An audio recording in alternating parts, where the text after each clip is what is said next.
buying soybean yet, though. Shout out to the farmers. They won't have to be trying to get a bailout and get rid of their soybean.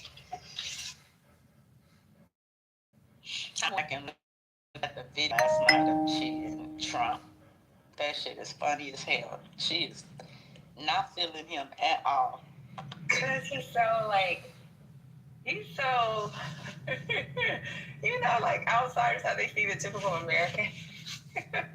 He looked like he's just disgusted that he even has to be around him and get along with him. It's funny to me. Yeah, them they were talking about last night. Lisa was weak. She was like, he just standing there. I think it was Lisa or Lee. Like he just stand there. Look, his face is. No, if it weren't for Lisa and First Lady, I wouldn't have even watched it probably. I wasn't watching last night. But this morning, that shit was funny. It's crazy. He said a 10 on a scale of 0 to 10, it was a 12 meeting. I'm like, he needs to stop it. It was a 12 for him. That's what I'm saying. It didn't look like a 12 for G. That shit funny though. That shit is funny. Let me see what we got.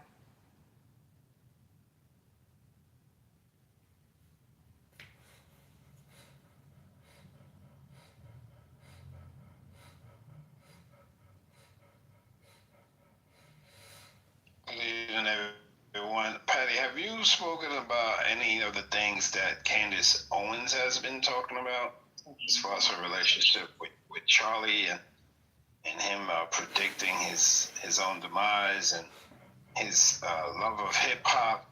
He really liked that Monster song with Jay-Z and Nicki Minaj. She was like, yeah, I love your new love for hip hop. And he's like, yeah, Nicki goes hard on that verse. I work out to this song now.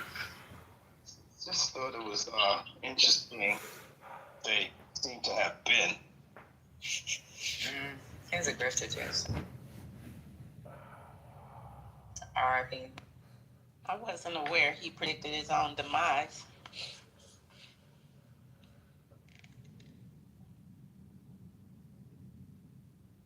What did he say? He just kept saying he thought he would die young. Kept telling her, I think I'm going to die young. I think I'm going to die young. Gotcha.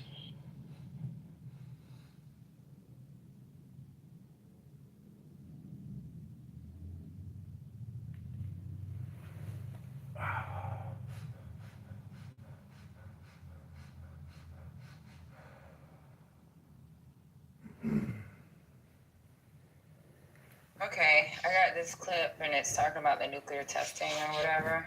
I'm not sure what he meant by nuclear testing. Hopefully he's talking about the vehicle that we use for the nuclear weapons. We haven't actually tested a nuclear weapon since the 90s, early 90s. Let me go ahead and play this clip. 1992 is what I was told. Yeah. Do you know, Patty, Anson, former nuclear submarine captain? He's on the app. He's an older gentleman. But he managed the last nuclear production site, was responsible for tearing it down. Great Winds, great something or other that I'm forgetting the name of. But if you haven't ever met him, I'd love to introduce you. You guys would get along with the house on fire. Cool. Hold on, let me go ahead and play this. Resume nuclear weapons testing, something it hasn't done in more than 30 years. The president was pressed, why now? And the U.S. and China tonight in their new agreement for a year. Here's Rachel Scott.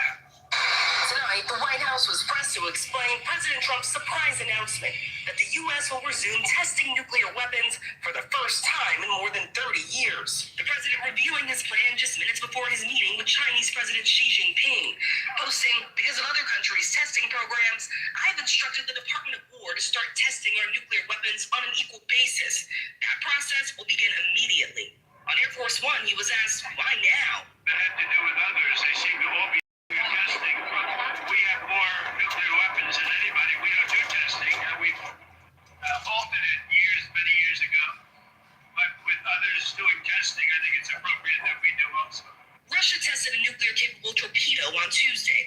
nuclear-capable missile last week, but those tests did not involve detonating actual nuclear weapons.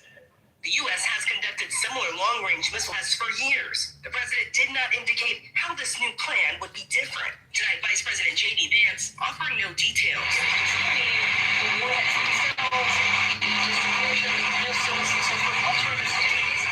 Well, I think the president's truth speaks for itself. We have a big arsenal. Sometimes you've got to test it to make sure that it's functioning and working properly. President Trump's announcement threatening to overshadow his much-anticipated meeting with the Chinese president. You ready, Jordan? First in the trade war he started. Overall, I guess on the scale from 0 to 10, with 10 being the best, I would say the meeting was at 12. China promising to end its boycott of American soybeans and to crack down on fentanyl. In exchange, President Trump lowering tariffs on Chinese goods coming into the U.S. from 57% to still a hefty 47%. China also agreeing to lift restrictions on selling U.S. crucial rare earth minerals necessary to power everything from smartphones to cars, but only for 1 year.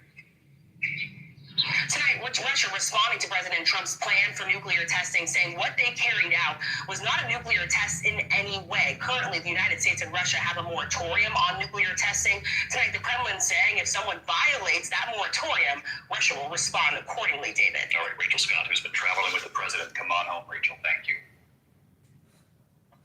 President Trump says. Yeah, I kind of thought that was weird if he was going to do nuclear testing. Because if we did do that, that's going to signal other countries to start nuclear testing because of our size of our defense. So, he do that shit if he wants to. You have some crazy motherfuckers out here messing around with nuclear weapons.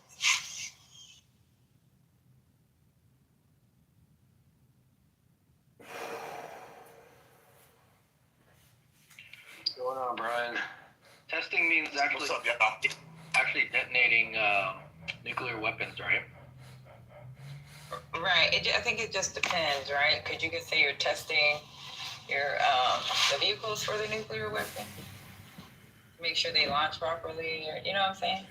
But then to actually test the actual nuclear weapons, there's we have a treaty, or they said a moratorium, where we're not supposed to be testing. We haven't tested since the 90s. So. Yeah, just wondering what location would that be? Because it's in Nevada again, near Roswell. So yeah, they had Nevada. I do know in the past, and a lot of people do know about this, like the Micronesian islands. That's why we paid them millions of dollars because of cancer and shit like that they got going on in their country. Or in their island. And we're actually looking at using them as a staging space for future weapons. So we have access. Yeah. So, Patty, when that happens, do they have to alert our allies to be like, "Hey, just a heads up, we're going to be doing this"? I think they should, but I think it's really Yes, they do. Party they do. right. No, I think they should, but under Trump, I don't know how that goes. No, they have to. For him to Yeah. even feel fucking correct, fucking even doing that, it's like he's just going against all rules.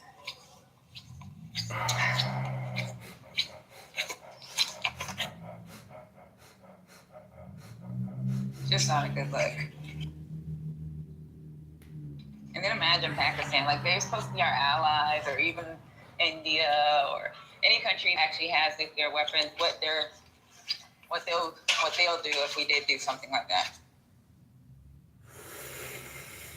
Russia, shit. Russia already gave everybody the fuck you pay me if you play with them. So. What a G. What a gangster. I'm sorry, y'all. I'm going to get a sandwich. I ain't eating all day. All I ate was freaking celery stick. I can see my little What a world, what a life. I need to Celery stick. can't eat. I gotta eat.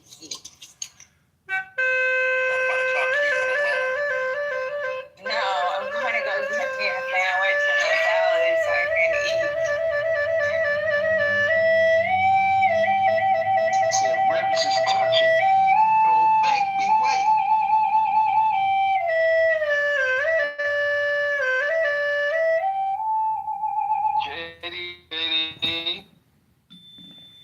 we need one of them rabble rousers in here.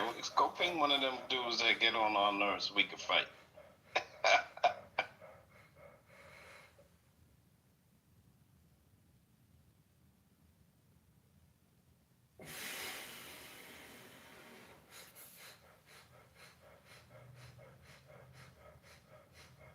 Or you just bring up a topic that divides us, like tariffs. Last night I said Montami, and then it went up from That's been the biggest hot button right now. I don't really know much about the New York politics, so I'll just be staying on mute. But that has been an interesting combo. Go John for Congress, okay? This is gotta go John. You guys know Mandami also grew up in South Africa, and I think that framed a lot of his messaging. He grew up on University of Cape Town campus because his parents taught there. I didn't know that until I was in South Africa last month, and then somebody was telling me that. He went to undergrad here, and his major was Africana Studies. I was talking about that earlier. At least yeah, he grew up in Africa. But he went to He grew up in Cape Town. Yeah, but he went to Literally undergrad in here Africa. in the U.S. He went to He was undergrad born in here Africa also. Yeah, he went to Bowdoin University, and he was one of 5 students that majored in Africana Studies. There's a big write-up on him, an opinion piece in the New York Times that I read today, and it's wild because they're trying to equate his education with, or the school he went to, as being liberal, but the school is not liberal. It's cost $56,000 a year to go to this school. And so, I don't know many liberal schools. I mean, you can't just label an institution liberal because someone wants to study Africana. They was trying to make that analogy. I'm like, this is crazy. Like, what are y'all trying to say? So again, it was an opinion piece. He's definitely getting slandered by certain writers. And he started the Palestinian group that grew. There's just a lot around this guy. We'll see what happens in the election and see how far he can go with trying to run New York. Because it looks like he's going to win, but I've been saying it for weeks. Cuomo is slowly gaining traction, but those are just polls. So what's funny? Fox News had a section where they literally said, "Look at these crowds. It's not a multiracial crowd. He's only pulling certain people." Fox News was saying that. They were saying the man need to DEI his crowds according to that. That was wild when they said that. Like, look at his crowds. He's only pulling from a certain sector of the city. He's not pulling everybody. I started laughing so much when I heard that. I was like, y'all don't make any sense now. Because y'all wasn't saying when you look at Trump's crowd and you saw what? TC, Anthony, and Omari. That's all you saw up in there. Well, I think they kind of fear him in a way because when you start to look at, like you said, how his parents, how he was raised, his culture, and then becoming Americanized and truly understanding history, it's like, oh shoot, what if he does win? What is he going to do? Is he going to be, the good mayor of New York that listens to what everyone tells him to do, or is he really going to try to go against the grain and truly try to make change, which is going to be hard. It's going to be really hard for him, or is he just going to do more of the same and be your typical Democrat? I don't know. Time will tell.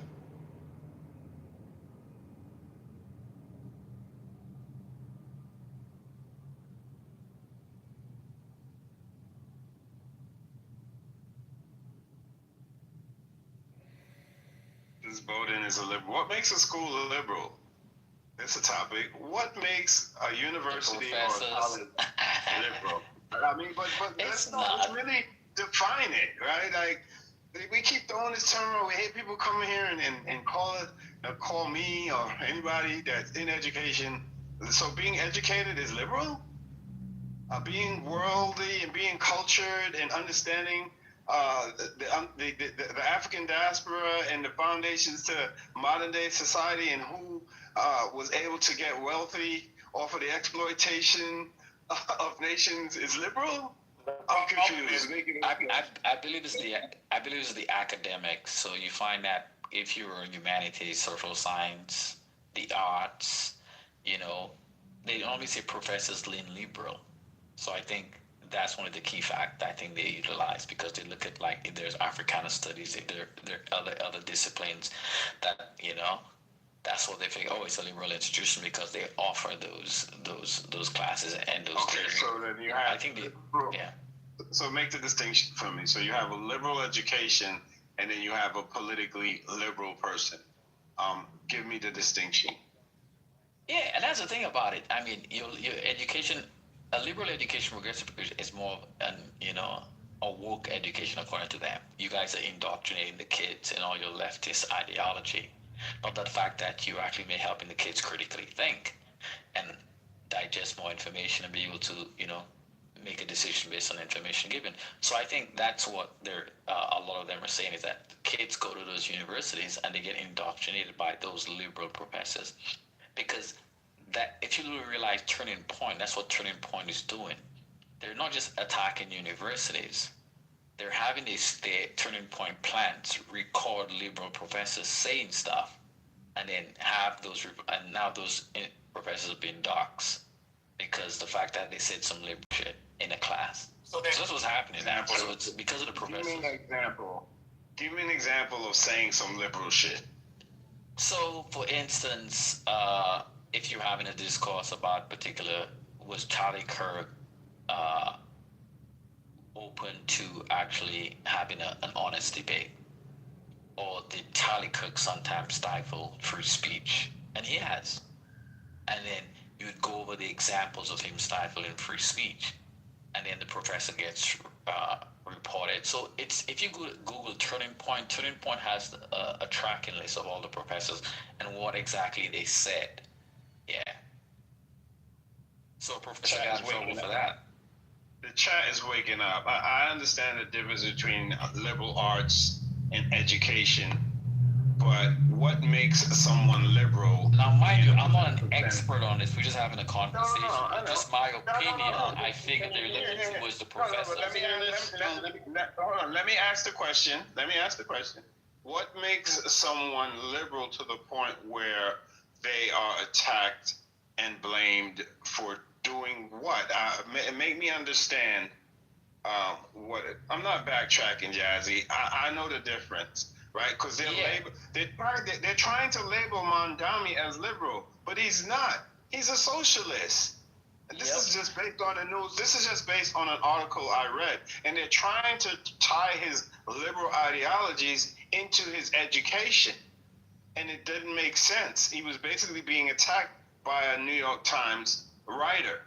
So again, I'll repeat the question. What makes someone liberal to the point where they have to be attacked by the right?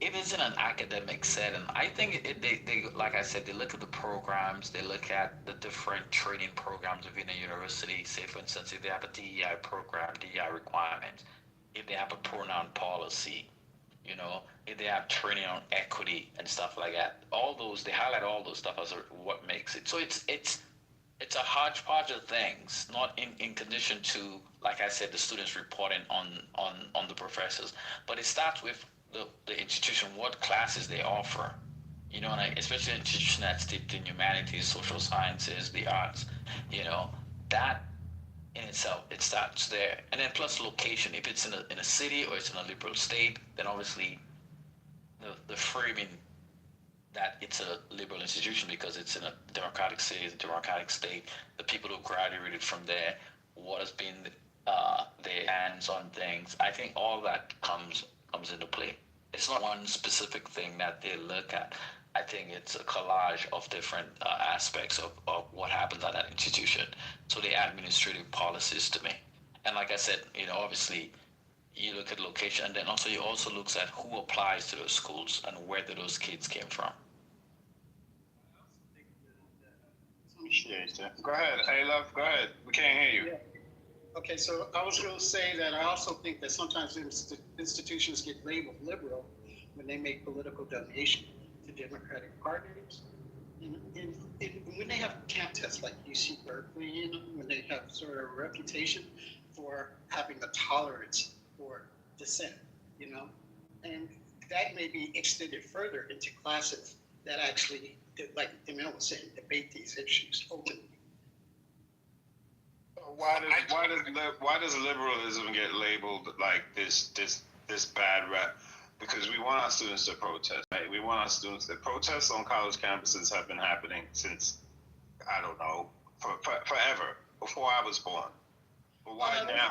That's just what's turgid in the Republican Party out of MAGA movement. That doesn't really have anything to do with alignment, I think. I think that's just their reactions on, you know, how they're trying to use tactics and disinformation, misinformation, you know, and labeling and everything else. I don't think it's indicative of identity. It's strategic, right? I mean, the bottom line is they're changing the vocabulary that we've used for decades to make it match what they wanted to left. To me, left and liberal were not synonymous because I feel like I'm a Democrat, but I'm conservative, right? I'm a conservative Democrat. I'm not a far left Democrat. I mean, a far left Democrat or an extremely, change maker Democrat. I like traditional values, but I'm also on the Democratic side on most things. So I think that what they've done is they've tried to villainize free thought, villainize change, villainize outside the box thinking to make it to feed to people's fears.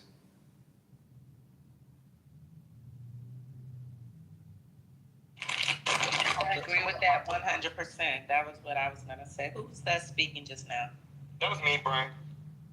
Yeah, Brian, I agree with that 100%, especially feeding into the fear of having an opinion outside of what might be. I mean, I think it's about attacking free thinking. I mean, I know you guys don't like when I say this, but it's actually genius what Trump has done, right? And when I say Trump, him, Steven, whatever, all these, the MAGA people, whatever, the strategy is great. So you paint anything that's outside the lines and is hurting their bottom dollar as something that's evil or hurting, so that it makes people feel like we have to push against it. We got to fight against that. He was able to change their mind to make them think that their own favorite, right? Because the Vice President Pence was one of their favorites, and then Trump was able to change their mind on that too. I know. So Let me read something real quick. Publish an online database of university professors. Oh, go ahead. Whoever, somebody's playing something, go. We need to publish an online database of university professors. They say, quote, advance leftist propaganda in the classroom. Illinois State student Vincent Rapena spoke with a local professor who's on that list. He is in Chico tonight. Vincent. My Chico State professor, Sean Swaller, is one of the professors listed on Turning Point US on teachers and how the recent death of Kirk impacts his stance.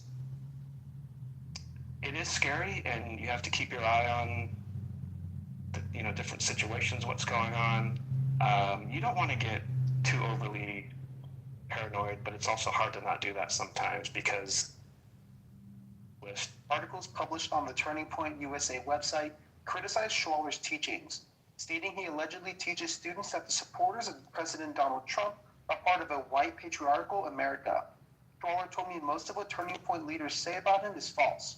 I fear that this is the start of some kind of new wave of political violence on college campuses, and that folks, for instance, on the professor watch list could be targeted as well. Schwaller said being on the list has not changed the way he teaches, adding he doesn't want the death of Kirk to erase the impact the list has had on many in his profession. Charlie Kirk was a white supremacist, homophobic bigot that put lives in danger, student lives, faculty lives, daily for years, right? And it doesn't mean that justifies being killed, but that also has to be part of the conversation. I reached out to the Chico State chapter of Turning Point USA for their response on those who criticized the watch list, but I have not heard back yet. On Wednesday following Kirk's death, the chapter posted a statement on Instagram saying in part, quote, "We are unwavering in our commitment to upholding American values and honoring his legacy moving forward." Yep. So Divine, hopefully you don't end up on that list. No, I'm not. That's I'm not wild, in, yo. I'm not in the college setting. I'm Yeah, I know. I'm just messing. Well, I wanted to read something really quick. They do high school too. Yeah, they do. Okay. All right, tell them come see me. So let me read something real quick. In politics, a liberal is someone who generally supports liberty, individual rights, and equality, and believes the government should play an active role in solving problems and protecting citizens. Its office includes support for social safety nets, government programs, regulations that aim to create more equitable society. That's not a bad thing. That is really not a bad thing. So I guess liberals are the devil. Especially because if you don't use that last term, the rest of that should be mandatory for any politician, right? Straight facts. Straight facts. Look, I'm of West Indian descent, and my parents were very conservative, although they were registered Democrats, right? So I resonate with whoever said that. I still have conservative views. I'm old school, you know, definitely. And I'm not for. I always say it. I don't want to hand out. I want to hand up. Not me personally, but that's the ideology, right? Give me an opportunity, right? Teach me how to fish, and I'm gonna go out there. You know, that's how I came up. You know, put me in a position. I'm gonna make a touchdown, and that should be it. You know, that should be it. All this talk of people living off the system. You know, April came in here. She always breaks it down so eloquently how you have people work a full-time job and still can't make ends meet. You know, if I'm liberal for saying, hey, those people need help, fuck it, call me what you want. But this is the greatest country, right? We say it all the time. There's no reason why someone should go hungry. There's no reason why someone should be homeless. While the president's talking about, yeah, we need to dust off these nuclear weapons and make sure they still work. Like, what? What are we talking about, right? Well, and I don't feel like everybody should have lobster, right? I think, and I'm using that as an example, but I do think that everyone should have food to eat, and there should be a chance to earn the money to buy lobster, right? That's the thing that I think needs to be. Everyone needs a fair chance in the game, and so I do put myself in a position where I'm always trying to look out for black people. After my family, I think of my family first, which are also black people. But after that, I'm like, okay, what opportunities can I have for my own people? Because I feel like the race has already started, and we've been cheated, right? People have cheated us, and still, since Trump's been in office, he keeps moving the finish line, moving the starting line, trying to make it more difficult.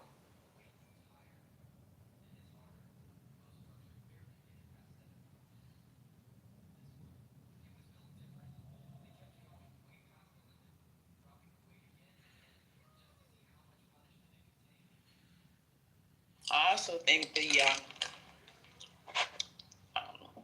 Democrats or liberals, whatever you want to call them, have been pretty true to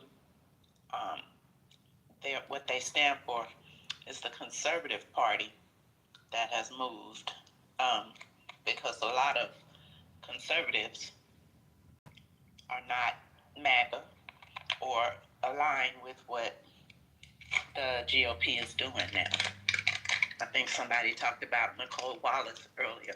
There are a lot of Nicole Wallaces out there now who just, believe in helping people. Being a conservative shouldn't automatically mean that you're mean and not want to help other people or think other people should get what they need to live daily. So they have moved the goalposts.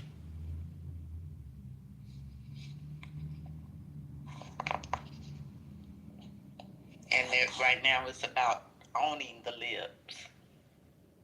That's what MAGA is, owning the libs. But to take this shutdown this far is crazy.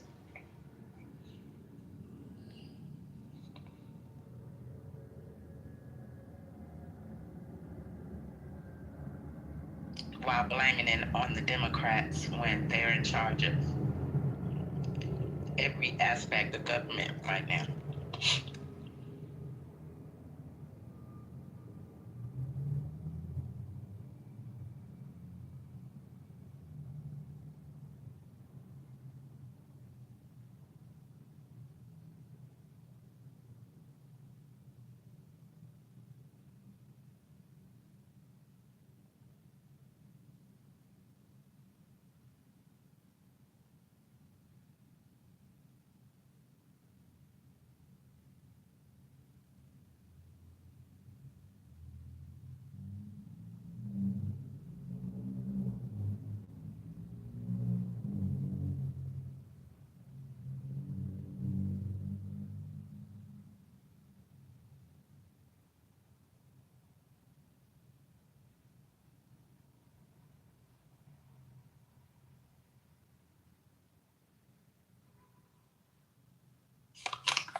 I was thinking about you the other day when I saw watching the stock market.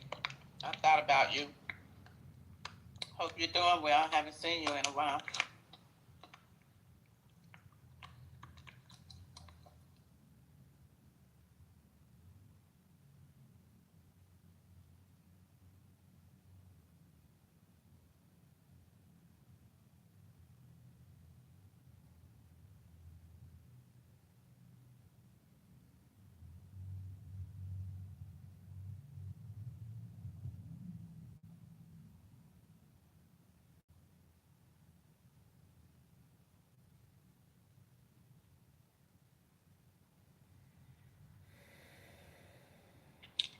So is everybody on a break? What's going on?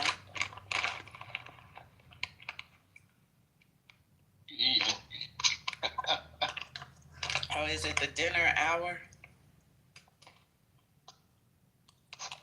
Hey, you guys want to That means y'all are all sitting down with your families having dinner, right? No, it's 9 already. I ate dinner 5:30. I'm trying to eat. I haven't eaten all day. You're eating too late, Patty. You're eating way too late. That's right, Patty. I remember you were eating, but did everybody else go eat too? Y'all need to eat earlier than that, before 6. No, I be so busy. I be forgetting. I don't know. My mind kind of.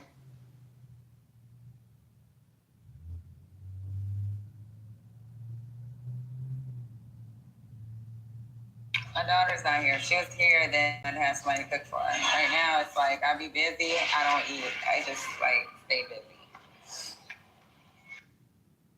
until I start shaking, and I'm like, shit, I ain't eat. Y'all don't be like that when you be so busy, you forget about shit. You just be focused. Guess I'm the only one. Nah, Patty, sometimes I eat 1 meal a day. Huh? Sometimes I eat 1 meal a day. Who, you? Yo. Yeah, sometimes it depends on you running around, you know what I mean? Sometimes it's the evening for the first time I get some just drinking coffee throughout the day. Man, I had a bag of celery and I was looking around eating.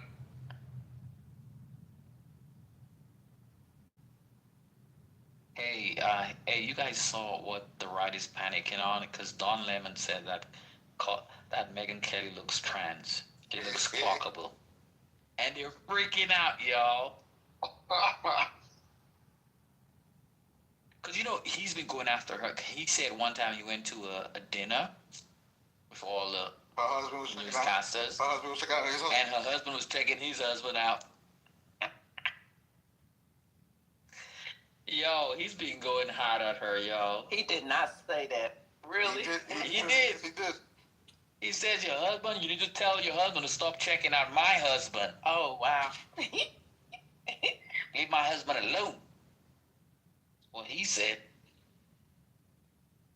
You heard the monkeys still on the loose? Anyone know? I heard one, and that story is crazy because first they said the monkeys have infectious diseases in them, and then they said, no, we made a mistake. The monkeys do not have infectious diseases, but they was killing them. Yeah, bullshit. They got some fucking diseases in them. And it was like, stay away from the monkeys. Yeah. Stay away from the monkeys. They're not infectious. Yeah, all right. Yeah. These people. He said that shit had herpes, hep C, COVID. So now they say they had nothing, please. Fuck that. Right. Fucking liars, bro. I wouldn't put it past them. Release some wild monkeys. I immediately thought about that movie, 12 Monkeys. Like, what? Monkeys in an accident, loose on the road? And there was a lot of them, too, right? Haitian was like 100 monkeys or something crazy. The whole clan of them motherfuckers, man. That shit crazy.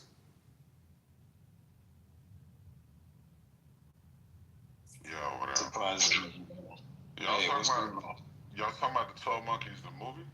There was a truck carrying some scientific, whatever you call them, some test monkeys that crashed somewhere. Herpes monkeys? Hep C and COVID.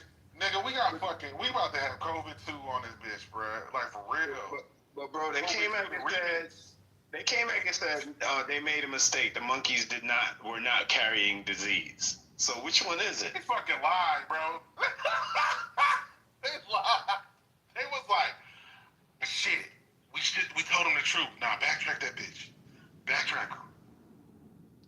Yo, it's fucked up when you can't believe nothing you hear from the government. Right. So they're saying Haitian, but they said believe nothing you hear and half of what you see. Yep, that's for real, for real. Hey, do y'all know that there's a salmonella outbreak and you should throw away all your eggs? I don't eat eggs. I'm gonna finish the ones in my fridge, but I ain't gonna buy no more. You've been eating them anyway, right? Bruh, I'm just saying. Eggs is expensive. What the fuck you expect me to do?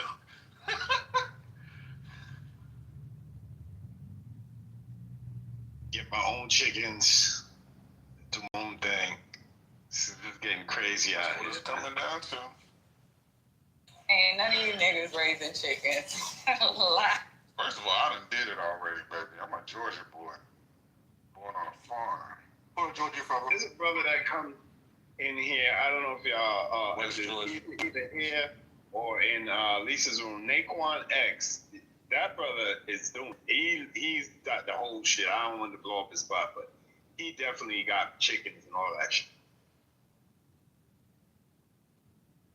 I ain't raising no chickens. Y'all can have that shit. Even on the survivalist. Hey, I got the Don Lemon interview. What he said. Listen to this one. If he was on a podcast. It's funny. About time. But let me go ahead and watch it, and then I'll give you guys my full analysis. So here we go, you guys. What are you talking about? What are you talking about, man? Hey, Megan Kelly. This is how it started. Bro. Good. All right, real question though. Is Megyn Kelly chopped? I don't know what it means. Is she chopped? I don't know what is chopped. I've heard it, but I don't know what that means. What does chopped mean? She's gonna get mad at me, dude. I don't know if I want this. What does chopped mean? Chop means like not hot. Yeah, she's chopped. You put it in the word. That used to be in pork, so now she's a podcast. The word is because right? I mean it's like a lot. It's a lot of hair pieces and makeup, and it's like too. I don't know the whole MAGA look. And the MAGA's too much. It's and too skinny. Like they're all so skinny. Like eat a fucking cheeseburger. Christine Dome is like I've seen her in jeans, but also that face picture recently. Yeah, no shame. No. Yeah, right. Yeah. Thanks for that little chopped conversation. I did appreciate that. That was nice. Megyn Kelly, my final words, kind of looks like a Barbie doll covered in like WD-40.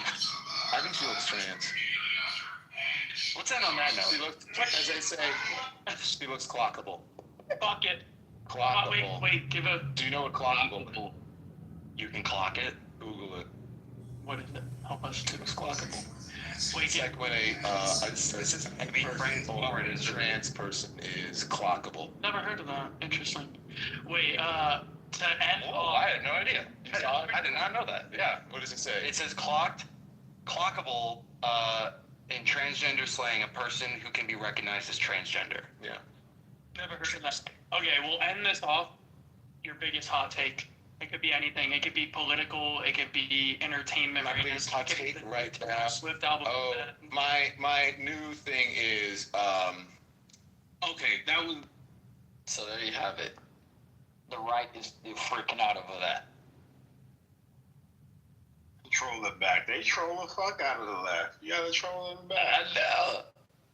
Exactly. You know when she used to say Michelle Obama looks trans like a man. She said that. Yeah, shout out to the queen. Shout out to the queen of trolling, Jasmine Crockett. What is it? Bad bleach. B6. I can't remember it, but that's I didn't know B6. Yeah, B6. Yeah, and all the memes they used to send out and watch Michelle Obama, they put it like she looks like an ape, you know, and all that stuff. You know what's funny? Like yesterday, we talked to Queen Omari and we talked to Marcus Carter Bassett. We all know that he's gay, but it's not an issue. It's not something we bring up. I don't bring up. Oh, you you straight. They bring it up. It's like they have this fixation with people's sexuality. And I said, the funny thing that we know Scott Bessent is gay, but it's not a point of contention or conversation for us. But when Buttigieg was in power, when Buttigieg was Buttigieg got so much heat, the fact that he was gay from the right. Consistently, I saw memes about him. Especially when he had plans to run or be Kamala's running mate or whatnot. They went at him so hard and everything was that he was gay. So it was like, yeah, they were gay Republicans. We know that. One comes in all the time. A whole bunch of them comes in all the time. Because they're gays. We don't hold that against them. We don't even bring up their sexuality. But they're fixated on people's sexuality. I stepped off the curb and clicked on one of those flight messengers. Let me see. Oh my goodness. Oh, that was awful. Oh, did you send that flight messenger? Knock me down.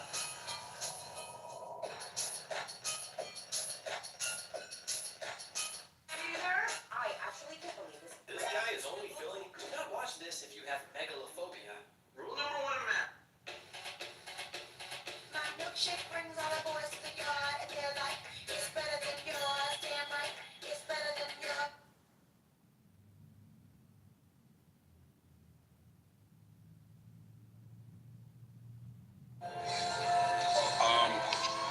You probably talked about it. I'm late. What was the meeting between DTJ and the president of China about? What was like? Trade deals, the tariffs and rare earth minerals, and then buying more American agriculture products. But you guys saw what happened. Trump did not know how to get off stage. He had another dementia moment. In your moment? Yes, he got a D moment again. But it's like, it's the left is not making a big deal. You know how much they had this shit in a loop. Every time Biden had a mishap, Fox and all the other ones just played that shit over and over again. And now Trump, in one trip, has a couple of D moments. And it's not being echoed on the left. They're not making light of it like the right was consistently making light of Biden's age and mishaps.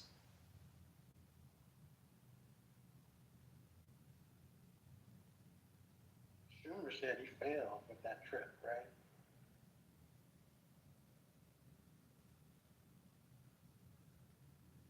Yeah, Democrats too high road for me.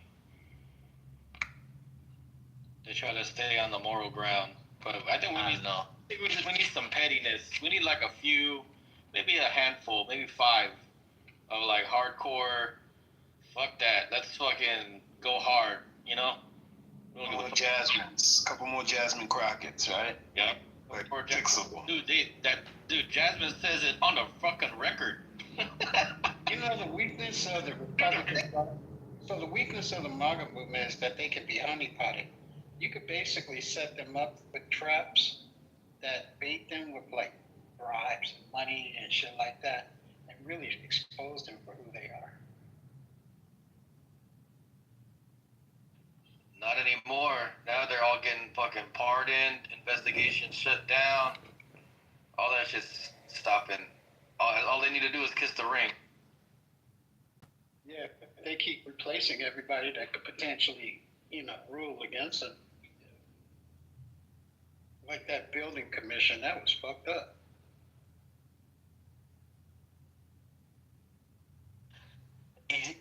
Easiest way to get a permit. You fire everybody in the permit office. Exactly. Why didn't everybody think of this earlier? This is crazy. This shit is, if there's one brilliant thing about this, it's just cutting through the bureaucracy, right? The red tape. You know, all those norms America had that Trump is just fucking piercing and saying, fuck it, it's not a law, it's a norm. Fuck it, I'm not doing this shit. The first Democratic Congress that has control of all 3 branches should definitely pass every fucking thing should be enshrined in law. There shouldn't be any fucking norms. Because the next Trump that comes is going to be worse than Trump. Because they're going to be like, oh, they already would have a playbook, they said. And they would definitely be worse.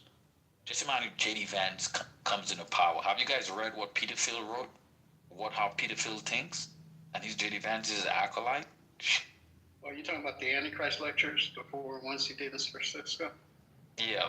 Peter Thiel talks about he doesn't believe in democracy. Right, yeah. It's just total totalitarian. People that don't want nobody to eat food. And by the way, if y'all hungry and you need food, we'll be set up tomorrow with cloud-covered streets, and we hope to serve 3,875 people so folks can eat, wash clothes, and all of that. It'll be on the massive parking lot out there, and if there's another room, we'll move it to a football stadium so that people can have places to park and eat. There's no excuse for people to starve and go hungry. We have reached out to endowments because we're not going to depend on the government to feed people. So endowments have stepped up to try to help feed folks and get them what they need. Thanksgiving meals, turkeys. We hope to pass out 865 turkeys to folks and got trucks and stuff loaded today so that all these people, the numbers I mentioned, will be able to have food on their table. So we'll be set up with cloud-covered streets. If you need to wash clothes, fold anything like that, blankets, anything like that, let us know, and we'll wash that stuff for you, put it in the big washing machines and send it off. So, yeah, we want folks to eat and have dry clothes. So we'll be there tomorrow from 9 o'clock Central till 2 o'clock in the afternoon. So you guys are more welcome to come on down to 3000 Galvez. We'll be passing out food, clothes, and everything else that you need for that. And if you need to sign up for utility assistance, community action partners, Dallas-Fort Worth, we'll also help you keep the lights on. It's finna get cold, and we'll switch that over for you so you'll stay warm as temperatures start to plummet out here, and we'll move the homeless and people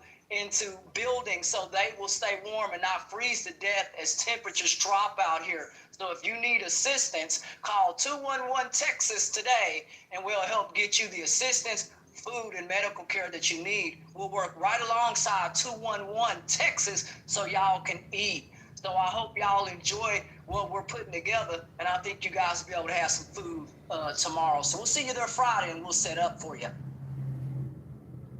Shout out to Ashton. Food. Hang on, we'll give you a gift card for the folks who didn't get a box. They will be able to get gift cards in case they do run out of food. You can go and get food somewhere. So those are all options for you. But stop by Cloud Covered Streets, and we'll help you wash clothes and get those clothes dried for you tomorrow. All right. Get up here, Mike. Let's fight. We got one, y'all. We got one. They said the room is too one. Hold on. They said the room is too one-sided. Yeah, shout out to Astor. We gotta let that breathe. All the things that you do, your organization, helping people, feeding people. Yes, we have to take care of the community. Gotta let that settle in and give you your props. Appreciate you. Now let's fight. Mike, what's going on?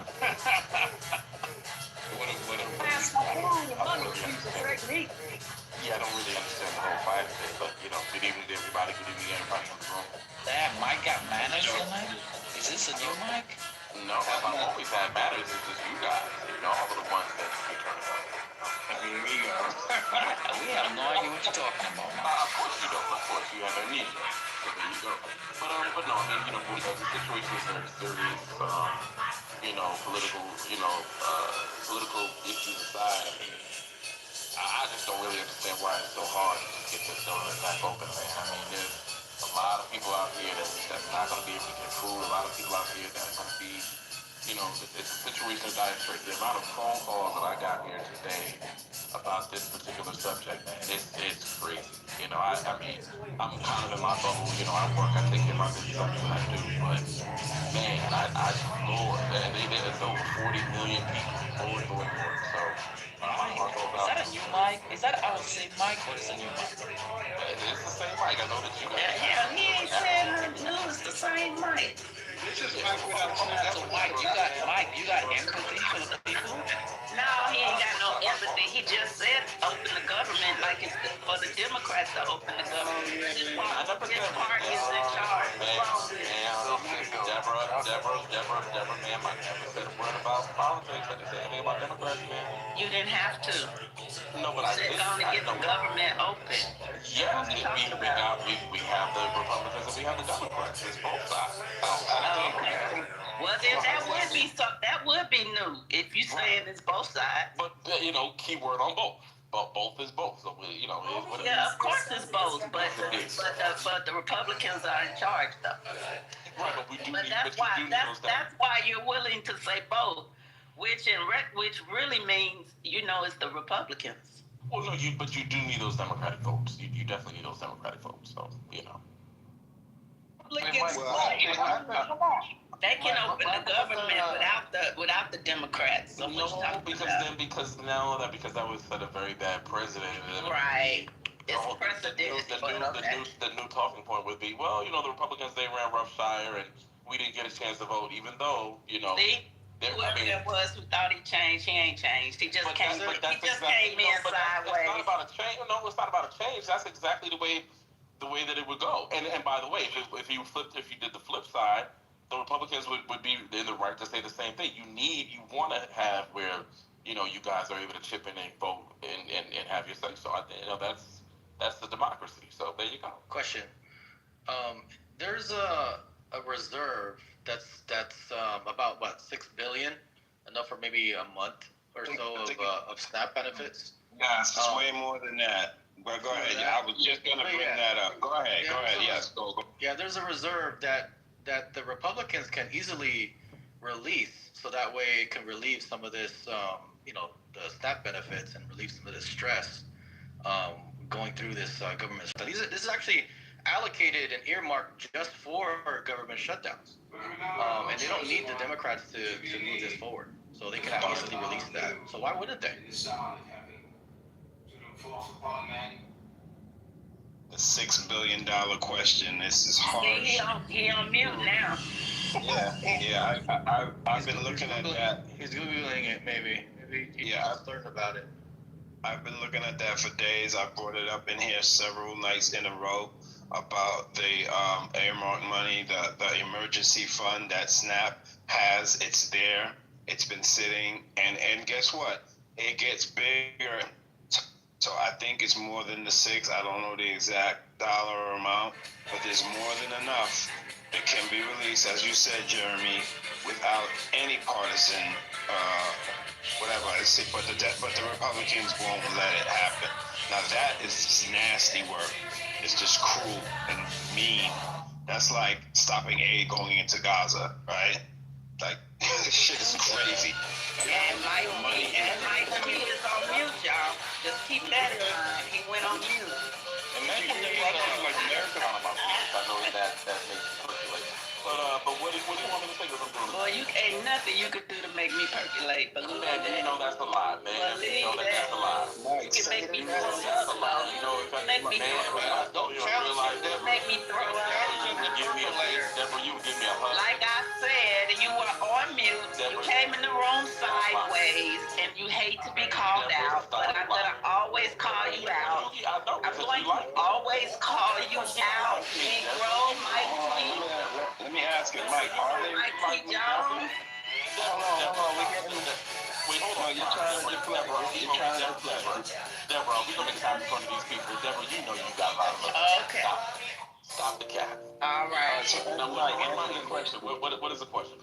Again, there are earmarked reserves, money put to the side for years in the event of a shutdown where SNAP can be funded and the Republicans are blocking it. Trump specifically is on the record saying that he's not doing that yet. From what I understand, yeah, it's a okay. I didn't say Trump. I said but I did read somewhere here the last couple of days where he mentioned, I don't know if it was that specifically, but he was like, no, it's strictly whatever has to happen has to go through the bill. That's the only way that sure that's something to that. So, he lied. I mean, it's safe to say it's going to be a win for Trump. Like, it's going to be a good light shine on him if he does lose that. But waiting till last minute, like if he does it like November 1st, having people go through all of this, isn't that kind of cruel?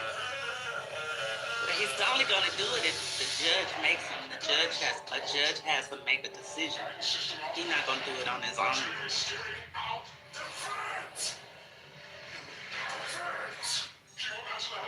So the money is there. It's not run out. See, I thought it actually ran out or something, or was about to run out. No. But if the money is legally there and they're keeping it hostage, then they need to be sued or whatever, because that's not cool to have people hungry. Like I told y'all before, that line stretches back as far as the eye could see. It was thousands of people wanting and needing food to eat, and even us, to feed this many people, we're gonna have to move stuff in a 165,000 square foot building, and it ain't that many of those buildings. You got me around here, and so we'll find one. I said if we gotta buy it, we'll just buy the building, not rent.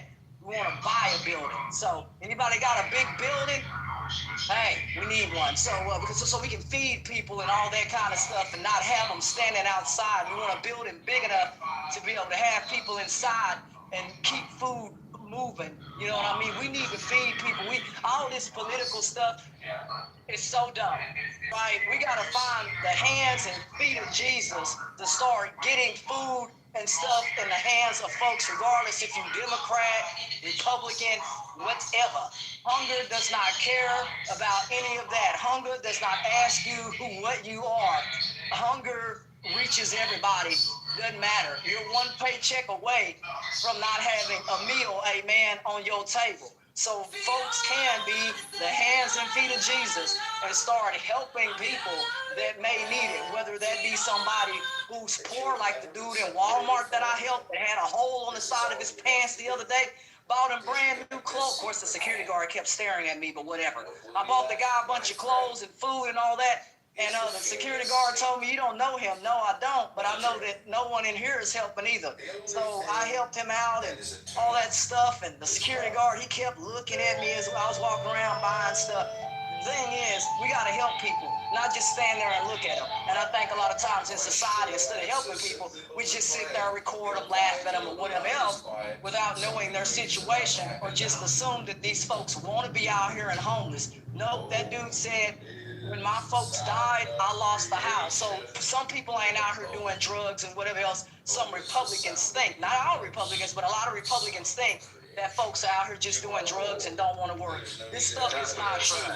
Okay? And if you're not out here, that's a fact. And if you're not out here being the hands and feet of Jesus, and you're not in the Count the Homeless Initiative program, and you don't know what's going on the ground, stop listening to what's on TV or internet or any of that. Go out here and start talking to people like Beautiful Feet, massive project out here. They're out here helping people get food tonight so that they can eat. They passed out 1,100 plates and fed people tonight, and they was packed to the ceiling. They're just packed around so people can eat, and we'll make sure you eat. So make sure you come on by.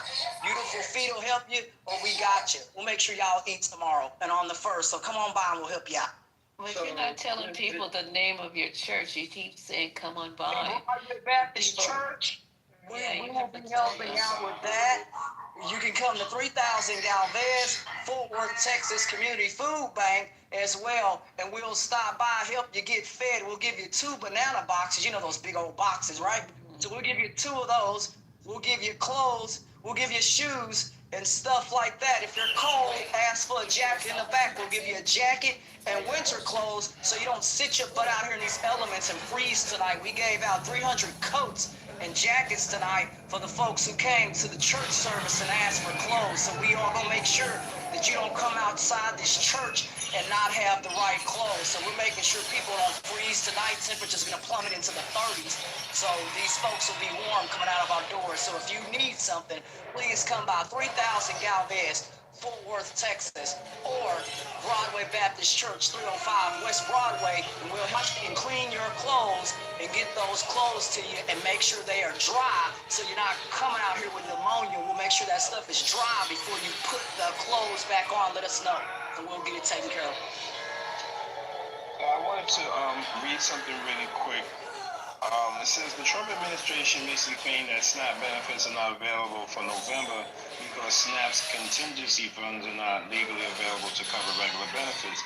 This stands in opposition to the law and prior practice, including by the Trump administration itself.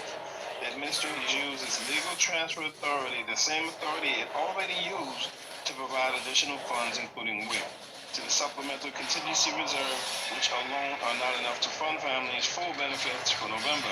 The administration must use all available options to fund November benefits for the 1 in 8 people in the U.S. who need SNAP to afford their grocery bill. So they've done this before. Plain language of the law. Prior Trump administration practice, including as recently as a few weeks ago, the Agricultural Department, USDA, lapsed the funding plan, which the agency was since removed from its website. So they took down the fact that they were able to do this from the USDA website. The first Trump administration's understanding, as communicated repeatedly in multiple USDA documents and confirmed by the Government Accountability Office, that contingency funds could be used for SNAP benefits in the 2018-19 shutdown. Previous administrations understand that contingency funds could be used for SNAP benefits during a shutdown. So there it is right there, guys. They even tried to hide it by removing it from their website, that there are contingency funds in the event of a government shutdown to fund SNAP benefits.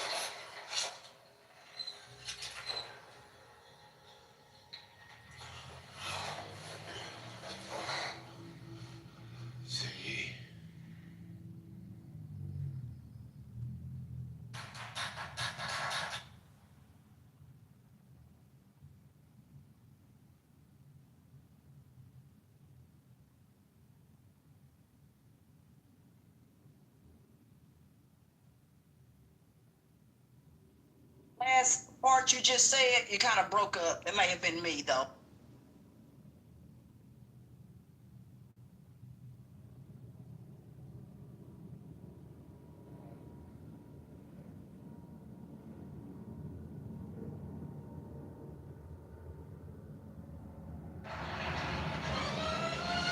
So I said that SNAP has contingency funds, and Trump even did it during the last shutdown in 2018 through 2019. They used those contingency funds to fund SNAP.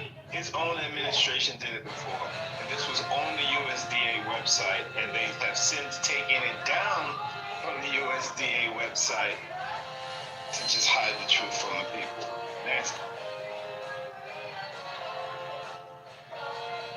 Run out of money, they're just holding the money hostage. That is crazy. If that ain't a political law. It's not that they ran out of money, is that when the government shuts down, there's the contingency fund to fund it. Right? The government, there's one. Right? That's the best way I can put it. Yeah, like an emergency fund. Like it's reserved just to cover for like a month or two. You know, government shutdowns, I mean, the longest one is, I think, the one we're in right now. So, as long as they got at least a month worth. 35 days. So we got another couple days. The last one was longer than this one. Yeah. A month was, 2 would be enough to have like an emergency fund. But cruelty is the point. The point is they have no intentions on doing anything for anybody. As a matter of fact, what did Trump say this past week? They're getting rid of what he called democratic programs, which is basically FDR stuff. So that's Social Security, Medicare, Medicaid, SNAP, WIC, all that. They just getting rid of it. They don't want homeless people and all that, and they want to get rid of housing and all that stuff. You can't All just that put people out on the streets like that. That's crazy. Mega Muppet, he don't give that's what they want to do. And then when you out in the street, they're gonna put your ass in the field because they even got rid of the immigrants. You can't get that's rid the point. of you can't get rid of Social Security. The emergency fund was. I hope they don't. But how much they doing it? You pay in. Okay, I'm gonna let you. I'm too sleepy. Y'all got it. Listen, I'll we know put something in the rules, right? We know we pay into it. It's really our money. It's not their money. No, I'll put it in the chat, but he can't get rid of Social Security. It might run out of money, but he can't get rid of Social Security. That is not the same thing. A different method of having the end is it going away? It's just a different method of doing it. No, it's not gonna go. It's not gonna go away. At 20 was it 2030 something like that, 2033. If we just leave it as is, the benefits will just decrease by about like 25-30%. So that's what's gonna happen. But all I have to do is just change the cap a little bit, and it'll fund all the way through for like the next 75 years. So that's it. It's not gonna go away. It's already funded. Like I think though that already money in it. part of this though is according to their 2025 plan, the goal is to dismantle the government. So basically dismantle it down to the studs, because they know that if they dismantle, they lay off. If they purposely don't fund anything, then they will, when the Democrats eventually do come back into power, they won't be able to, within 4 years, be able to put any of this back together, and they'll have their people in place, and they'll have their judges in place.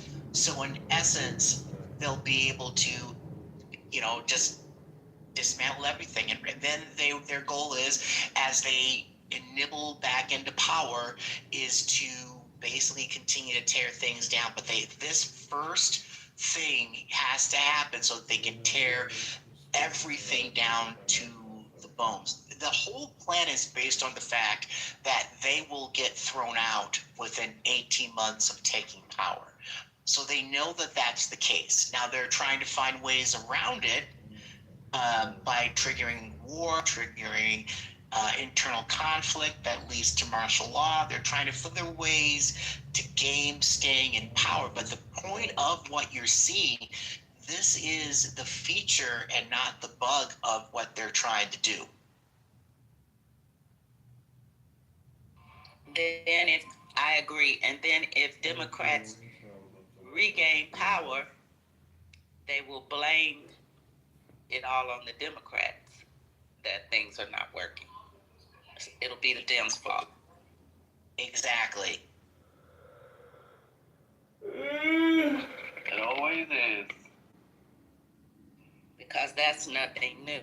Every time the Democrats are in power, they don't get to stay long enough to correct things. They have to keep coming back and starting over. Did y'all hear that call this morning on Earth and View? The truck driver said that white lady blamed the shutdown on him. And that man was like, y'all don't even know you.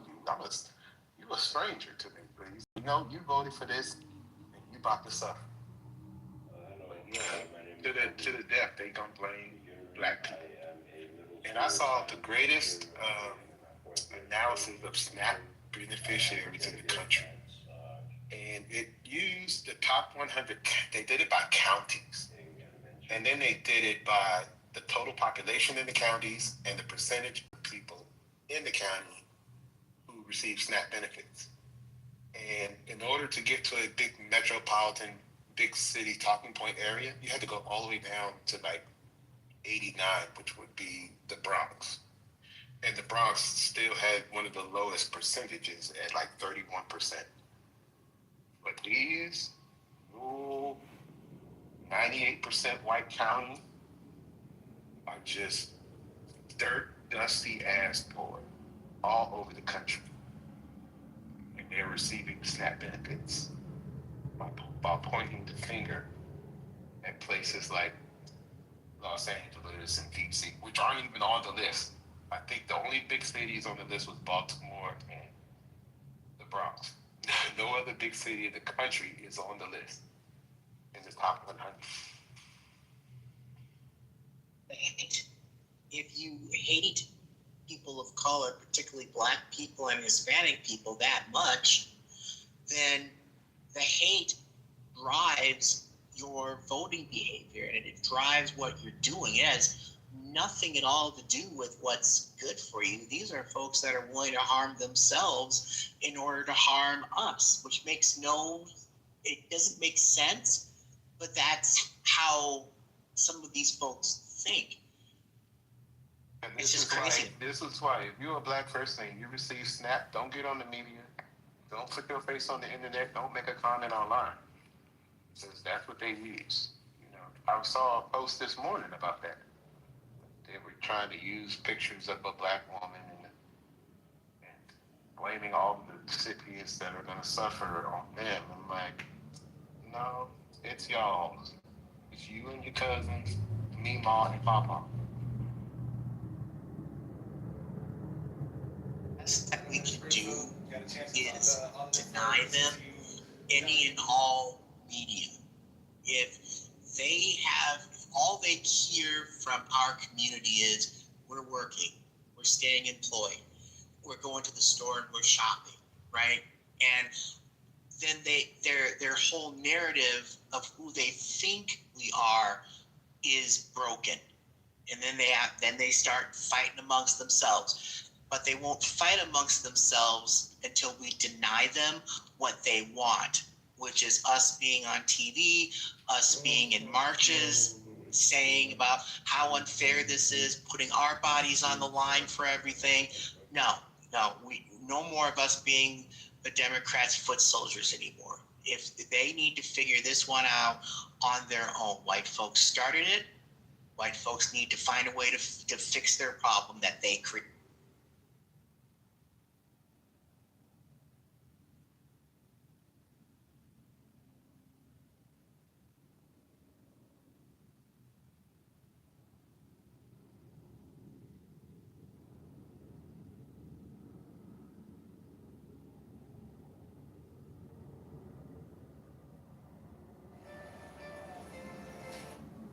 Books are a man's best friend.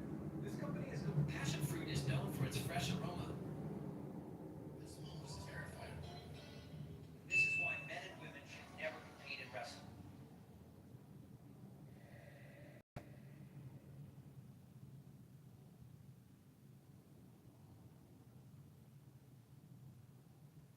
Healthcare is going to increase by $1,000 because of a pedophile.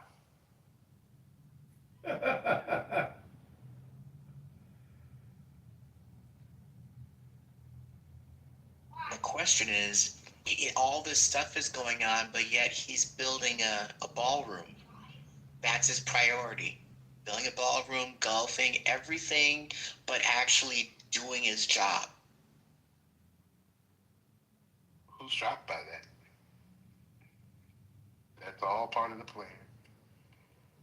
Well, shout out to the states. I read it early this morning. Many states are declaring a state of emergency, and they have a plan. Quick read from New York.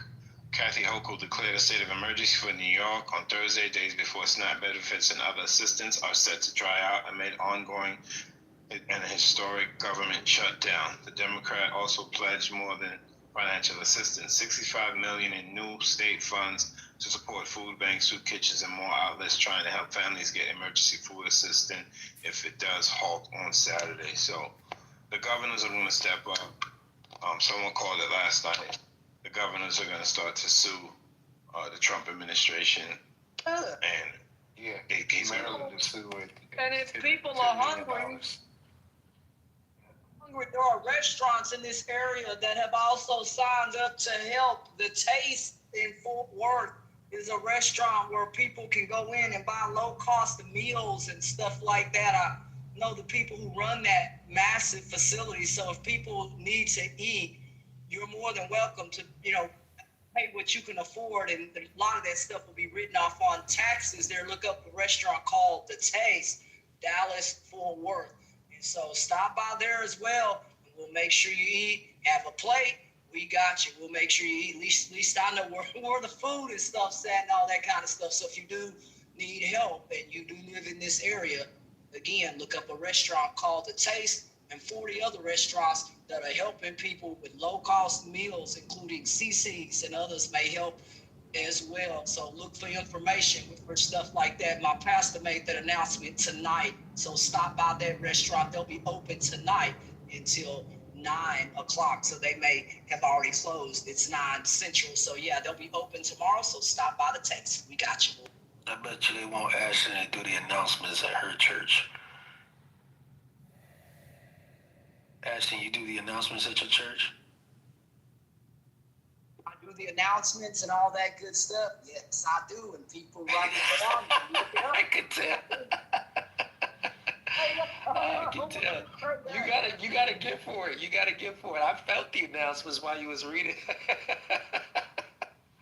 Hey, people be like, man, you do good announcements. I do, because I'm clear, concise, and fast. And the information, people can write it down right there. And I put it up on big screen so folks can see it. And there are QR codes. We'll start putting QR codes on the back of the seat so you can scan it, and that information will come right up on your phone or tablet. And you can also make an offering that way as well. Scan the QR code, and you got it all right there. Mm-hmm. We'll do it for you. Make sure you eat. I love it, man. I love it. I can hear it. I feel like I want to go ahead and get my QR code and start making an offer. We gotta ask you the question. There are contingency funds that are not being released to help people who have EBT cards and receive SNAP benefits. What say you? Is that can you call it out and say that's fucked up? That's foul. Why would I help the Democrats stage a coup? Why would I make it easier for them to justify their coup? I don't think so. No, withhold those funds. They're hungry. I know. The Democrats.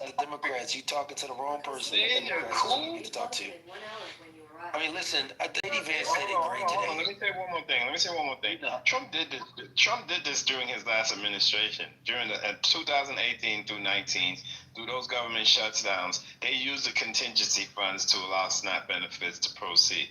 He did, and then it was on the USDA website until recently, and they took it down.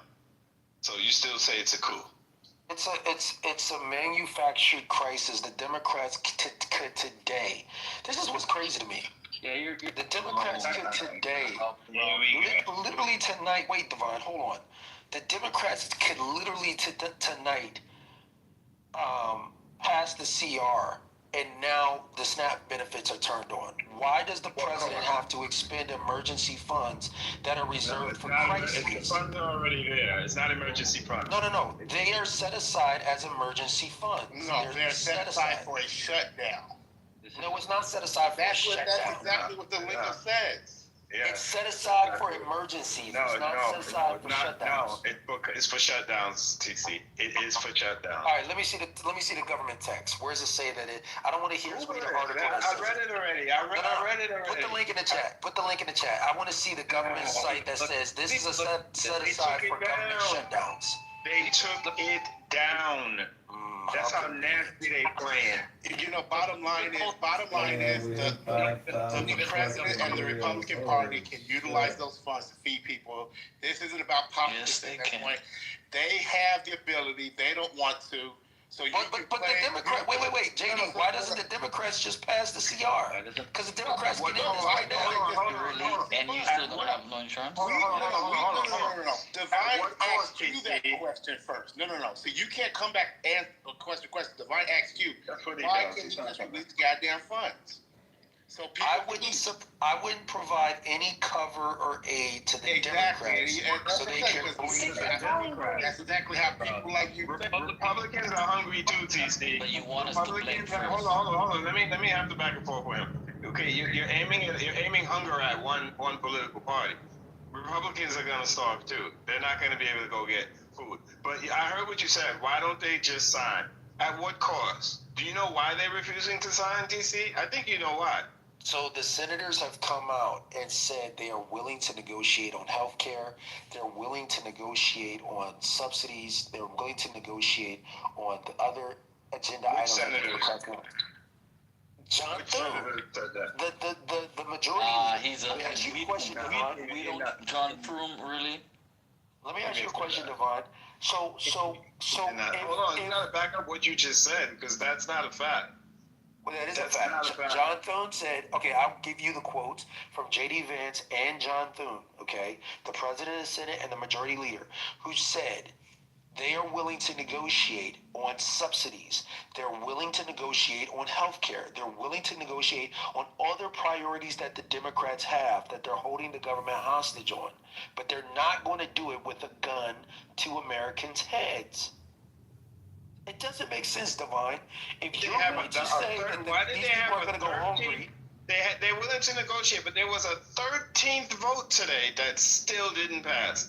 Where's the Democrats? Oh yeah, keep blaming Democrats. It's not about blaming the Democrats. These are facts. The Democrats have the votes. They will not vote with the Republicans to open the government. Exactly, because we don't agree. You want us to agree with what you have in your budget, and we're saying we don't. So we're not going to agree to it. It's the budget that the Democrats You need to compromise now if you want to pass a budget. You do understand this is the same CR. You want us to just roll over. TC, you just want the Democrats to just roll over and play possum. Is that what you want?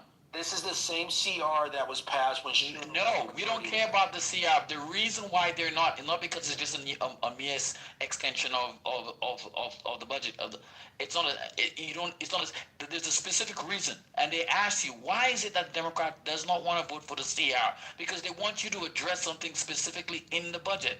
And that's the extension of the ECA subsidy. Shut down. No, you cannot tell a minority party what to do or how to play the game, the card that's dealt them. Because Trump initially said, we don't even need to negotiate with the Democrats. We don't even need them to do anything.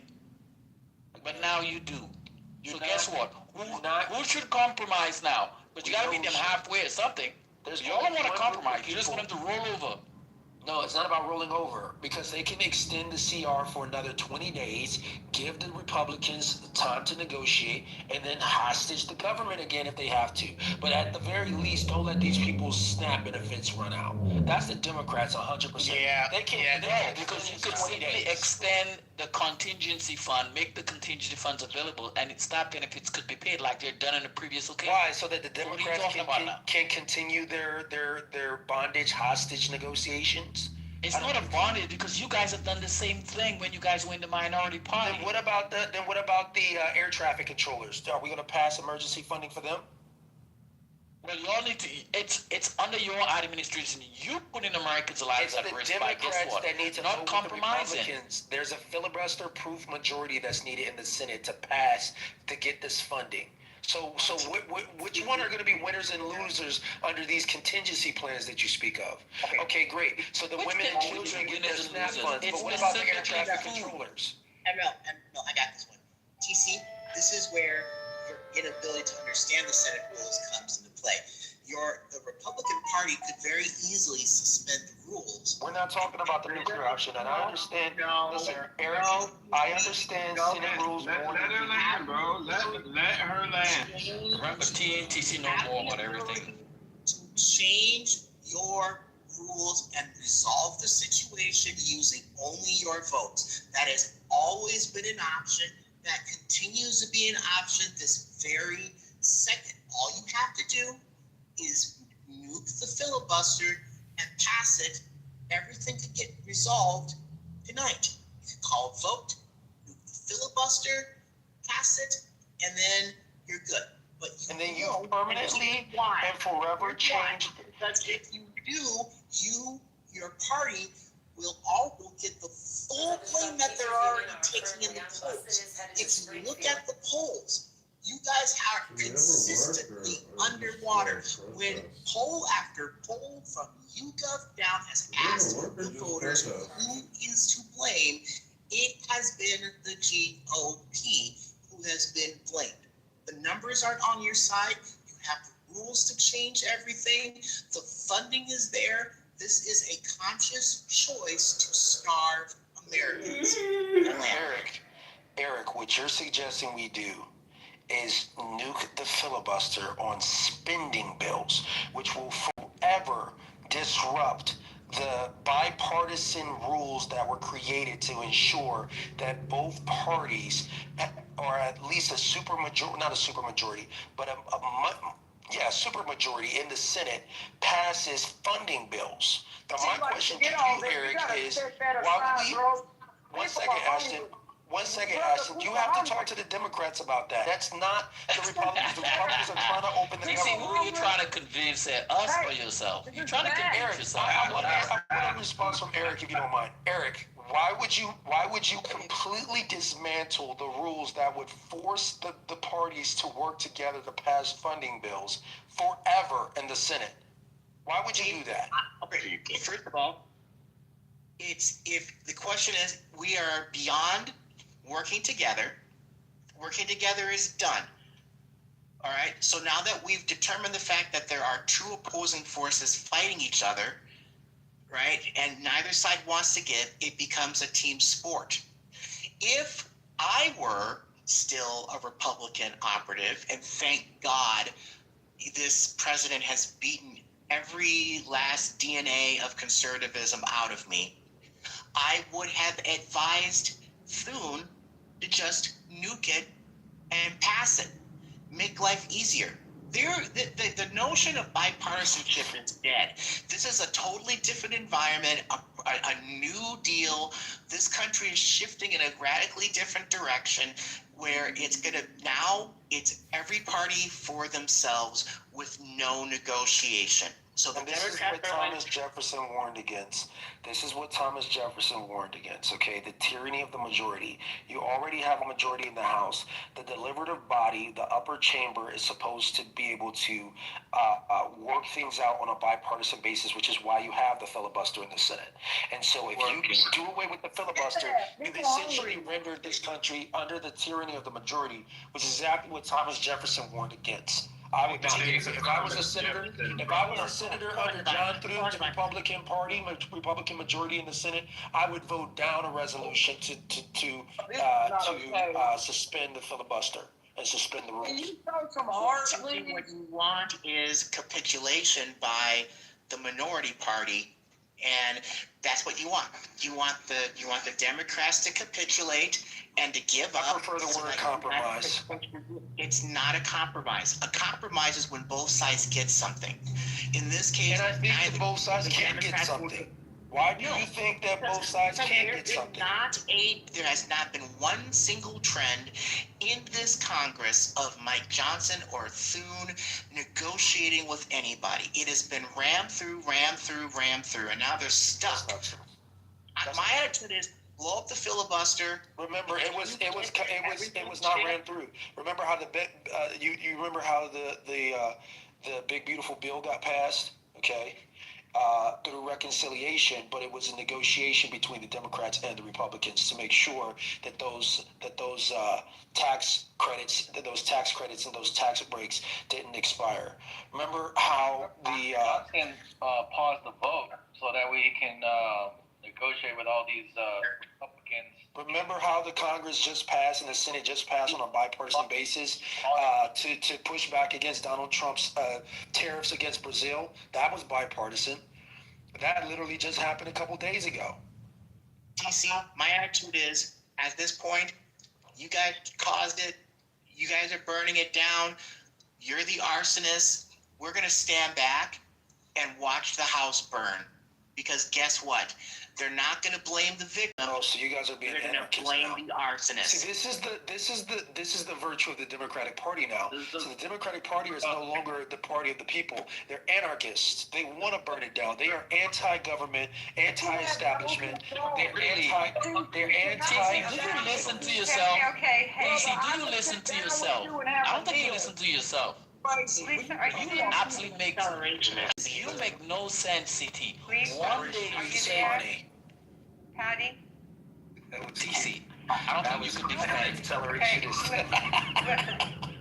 No one is being heard with everyone talking at once. It's not edification for anyone. Yeah, we'll get it together. You said what you said multiple times, and Al came off the mic, I believe, when other gentlemen did. Can you please let somebody else speak for a moment?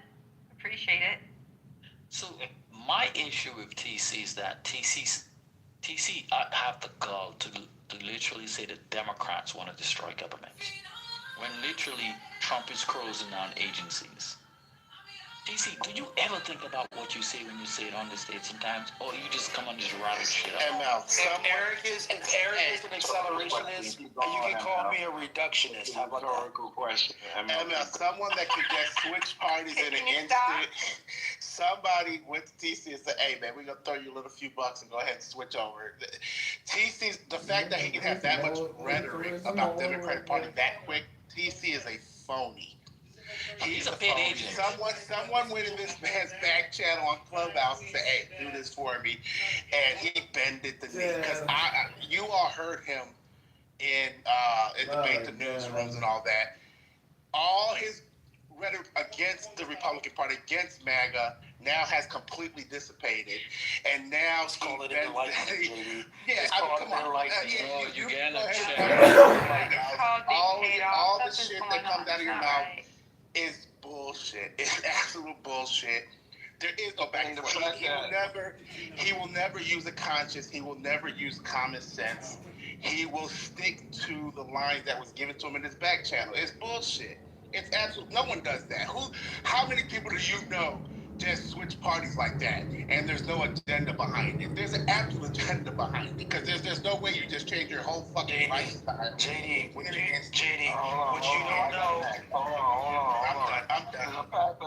The fact that someone could come in here and talk about the party that even gave you the rights that you have today, the opportunities that you have today, right? If it wasn't for certain bipartisan laws that being passed, I mean, we wouldn't even be sitting here right now having this conversation.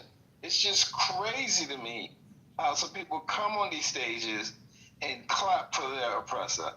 Clap for people that wouldn't pee on you if you was fucking. I'm not talking to you. I'm saying people. I didn't say your name.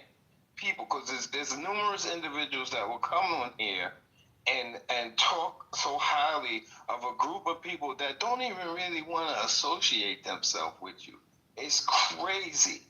I just don't get it. Civil rights act. It's a culture, Divine. Okay, I'm not done. Okay, you can go on. All right, the Civil Rights Act of 1964, right? Bipartisan, led by Democrats.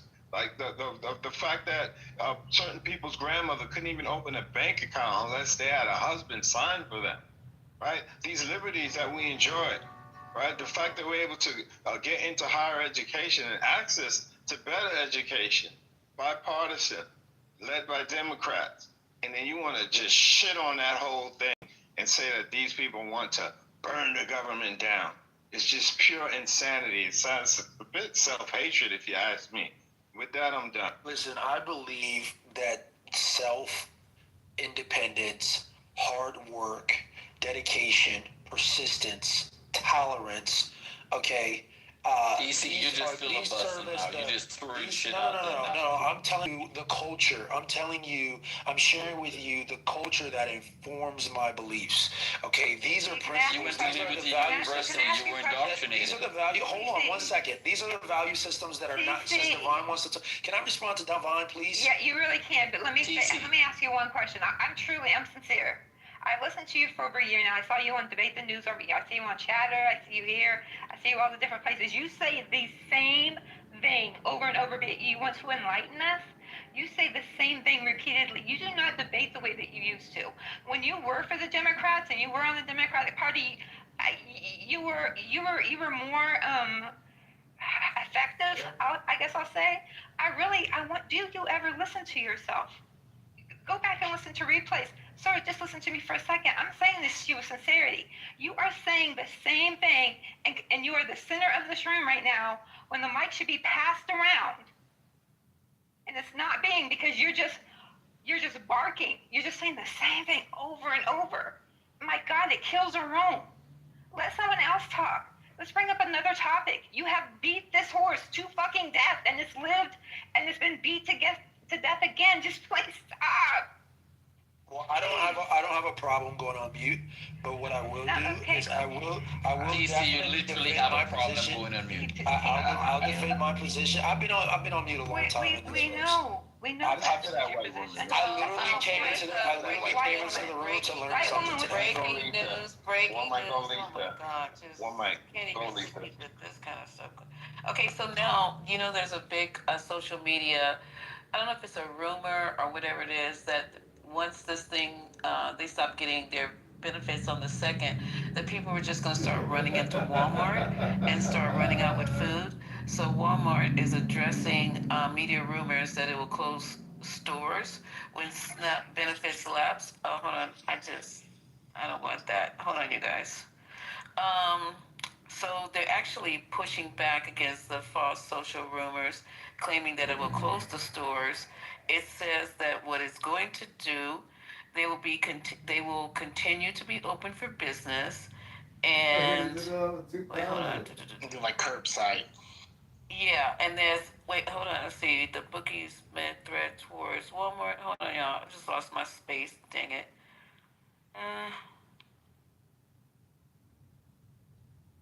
Okay, yeah, they're saying that they're going to do curbside, but they're not going to allow. And if people are coming to the store, remember in the COVID days when they only used to let like 3-4 people, in like little pockets come in at a time, because they don't want this situation to destroy their business. Because they had a TikTok user who attracted 1.1 million views, and about them running into the store. I would be concerned too. This is not only bad to promote running in the stores and running out with groceries, it's also very dangerous to be in them stampedes. If you've been in those like Black Friday stampedes, this would be worse. Just to have people running in, throwing in groceries in a basket, and trying to run out. So I don't advocate for that, because they're like what's her name? Her church is feeding. Plus, she said there's restaurants who are offering to do table foods at the end of the day. If there's going to be that kind of situation where we can't get, meaning all of us, then they probably will give you the food. To tell you something, and it's really the truth, the food that is approaching expiration, and there's nothing wrong with the food that's approaching the store expiration, that food every single night is gathered together, and they can easily give that food out. There are a lot of things that they can do for free to help people. So don't think you have to put your life, my life, and then go to jail in jeopardy. Let's be calm about this. The Republicans want you to panic.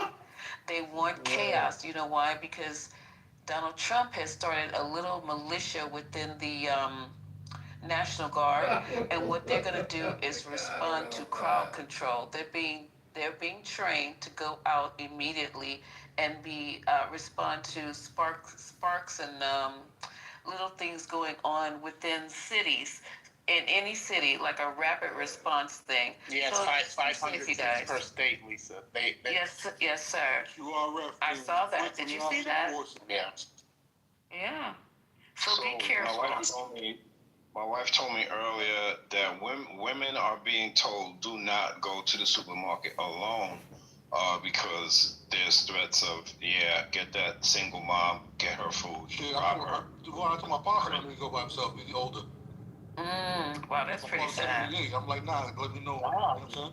Hey, now all these optics is the reason Trump got, voted out the first time, because of what happened during the pandemic. And the crazy thing is, that was all caused by a pandemic. Yeah, his poor handling of it, but we all know it was a pandemic, right? It was unprecedented. Now here we have a person in administration who is causing this fucking havoc. Like, this shit's looking worse than the damn pandemic. And the thing is, it's 100% preventable, and it's 100% being, put into motion by one fucking party. So, it's a fucking mess. And like I said, if you can actually sit back and think that what the fuck is going on is okay, like I said, I'm not even gonna mention his name. I don't even know what it is to deal with that with this person on the stage. But bottom line is, this should be enough. It was enough during the pandemic for people to, have a real that this shit is getting worse. And the more, and we're only in year 1. The next 3 years, what is it gonna look like? Oh, that's scary. folks coming up and you know, we've always told people anyway to walk in groups and everything, you know, even at night on that big parking lot, folks walk in groups anyway. But at the store, if folks out here thinking they gonna rob somebody out here, you got something coming, because somebody gonna open up on you in that parking lot. I told somebody, I don't think you're gonna run up and rob me. I'm gonna open up on you and help you meet your maker, because I'm gonna keep my food. Well, come on. You know what I'm saying? That's not. Come on. No. Come on. Come on, you guys. No. Ashton I is hope the that Texas. not- Texas is a stand your ground state. Nobody She's asked speaking you the law. about standing Coming up and ground. robbing We're talking people about in the kids. parking lot. Can I just finish? Okay, can I just say this? There's already going to be enough. You know, I know that somebody's trying to rob you. It's not a good thing, you know, you guys. But why are your first reaction, like there's something going on in your cellular activity, is violence? It's like no one's going to rob anybody. We're going to pray to God. And these are religious people talking right now. Just pray to God. That's what I'm doing, and hope that I remain safe. But just everything, I'm blast you in the face. I'm gonna put you. I'm gonna send you to your maker. I'm gonna send you home. I'm gonna do. This is all. That's what these maggots like to do. That's what these trumpets like to do. Just pray to God for your safety first, and then if you do get in that situation, then of course you have to protect yourself. But you know, I've been having nightmares with you guys. Yeah, God. You know, God got you. God got you. I can't even think of your name. I'm so tired. Ashton. God got you. You know what I'm saying? I'm a female still, and I don't, you know, I ain't fighting nobody. My folks said I'm not doing that. We're not doing You don't need that. to. You don't need to fight anybody. You don't need to. If somebody is attacking you, then you respond with equal force, right? Right? Is that how that goes? But the thing is, you may not, you know, you don't have to run out to the gun shop and get a gun. And I'm not telling people to do that. But as with females, you do need to be able to watch your surroundings and stuff. Because around Christmas time, it was dudes out here robbing folks and stealing them come out of Macy's and stores. And they would come up, 4 dudes, and they would surround people. Well, they surrounded the wrong woman, and she opened fire on them because they was 4 men and one of her. And so the state couldn't help them. They tried to rob that woman, and that woman killed one person. So, you know, their family was crying and everything, but the state said, sorry, we can't help you. You tried to rob and surround a female. So I do advise people, yes, follow laws applicable to your state. Do not use violence unless applicable, meaning if somebody's trying to do that, the state has already told us and has come out there and has spoke to us and said you have the right under these laws, and they post the laws so that you know that you have the right to defend yourself in a parking lot. If someone's trying to surround you, you have the right to open fire if that person is facing you. If they flee, you cannot chase, go after. There are laws that you follow. Those laws are kept on my refrigerator and on my door, so before I open that door, I know what the laws are and what I'm shooting and why. If I don't know those laws, then you probably shouldn't have a gun if you don't know the laws of your state. Understand the laws of where you live, and then you can go out here and safely own a weapon. Is that right?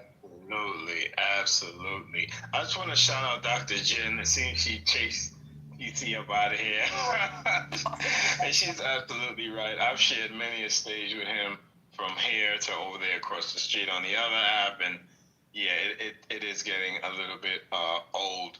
But I just want to say, you know, life happens for people, and yeah, they may end up at a job where there might not be much upward mobility, but they're working, right? And, you know, they may have had a child, and things don't always go according to plan, and having a child is a blessing.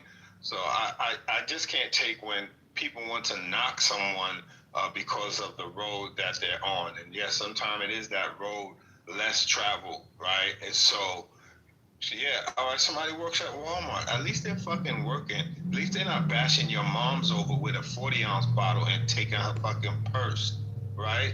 So you can't knock someone because of the position they're in. They're trying, right? Yes, you don't think they know they got a fucking dead-end job? Maybe they didn't get the best grades. Maybe they weren't college material. Maybe they got pregnant at 18. Like, I just don't understand it. But cool, it's not for you to have the empathy, I'm not going to say sympathy, I say empathy. That's being able to put yourself literally in someone else's shoes, or knowing someone like that and understanding what they've been through and why they are where they are in life, instead of kicking them while they're down. Shit is nasty work. I'm done. And now, guys, Devon, just because someone's working in Walmart, you don't know what else the fuck they got going on in their life. They could be in school. They could, you know what I mean? People have all side hustles, man. But where do you people shop if, I mean, we're supposed to be in a boycott against Target, right? If Walmart may not be a safe space to do shopping, right? And we're supposed to be boycotting Amazon, you know, so that we're limiting the income they're getting in. Like, at a certain point, where are we supposed to go shopping? Because at some point, you have to go to the store. I get paid tomorrow. I got to go grocery shopping. Farmers market. Where am I going? Local market or Yeah, butcher. that's the answer. In what area? Eat No, local. Yeah, absolutely, and that's it. It's farmers market's a great option, yeah. But even Aldi's, I know that may sound like Aldi's, but yeah. But from what and that's correct me if I'm wrong, but that's someplace that you can shop where the money isn't going to support Trump. Just about everybody has Aldi's now. But Walmart is one of the major ones that we should be boycotting as well. And you know, Lisa's talked about it before. I really hope that I'll post a link to it's called Blackout something. I'm gonna find it and post it in the chat. But they're asking that, you know, other than, I hope that everyone takes part of it during the blackout time, because our money, that's how we speak. That's really our vote in between. And so while we're preparing and doing all the other things that we're doing, that's what we need to do. But Walmart's one of the worst places that you can go. And I know it's hard. I know that it is. But, you know, there's also websites that are giving you, like, black-owned businesses where you can buy online.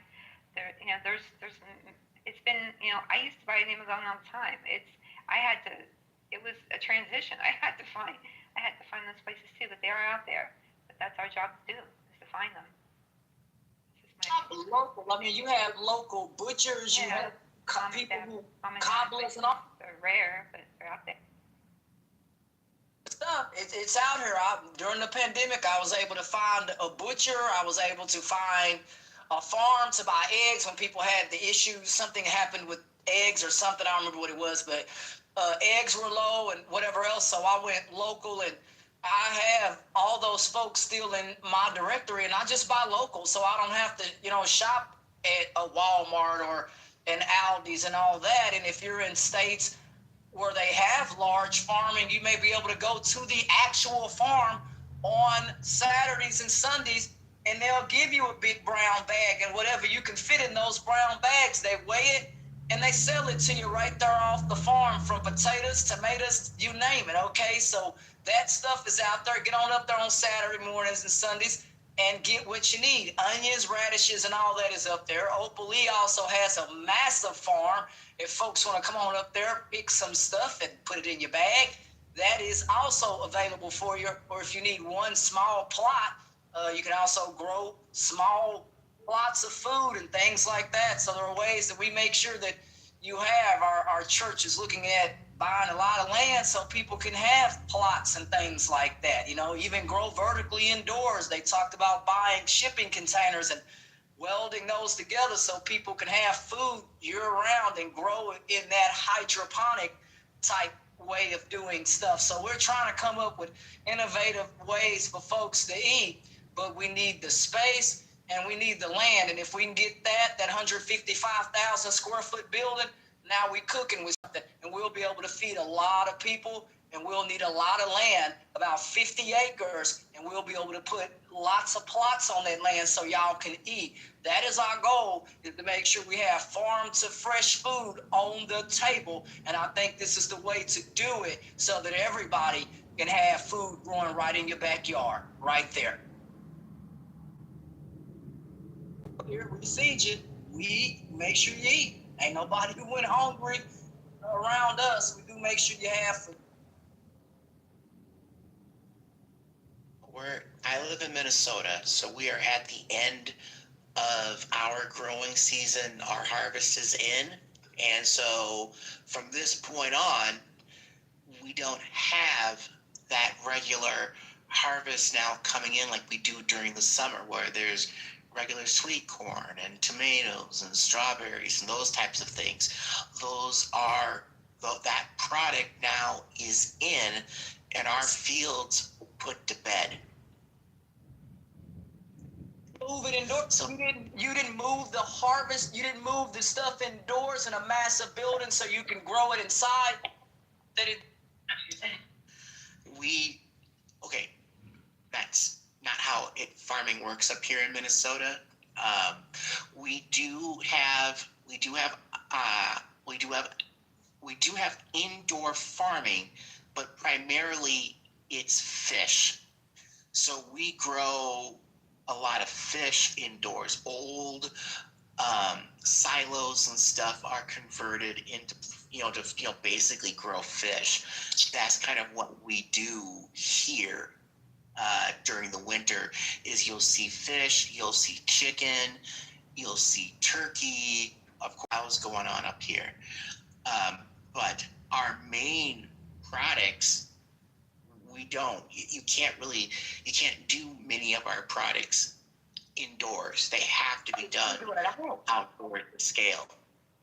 We do have bushel. I'm in Minnesota too. We do have bushel point tomatoes. That is true. That's grown indoor year round. Well, there's also that lettuce company too. I'm sorry? There's a lettuce company that grows what they call living lettuce. So basically, it's grown hydroponically. They contain it. You buy the plant. So you got two options. You can just eat it, or you can put it in water, hopefully with some nutrient liquid in there, and it'll consistently grow. And then you just eat a few leaves off of it. But to really make it work for you, you need to have a large shelf of plants going during the winter in order to be able to eat off of it on a regular basis. We do. We run large heating pipes that run up underneath all of that stuff. We blow hot air in there, keep the plants and stuff from freezing and all that. Then we take that stuff and cover all that stuff at night, and something looks like sheets, keeps the plants from freezing over and all that. And you can do it, okay? And temperatures here have gotten as cold as 2 degrees, and the stuff did okay when we blew that hot heat into that area there. And then on top of that, we've had a massive greenhouse that covered all of that in the shipping containers. So that doubles keeps the heat double in there. So I don't know what buildings or what y'all are using. We have to change the way you do that. If you're trying to feed a lot more people, you have to buy a greenhouse or a massive 155,000 square foot building. If you got something like that, I think you can really make it happen. I don't know what y'all have up there in Minnesota, but find a very large building. You'll need something 2-story so you can grow something upstairs, and downstairs can be used for something else. But yeah, however you want to set it up, that's the size building you're gonna need. I think Michael can vouch for this. It gets a little colder than 2 degrees up here. Like where our numbers go negative, like really negative. In June. I spent a lot of time. Listen, I spent a lot of time in Minneapolis because I was at Prince's place all the time in Chanhassen. I literally went out in June one time after an after party. It was like 3 or 4 in the morning, and I saw my breath when I spoke. That's how cold it was. But Ashton, I completely agree. I hear you, but not everyone does have that ability. What you do have the ability to do, however, is find out, like local stores, whatever, even smaller chains, if they, who owns them, who they're being run by, where the monies are going. And I put a link in the chat where you can find that. There's a place called Sprouts. Don't like it. I'm figuring out who they, because I used to go to, I fully admit, I was a Whole Foods girl. And when Amazon took it over, it went to, it's not been the same since. The food's not the same. It's a little lousy. Stop. What? You didn't know Amazon, Lisa? I'm just confessing I did. I don't shop It's true. anywhere else than Whole Foods, but but I don't know what you guys are missing out on. What's missing?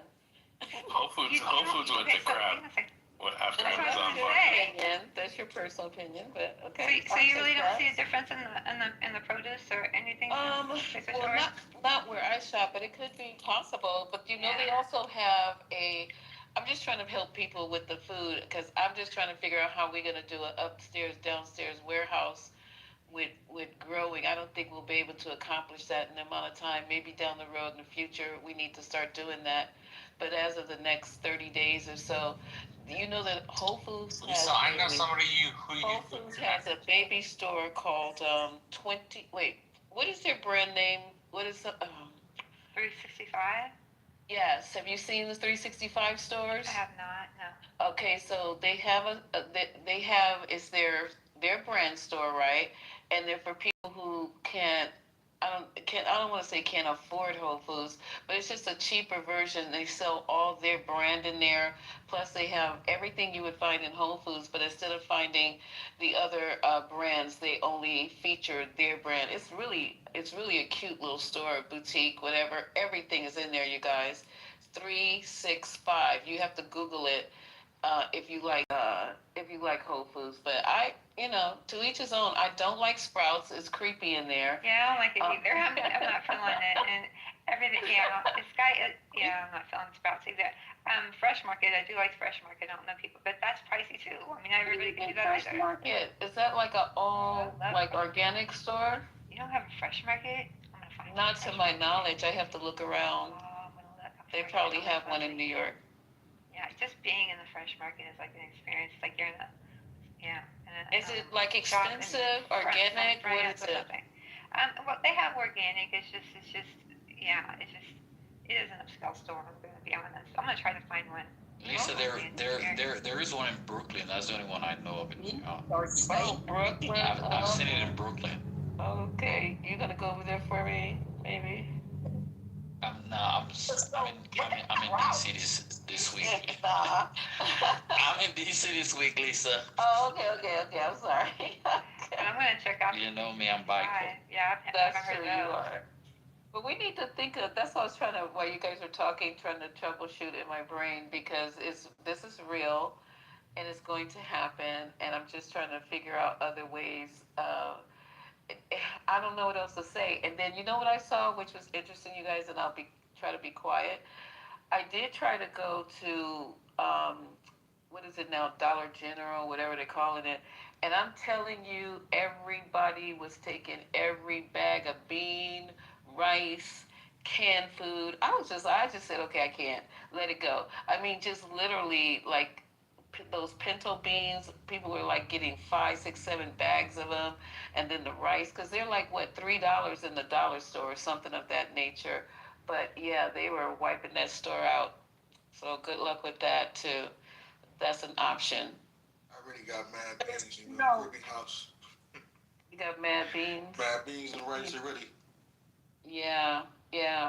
So maybe you guys with all these recipes, coming from the places that you come from, I know it sounds corny and whatever, but I only know how to make it one way. Maybe you guys should share how your mom makes it or your grandmother makes it. So I can't eat beans every day. I'm gonna go crazy. I'm literally gonna go crazy. Eat black beans, red beans, kidney beans, pinto beans, lima beans. That's so many beans. Oh, my stomach is green beans, collard greens. You don't have to eat beans. You'll get steak and chicken and all that over here. No beans. You don't have to eat no dang on beans and all that. You'll get steak, chicken, shrimp, and all that good stuff down here. And so you don't have to. I can't fly to Texas just to eat some chicken and some shrimps. We got black Angus steak too as well. We'll give you good cuts of meat. You go to the butcher with me. You go to the butcher. Well, look here. Go to the butcher. He'll give you. I'm sorry, I can't repeat that again. Steaks, are you giving them away free? Yeah, because people, they're not getting food stamps. You will sell that at a reduced cost on Saturdays, and you get your cut. You'll see them make your cut. Some people don't like when the stuff is cut, so if you don't like that, just pick your cut, and the butcher will take that out. And you can have him weigh that cut. Yeah, please write in the chat. Wegmans is definitely the #1 grocery store. Who? Wegmans. Red, yeah, I've never heard of that before. That's my grocery store. That's where you go. It's yeah, we have it in Maryland and DC and Virginia. Red Miss? Wegmans. Oh, Wegman. Oh, yeah. It's actually from the Northeast, actually. No, I think it's I from heard Rhode it. Island or Maine. Yeah, I've heard of Upstate New York, Wegmans. like the some shit like that. Somewhere upstate New York. Yeah, just to understand you, but Wegmans. It's the best supermarket in the world. Oh, wow. It's the number one supermarket in America to me. And I've lived in I've lived in eight, 9 states, and yeah, Wegmans definitely takes the cake. And the prices aren't bad for all the shit they have there either. What do you think, Emil? The prices aren't too bad compared to what they have there. No, yeah, I mean, you pay a little bit more. For instance, like when I did a comparative analysis, like I say Wegmans versus Harris Teeter when I lived in Virginia, the Wegman was just a little bit more priced, a little bit more expensive. But I like Wegmans because they have a wine store in the supermarket. So therefore, I used to go there and buy my wine. They got restaurants within there too. You got like And they have a restaurant. Yeah, you can basically go out during the seafood section and pick out what you want to eat, and they'll cook it right there for you. You guys it's kind of pretty cool. What happened to our beans and rice? I get all my groceries from Costco and Aldi. That's where I get my stuff. Shout out to Aldi. Who said that? So my wife only buys meat from Wegmans. My wife doesn't want meat from anywhere else but Wegmans. Question: What is Wegmans? And I know you talk about the meat, but is it like going to an actual local butcher where your big cows are hanging up on these big, huge racks? It's a grocery store. It's a grocery store, but it has a lot of different foods and like different stations in there. You can have the sandwich shop. You go to Asian. You can go, wings. You can do Italian. There's a lot of different things you can do right there. Pick out different things. It's kind of like HEB is also a very good grocery store. A lot of HEB buys local, and a lot of their stuff is fresh. It's beautiful. They've gotten fruit and other stuff from places like Hawaii and just some beautiful cuts of meat. They get from our state here and parts of New York have good meat up in New York as well. So parts of this country, instead of eating dang on beans, see if you can get some meat and things like that. Your Black Angus steak is a really nice cut of meat. Get that. Actually, people are not getting paid right now, and people that get food stamps are going to lose the food stamps. I know. Who's going to buy these steaks? Who can afford that? I can't afford the Black Angus right now because regular steak at Whole Foods is $27 a pound. So how am I gonna do Black Angus? Well, one person get a bite. Everybody else gets to smell the plate. Ashton is a secret billionaire. Something's going on. Down the street, down the corner back here, he cuts the meat up here on Sundays. How are they gonna pay Ashton? She said it's free. Who paid? I did. Free. I don't know. It's cheaper to buy local, it seems to me. And I do buy a lot of meat local. In most states should have some kind of butcher. Some states should have something that is local. Even a cobbler. I needed custom shoes made. There's a cobbler around. So you can get this stuff local if you're really willing to look for it and write it down. I have 73 places written down back here. Money, Ashton, is what I'm saying. It's not free. No, sweetheart, it's not free, but it's certainly better than getting stuff from Walmart. Have you seen I could not be getting custom shoes till we get over Black. Dr. Jen was trying to tell you guys about Black Christmas. None of us should be, well, it's up to you guys personal, whatever, but the whole goal is not to shop at all. Thanksgiving all the way to January the 31st. So I don't know. It's up to you guys. It's called Black Christmas, and don't buy anything. So just to throw off the just to throw off the big box stores and the projection of what they think they're gonna make, because there was a projection. I'm gonna be quiet. There was a projection that last year the average family spent 800 and something odd dollars, and this year they're projecting that the average family is going to spend 1,200. I don't know where they're coming up with that, because I'm not even spending $2.50, so I don't know where they're coming up with these projections. I got turkey on layaway. I've got like 8 or 9 payments left. You said 8 or 9 payments left? Oh, that's hilarious. I don't, nothing wrong with that, brother. Nothing. Turkey on layaway. The age of Trump. Instead of buying nothing, how about buying from local independent stores? And Etsy. But if you don't have any money, don't feel bad if you don't have any money. Don't stress yourself and do your credit cards. But if you have the means, yeah, why not?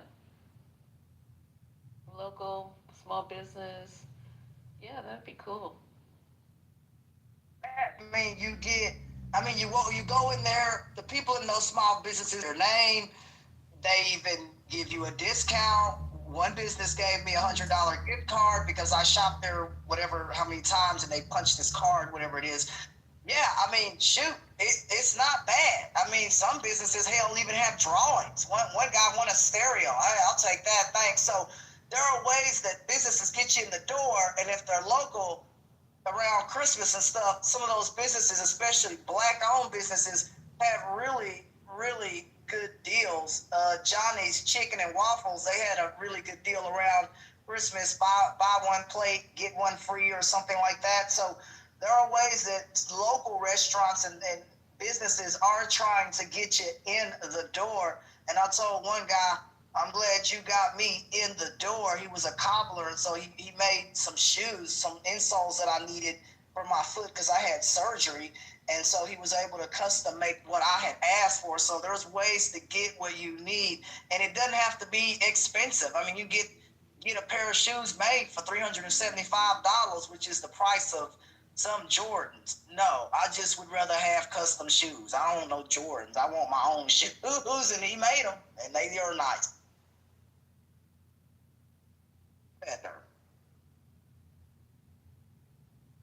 I wish I had $375 to spend on shoes. What, dude? You said $1. Well, I didn't hear you. What'd you say? I said I wish I had $375 to spend on shoes.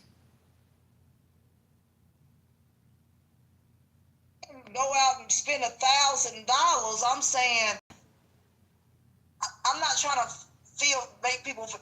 Is that I don't know, because I used to be homeless and had nothing, and so I've come made a lot better for myself. But $300, I'm not saying go spend $1,000 on the latest sneakers, right? We're saying something custom made specifically for your foot is what I'm saying. And so I don't know if custom made stuff or suits or any of that, you have your suits tailored or you have them hanging off you. You don't want that. So the clothes are tailored and they fit your body. That's what. Actually, what about Family of 5? You get them all custom shoes and suits. From Payless, right? Got 10 more. Come on, y'all. Hey, man, as walking up to the front of Payless, can you customize these for me? Absolutely. No Payless. No, sir. This stuff is, not Payless. Ashley, we're talking about hard times. We are talking about hard times, and you talking about steaks at $400 pair of shoes. Yeah, people on survival. Does anyone know about Ross? I didn't know that was high. I'm not saying go out and spend $2,000 on a computer or something. I'm saying don't have $500 to spend, Ashton. The average American don't have a pot to piss in right now. You're singles, you alone. People have families they can't feed. And you talk about steaks. Come on, man. Money. Like cereal, milk, and bread, that's $500 right there. I mean, you want like water, that's another $2-3 grand just to drink water. I mean, it's food and just stuff. If I could order all my food on Temu, I would. Just so I didn't have to pay like half of my income just to eat. What is what is Temu and Shane? What is that? Temu what is a Chinese company where you can basically buy things for cheap, and these are the same companies that make stuff for all of the brand name companies. They're just trying to sell off their excess supply. Right now, they're not as cheap. Eric, I have a manufacturer in China if you need some stuff made. That's legit. I just need a pair of shoes. I can buy some, but for clothing, I'm saying, for mostly like clothing, hats, whatever. Looking it up, it looks like it's not good quality here. I don't know much about it, so I can't speak on Temu or whatever. It just doesn't look like good quality stuff.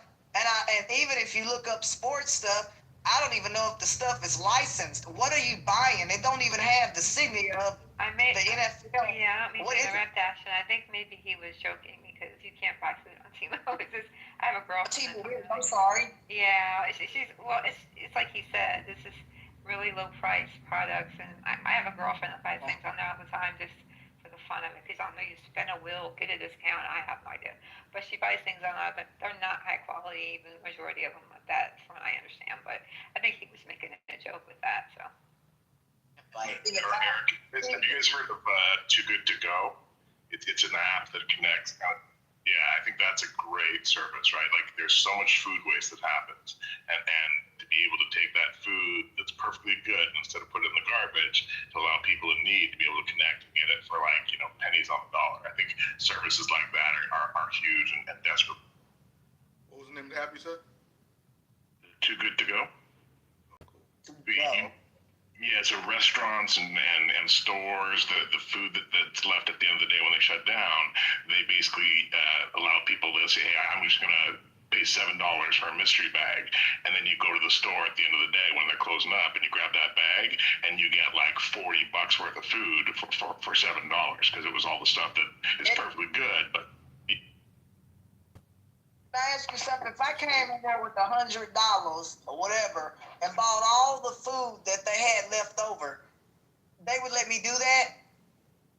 I'm serious. Like, come on. Not all of it, but like he said, they're going to give away a mystery bag. They just put a big ass bag and they'll charge you for a flat price for it.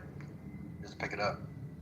I mean, this is like, semi-expired, but it's like, when something is expired, it's not really expired, right? So it's still good food, but they just have to technically just discard of it. But instead of doing that, they'll just give people a discount.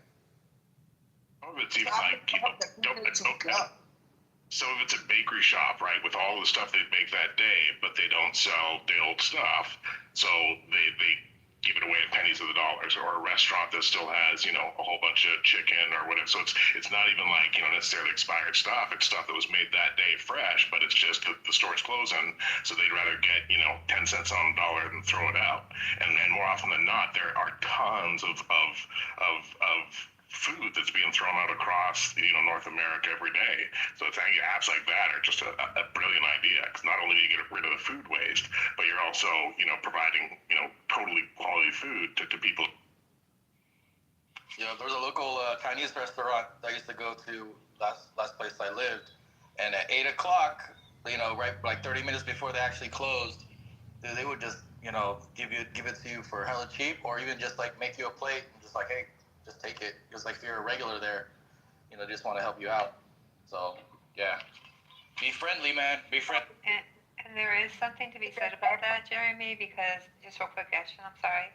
I used to get, when I used to work, I was working at a private practice, but I also worked at, it's called behavioral support services. But I would get food and they would give it to, some companies won't because there's a liability issue, but they will give, there were a lot of companies that would give food, and it was, even like, some of it was a day old, what have you, but it was food.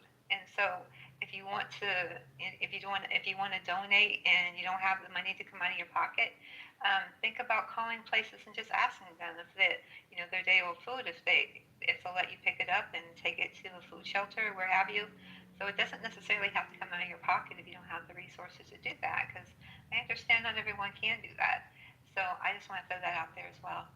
It's a real thing. They'll do it. Yeah, there's some companies I know, like some McDonald's are part of, and I'm sure other fast food restaurants.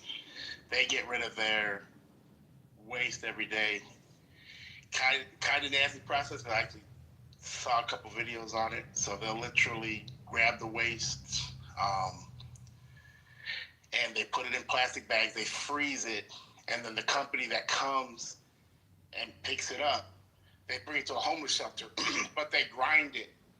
They literally mix it all up, so there'll be like eggs and, you know, biscuits and muffins. It is that, but I mean, hey, you know, people got to eat. That's not a problem. That's what they did. They grind it up into like a mush and they serve it. But, you know, I mean, still, it's good food. It's not how you and I would eat it, but it's just a scramble. There you go. We're not going to serve.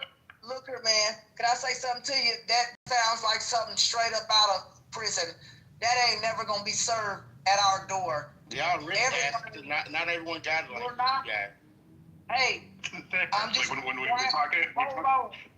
We're not eating, brother. This isn't fair. You're taking food sloshed together as if people are pigs. That is not an order. Ashley, I got it. I got it, but you're taking that out of context. So people are hungry. That I don't know exact reason why they do it. There's a reason they do it. So I don't know the exact reason why they do that. It may just be it preserves it, but I don't know. Freeze dried so it's frozen. They may are preserving that food. I'm just thinking to myself the way you described it when we would work with Aramark, and when we still do. They're one of the largest in the country. We also work with the State Fair of Texas and picked up several tons of food from the State Fair. So there are ways that we are feeding people, and we passed out that food, 14 truckloads of food went out the door, and that was thousands of pounds of food on 18-wheelers. So there are ways that we are trying to get food for people to eat. And when the State Fair shut their doors, they called folks with pickup trucks and 18-wheelers, and folks, you know, came and got that food. Nothing goes to waste. We all get the Blue Zone Project, a massive project that stretches across this region. They are also making sure that people eat. It is horrible that everything is a political game. I've even given money so that people could have something to eat, right? You know, so it's not just keeping, it is helping those folks. And thank you to the State Fair for allowing us to get all the food that we could load in our 18-wheeler. So I'm really grateful for that. Look that up, folks. The State Fair will even feed you their food, and it's packaged, not ground up in a mush. They're going to give you the food in a nice condition, and it's air sealed and stuff like that. It's a beautifully plated. And you guys do that. And you guys do that every day, Ashley. So people can come there every day and do that. Well, we come and pick up the food when the State Fair concludes. They have table. You can look it up. I got that. But I'm saying, do you guys do that every single day? We have a center there at the food bank. Community Action Partners also partners with the utilities and community food bank, 3,000 gallon beds. We do that Monday through Thursday from 9 to 1 o'clock. Monday through Thursday from 9 to 1 o'clock. So, and then on Fridays is the day that we reload all the shelves. So yeah, we do that consistently almost every day. Yes, sir. Monday through Friday. And then let me stop, because you're doing a good thing. I was going to take it to a level I don't need to. So, no. Yeah, appreciate it. We're making sure people eat, and the folks who need that food, we make sure it doesn't go to waste. That food is also dated with the correct dates and stamped so that people know exactly what they're getting, and the food that is not good. Of course, that food is ground up and sent over to farms, and that's fed to pigs. We're not feeding mixed up food to people. That food is sent off to animals. We feed people the good stuff the animals get, what they should eat. We're not going to do that to you, all right? Damn, man, you dragging them. Damn. Hey, people. Hey, you know what? It sounds terrible, you know, to us, and it, you know, I would wish better that people wouldn't have to eat that. You know, but hey, that's what's going down. I just, the vision of it, brother. I never ever thought that is what America, I'm dead serious, bro. I never thought that that's what's being fed to people. That stuff, I'm serious. We send to the pig farm down here. We would never, ever, under no circumstances in our 75 years have we ever fed people stuff like that. And if people are eating stuff like that, then they need to, you know, check out Funky Town Fridges. That lady has stepped up to try to help feed people. She will also be feeding people in the parking lot. She's trying to find a high school or somewhere that will let her set up, and she's going to open up refrigerators around the city in conjunction with Tarrant Area Food Bank and Feeding America. Those folks will be putting food in the refrigerators for people who really need to eat. And it's called Funky Town Fridge. Look her up and she'll make sure you eat.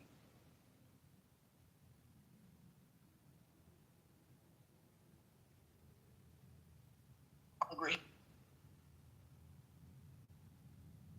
If you're in this area, you won't go hungry.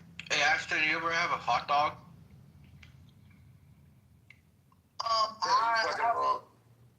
I'm sorry, sir. Sausage, McNuggets. You ever have a McNugget? Sometimes, not really, because I don't like how the crap is made. I try to get sausages, again, local, because I don't like I'm just serious. I don't like what is ground in it. I've seen it put together, however you want to say it. Yeah. So I prefer to do a lot of that local, because I told the guy I'm going to know my cut from the cow to them making the sausage. That's the difference here in Texas, is that you're going to know what is being added in your sausage. And they show you on the computer with the cow, right? Your custom cows up there. It's going across the screen, and you point and let them know, I want that cut. And that guy goes back there and makes your cut for you. So you don't have to get this ground up, nasty, whatever. It's just a hodgepodge of a mess. If you've ever seen how sausages are made, they ground up everything. Not here. We're gonna ground up the beautiful. You don't be having no turkey tips or nothing. No turkey tips. No. No. I believe in the cut of meat. Ground. No hot links. Hot links. You got spices and stuff in there, right? Like. What about homemade venison sausage? Homemade venison sausage is fantastic. Come again, sir? Homemade venison sausage with wild rice mixed in. I mean, that's fantastic. You can't go wrong with that. Bear sausage is really good as well. I mean, it's, you know. You just said bear? Bear, yeah. What kind of bear? Bear sausage? Black bear. Black bear? Oh, black bear. I think that's what bear one. I can't. What's black bear taste like? Like bear. I'm saying, like, what kind of, like, compare this comparison to something. There's really nothing to compare it to. It tastes like bear. It's like people ask what does deer taste like. It's very gamey and very fatty. Oh, yeah. That's fatty. Hey, you know, Haitian ostrich is not comparable to chicken. It's comparable to, like, steak, red meat. Yeah. So when you eat bear, do you have to render off the fat? So I don't know how this works, but if the guy's making his cut, does he have to then sear or render off the fat? Like when I tell them to make that cut, they cut that at an angle to really take that fat off. And then they'll take that fat and put it back. If you want that actually cooked, they got somebody that'll smoke it for you, and they add the fat back in to put the flavor back into the meat, but you don't want to just eat a bunch of fat. You want that render to cut off. Do they do that with bear, or how would you make your cut, or what? I don't know how that works. I've never had bear. Do you see your cut on the screen, or what are you doing? Well, first you shoot the bear, and then you drag that bear out of the woods, and then you hang it in your garage and you process it. That's how it's done up here. No. We call a butcher. I don't know what in God's name. Back up. You call a butcher. They put it onto a truck and they make the cut on a computer. I ain't never in my life took something and put it in my house and said, "Hi guys, I got a cow." Brother, no. I will have the USDA talking to me. No. What do you? No. Not in your garage. You don't take that thing down to the butcher and have him make the cut on the computer. You did this in your house, bro. We is the butcher. We is the butcher, Ashton. Yeah, that's how this works.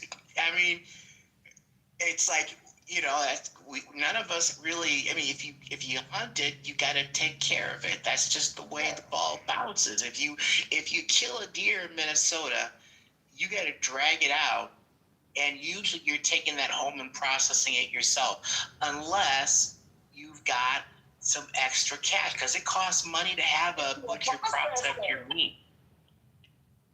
Same thing. It costs a lot of money. Butcher is the dude with the knife that knows how to cut the meat.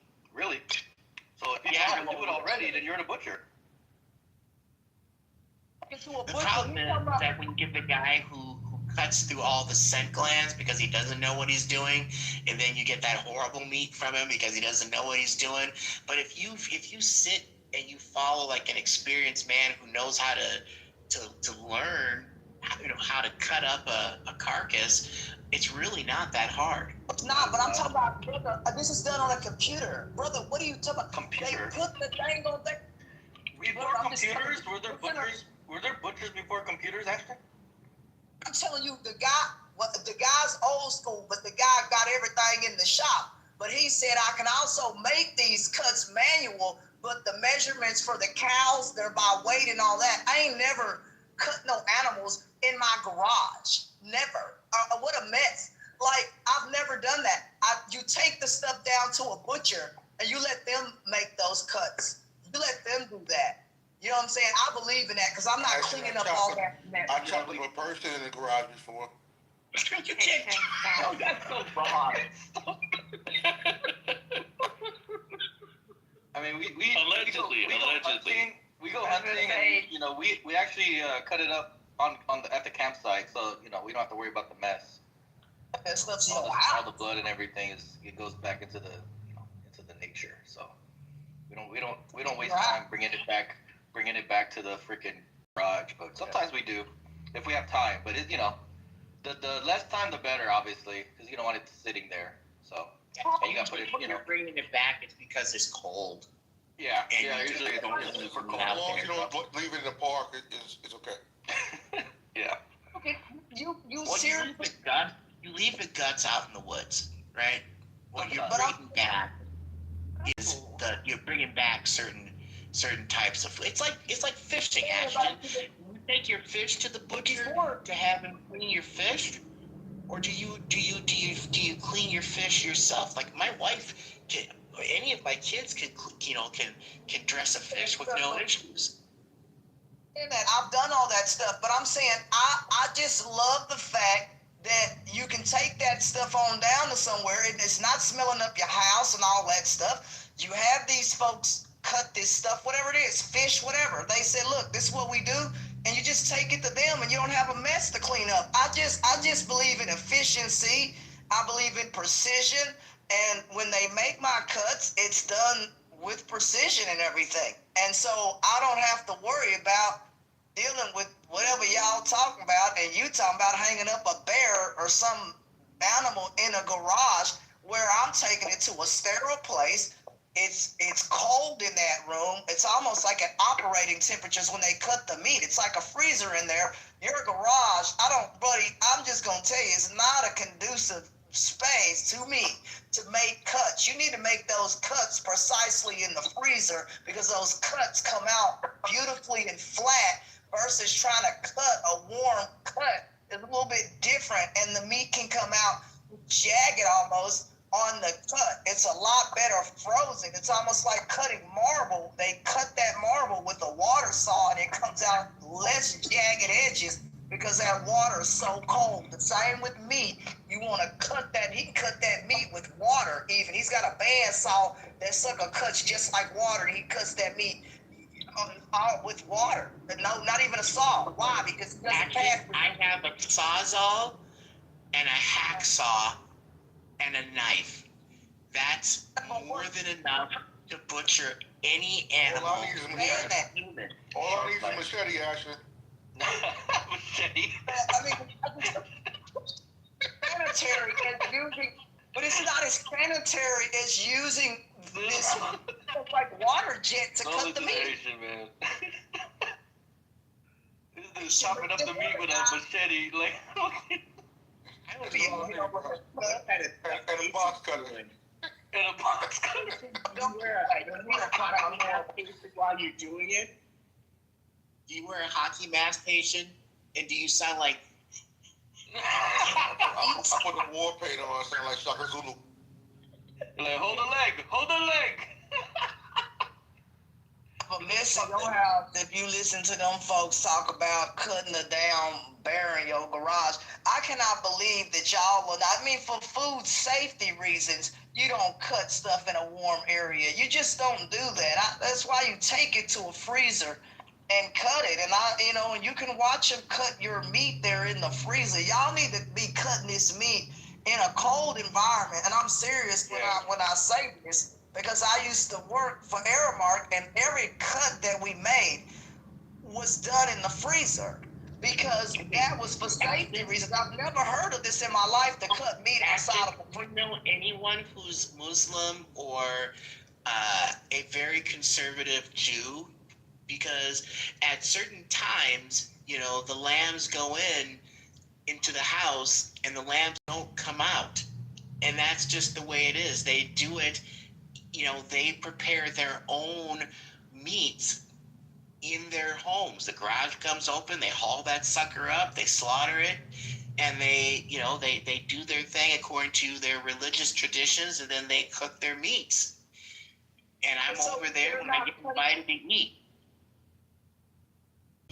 I mean, consuming an animal is as natural for a human as just getting up in the morning. We are humans. We are built to go out there and, get animals and slaughter them and take, and process them and cook them. That's what it is. I have no problem with that. I'm just saying that I get it because I work in food service. I'm saying that the stuff, you guys need to do it in a safe manner at temperature. Why do you think they keep operating rooms cold? It doesn't matter about the tradition. Cut the meat in a cold area so you don't get sick and bacteria doesn't grow in there. That's a liability reason. That's why that meat's cut in a freezer, sweetheart. You want to do that so that you don't get sick. Ashton, I'm trying to. Humans been hunting in like really hot areas, right? Before freezers were even invented. What do you think humans did when they were hunting? I killed a lion in Africa last time I was there. You killed a lion? Is that the one? Is that the head of the lion right there? In your Yep. Kill that motherfucker. They did a good job on the freaking head, dude. Sir. I'm talking about in today's Ashton, would you cross that? You see Asian running out with a box cutter trying to kill the lion. What are you saying about the meat before a refrigerator? I'm just saying today, because the propensity for bacteria and all of that, I don't know back then, whatever. I don't know about all that. Yeah, what did they do to the meat to make sure? When I when I worked in food service, wasn't nobody taking no dang on meat outside to cut it, or else they'd shut our business down. So I'm just telling you what the laws are. We're not doing that. So whatever them folks did, they may not have run a restaurant. They may not, I don't know what them folks ran back then or whoever you're talking about, but they're not feeding 5,000 people a day, right? So however they stored meat, I don't know what they did with meat. Maybe they maybe dried the meat somehow back then. I don't know. But to cut a cow outdoors, outside, it's not going to work. To cut any animals outdoors and you expect that to be served, I would never tell somebody, hi, I just cut my cow outside. Would you like a cut, a piece? What? No. You'll get laughed at out here. Why? Because you need to be doing that in a freeze, that cold area. I think the reason why that is, Ashton, is that in some of those meat processing plants, they process so many animals that they have to have a really high sanitation standard. But when you look at like the example that Eric was giving, where you kill a deer out in nature, right? This is like nature. There's very little bacteria and contaminants. Like you're killing it, chopping it up, hauling it out. It's refrigerated by the end of the day. Like there's nothing unsanitary about that. That's perfectly sanitary. And a lot of hunters get their meat that way, all year round. It's perfect. Just real quick, I have a question. Lisa, are you still there? Are you around? Can you use your phone? Hang on 1 second for me, if you would. I don't know if she's available or not. So I'm curious how many people. Hey, Drew. I'm curious as to how many people are interested in having a room, because Lisa was talking about this the other day, where people, for the holidays or what have you, to places and things that we could do to shop, to where we could still be honoring the blackout. If I don't know if you want to put if you're interested, I've never done this before. You might be like, one in the chat or something, so that we know you're interested in that type of room. She was talking about the other day. Somebody just said the blackout. It's during the Christmas holiday, and there's a link that I put, but I could put it again. So, I mean, there's a lot of things. We could talk about things for a long time. I don't know if anyone has another topic. This has been a great information. Great information. So is there any new news or any other topic that someone wants to hit today or tonight at 11:30? Yeah, I had one, but I'm sure it's been discussed already. What is it, Drew? Give me a shot. I wanted to ask Trent what he felt about RFK walking back, his whole Tylenol conversation. He didn't walk. Try to sue his ass, but he did. He didn't walk it back, but my Halo game just started because Ashton was taking forever talking about Bears. But I'll come back. He actually didn't walk it back. Yeah, I mean, he may not have. I guess. If you go look at the entire statement that he gave through, but he doesn't entirely walk it back.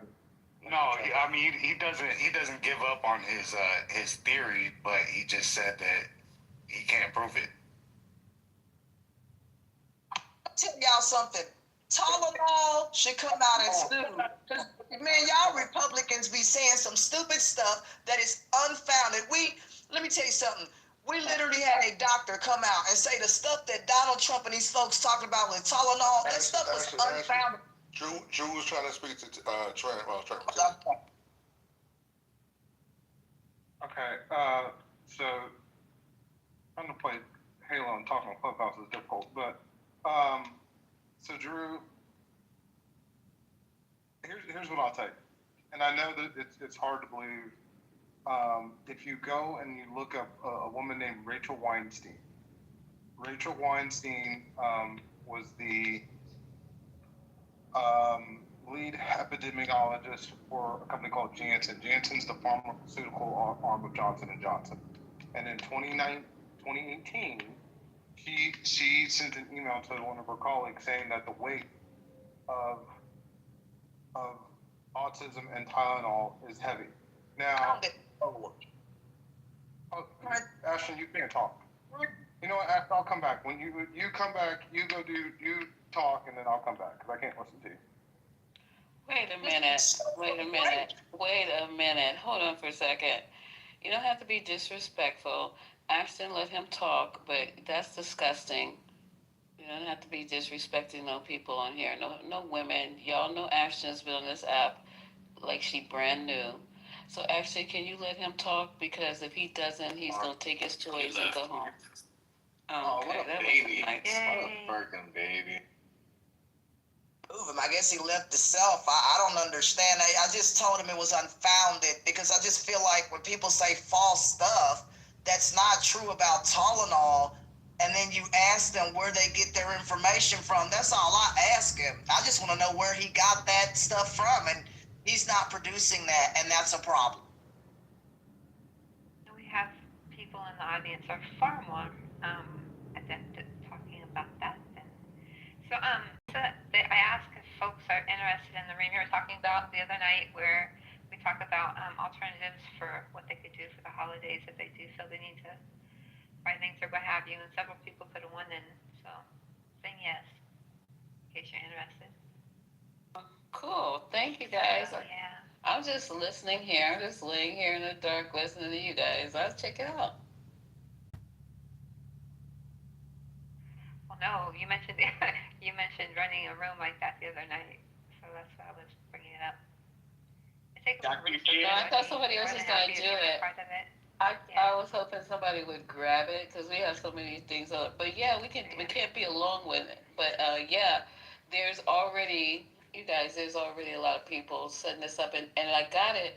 Maybe I could just do Dr. Carr. He's the one who started it, so maybe I'll just run the first 30 minutes of him talking about it, and then you guys could probably understand it better when he explains it to you to sound more feasible. I can do that tomorrow if y'all want to.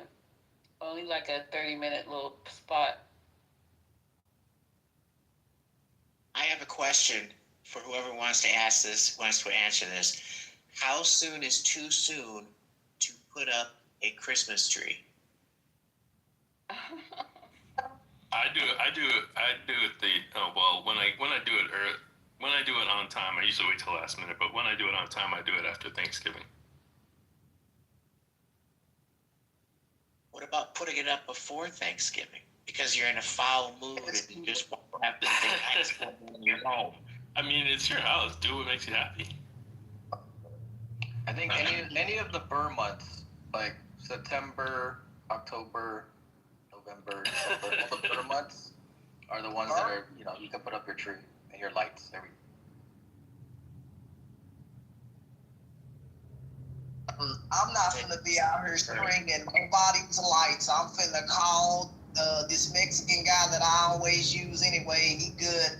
I told him he'll hang up that stuff anyway. He said, cool. I'm not doing that. I'm sorry. I'm not finna be on no roof stringing up no lights. Sorry.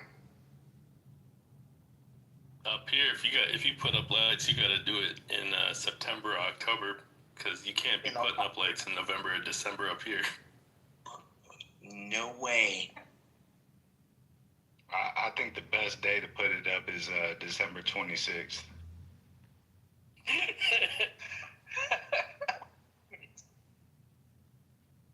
Just leave it up all year.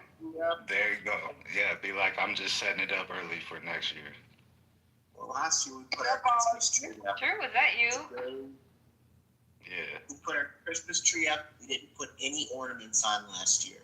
We just put the Christmas tree up. I got one of those Christmas trees that has the lights embedded in the artificial tree. So all I gotta do is just put it up. I meant to put ornaments on it, but we just never got around to it, and it was fine without any ornaments on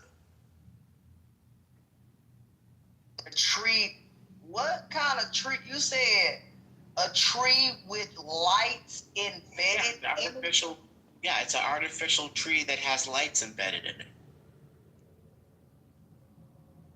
You just put it together. Why not a real tree with just lights wrapped around it? What happens with real trees? Real trees bring real bugs.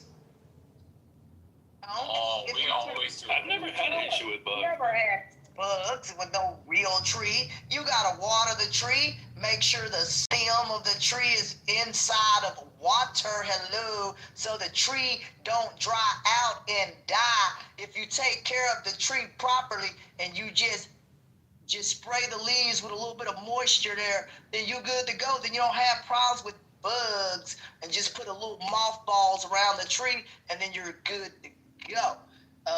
I ain't never had no problems, dude, with no bugs or whatever you talking about, and just have an arborist come in there and just primp it up, and you good to go. I ain't never had any issues with none of that. So where in the world are you getting trees that attract stuff you should have, and the real trees smell good? Them old plastic trees, nothing. You can't smell a dang on thing but plastic. Who wants that? Get a real tree and take care of a real tree, okay? And they're just as nice as a, I don't know, whatever tree. I ain't never seen no tree with lights embedded in it. I wrap the lights around the tree and like decorating it. A real tree. Go get one of those. Over to Lisa. Lisa, artificial or real tree? Artificial or real tree? Okay, so now that it's getting a little bit too close, I would do artificial now because of the drought. So I'll do artificial. They're beautiful. They had some on sale, which I didn't think that they were going to be selling these trees. Those artificial trees are quite expensive. I was shocked. So they're on sale. I don't know. I guess it was a 6-foot one with the lights embedded. Very beautiful. It was on sale for $300. And they have music too on them. What? Oh, that's nice. I'll do that one. I'll do artificial. And some of them have different colors too. Like there's a dial on it. You can change the colors, have like a different pattern. And then the real one's annoying if you actually, the real one's annoying too. That sounds beautiful, you guys. I didn't know all that. And they were literally selling out of them at $300. I was like, damn. $300 isn't that think about it. How much are real trees nowadays? I don't know. Where I am, it's anywhere from $50 to $100. For how big of a tree you can get for $50 though? I get about 7-8 feet. What? But see, I live in a land of trees, so you know. I should pay about 100 every year, maybe 150, and we can get something like 5 foot by 9 foot. Wow, when he said $50, you guys almost set up straight. That is whoa. For $9, you know, again, in Minnesota, we live in the middle of a forest. You know, there are 2 major forests here. Supply and demand. So, and we have a lot of tree farmers in the area. So, the scouts are always selling trees, and if you wait to the last minute, you can probably get one for as low as $20. Wow, you guys. Okay, I'm down for that. If I can find a live one, but then also I know you guys are gonna say what happens after the program to mulch them. It's the nice program when they mulch them. Sometimes they mulch them and give it back to you, and sometimes they mulch them and take them to the park and spread it. So yeah, my county turns them into mulch, and you get all the mulch. It's free for anyone who lives in the county. Yeah, that's really super sweet.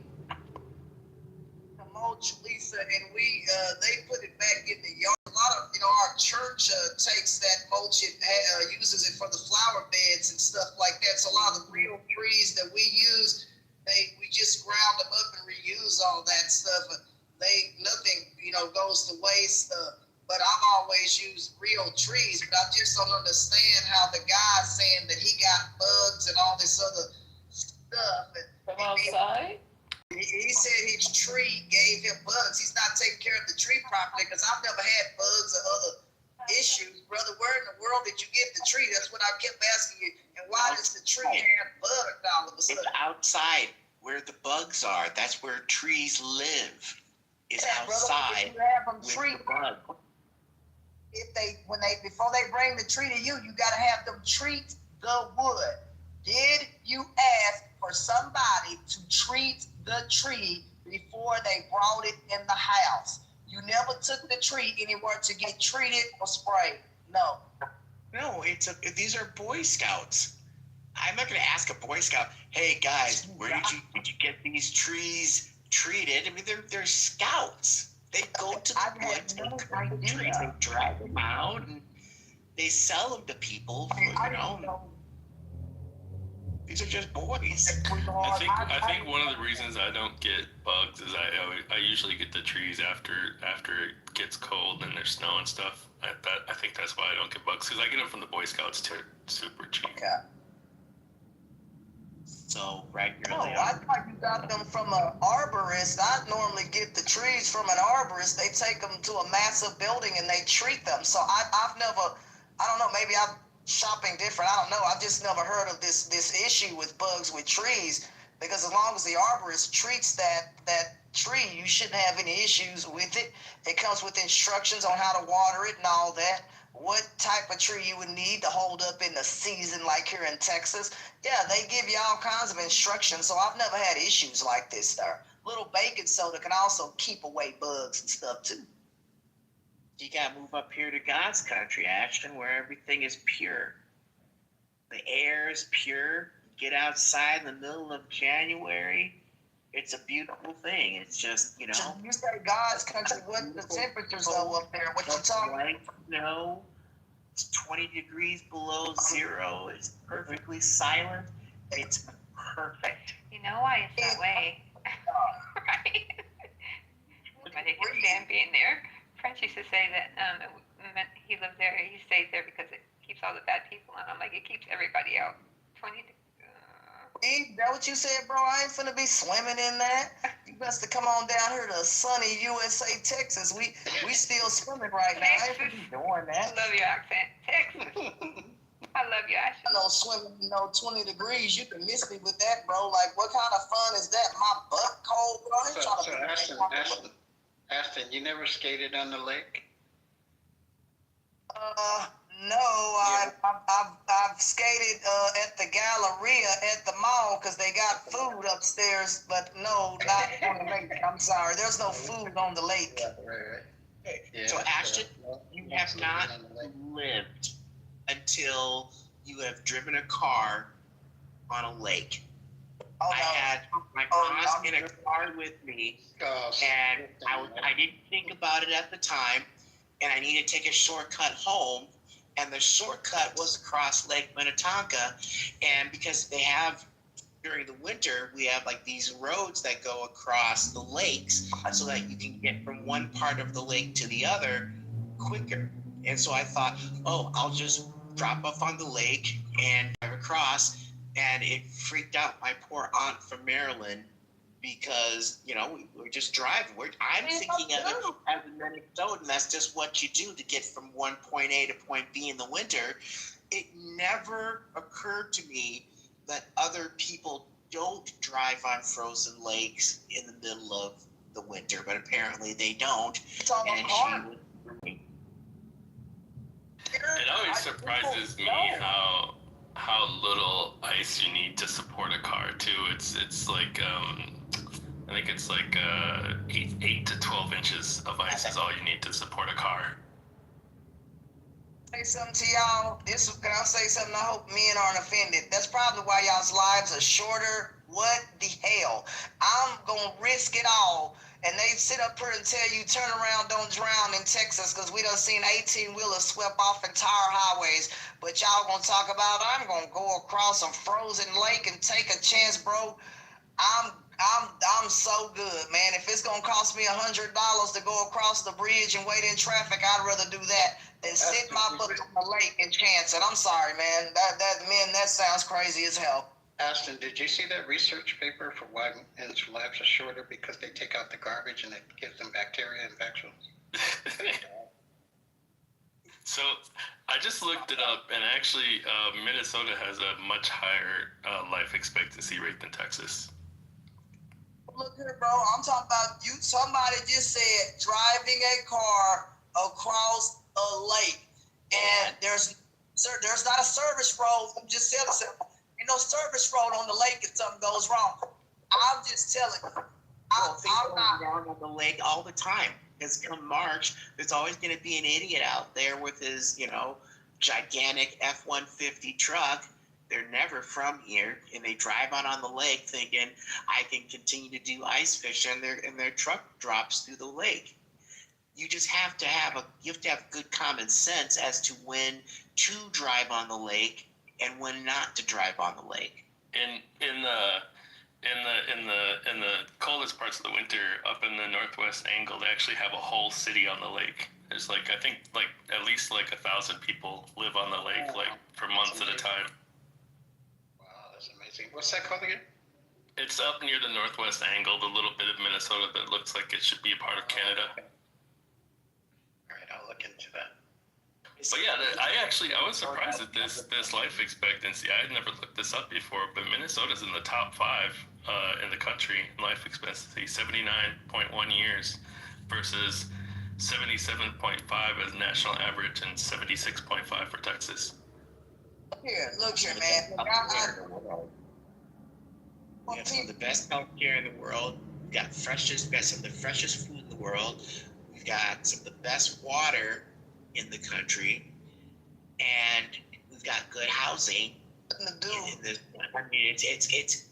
It's a very, very healthy state to live in, and I don't want any of you people. Big open. You say you don't want any of them to move here. We got wide open places and wide open spaces. You go to some states, you on top of people. I went to New York, and a guy said, "Hey, those are row houses." I said, "No, sir. You can touch the house next to you. Too crowded." I've been to many cities, and I come back to this area because I get a lot for my money. I told the guy, "Where you gonna find a 2,000 square foot place? You put that stuff up in other places, you paying $6 to $10 grand." The guy says he pays over $6,000 a month to stay in what I'm living in. I'll take a 2,000 square foot place any day. Got big old closets up here, big showers, and stuff tall enough. The ceiling's 10 foot tall in here.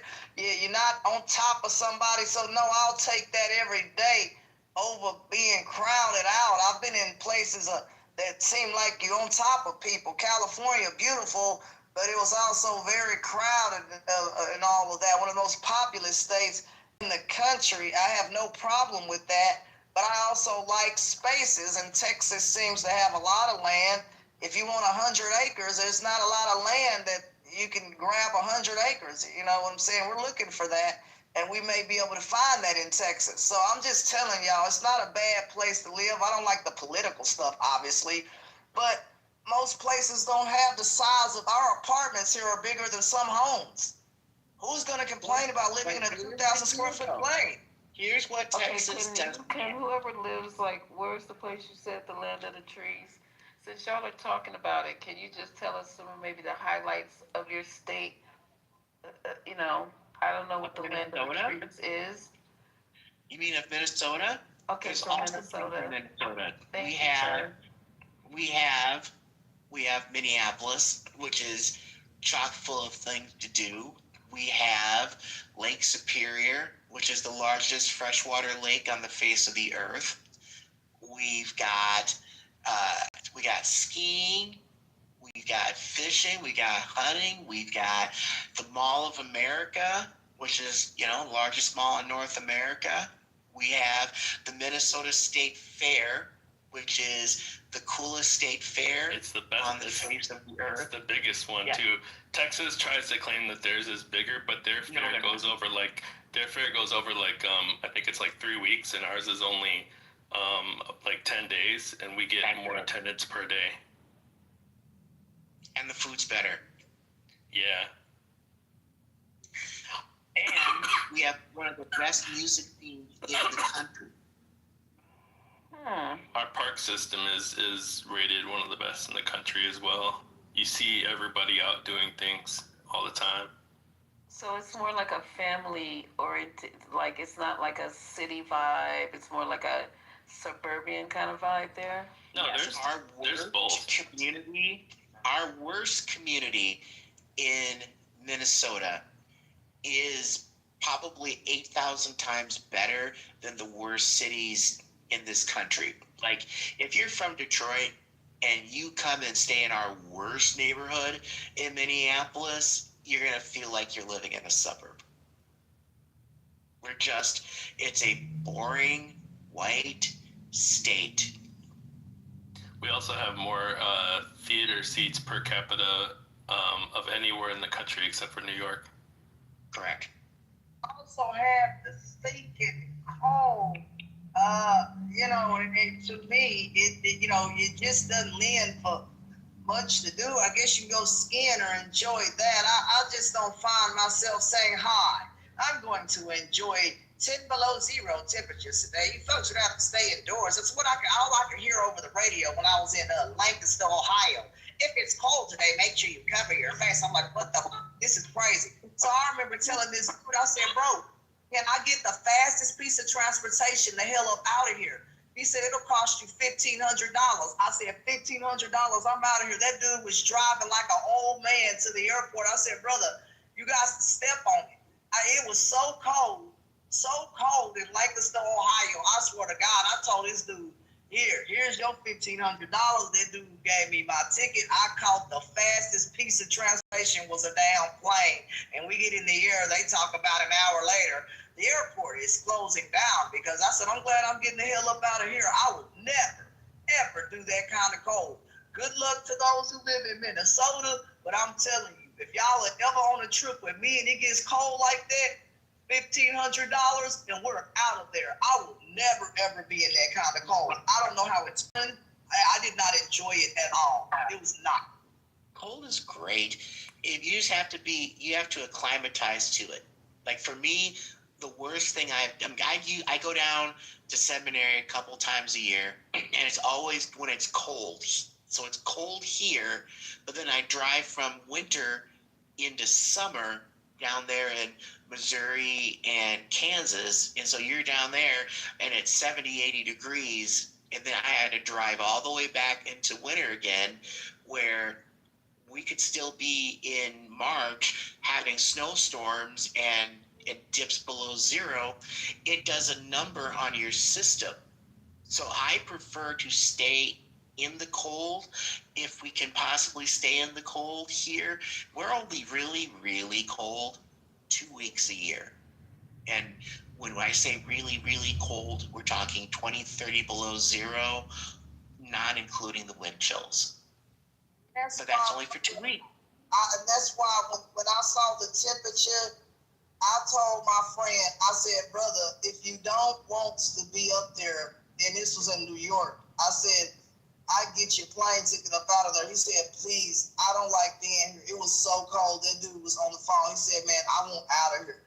And he was happy to land at DFW because I said, bro, I cannot do this. I went to New York too. And it just going around the building, the wind was just, it's not fun in the cold. It's like, I don't care. Like I told the dude, I said, bro, I'm freezing. I'm going to this store. I said, can you sell me the best jacket you got? He had this fur jacket. I said, I'll take that.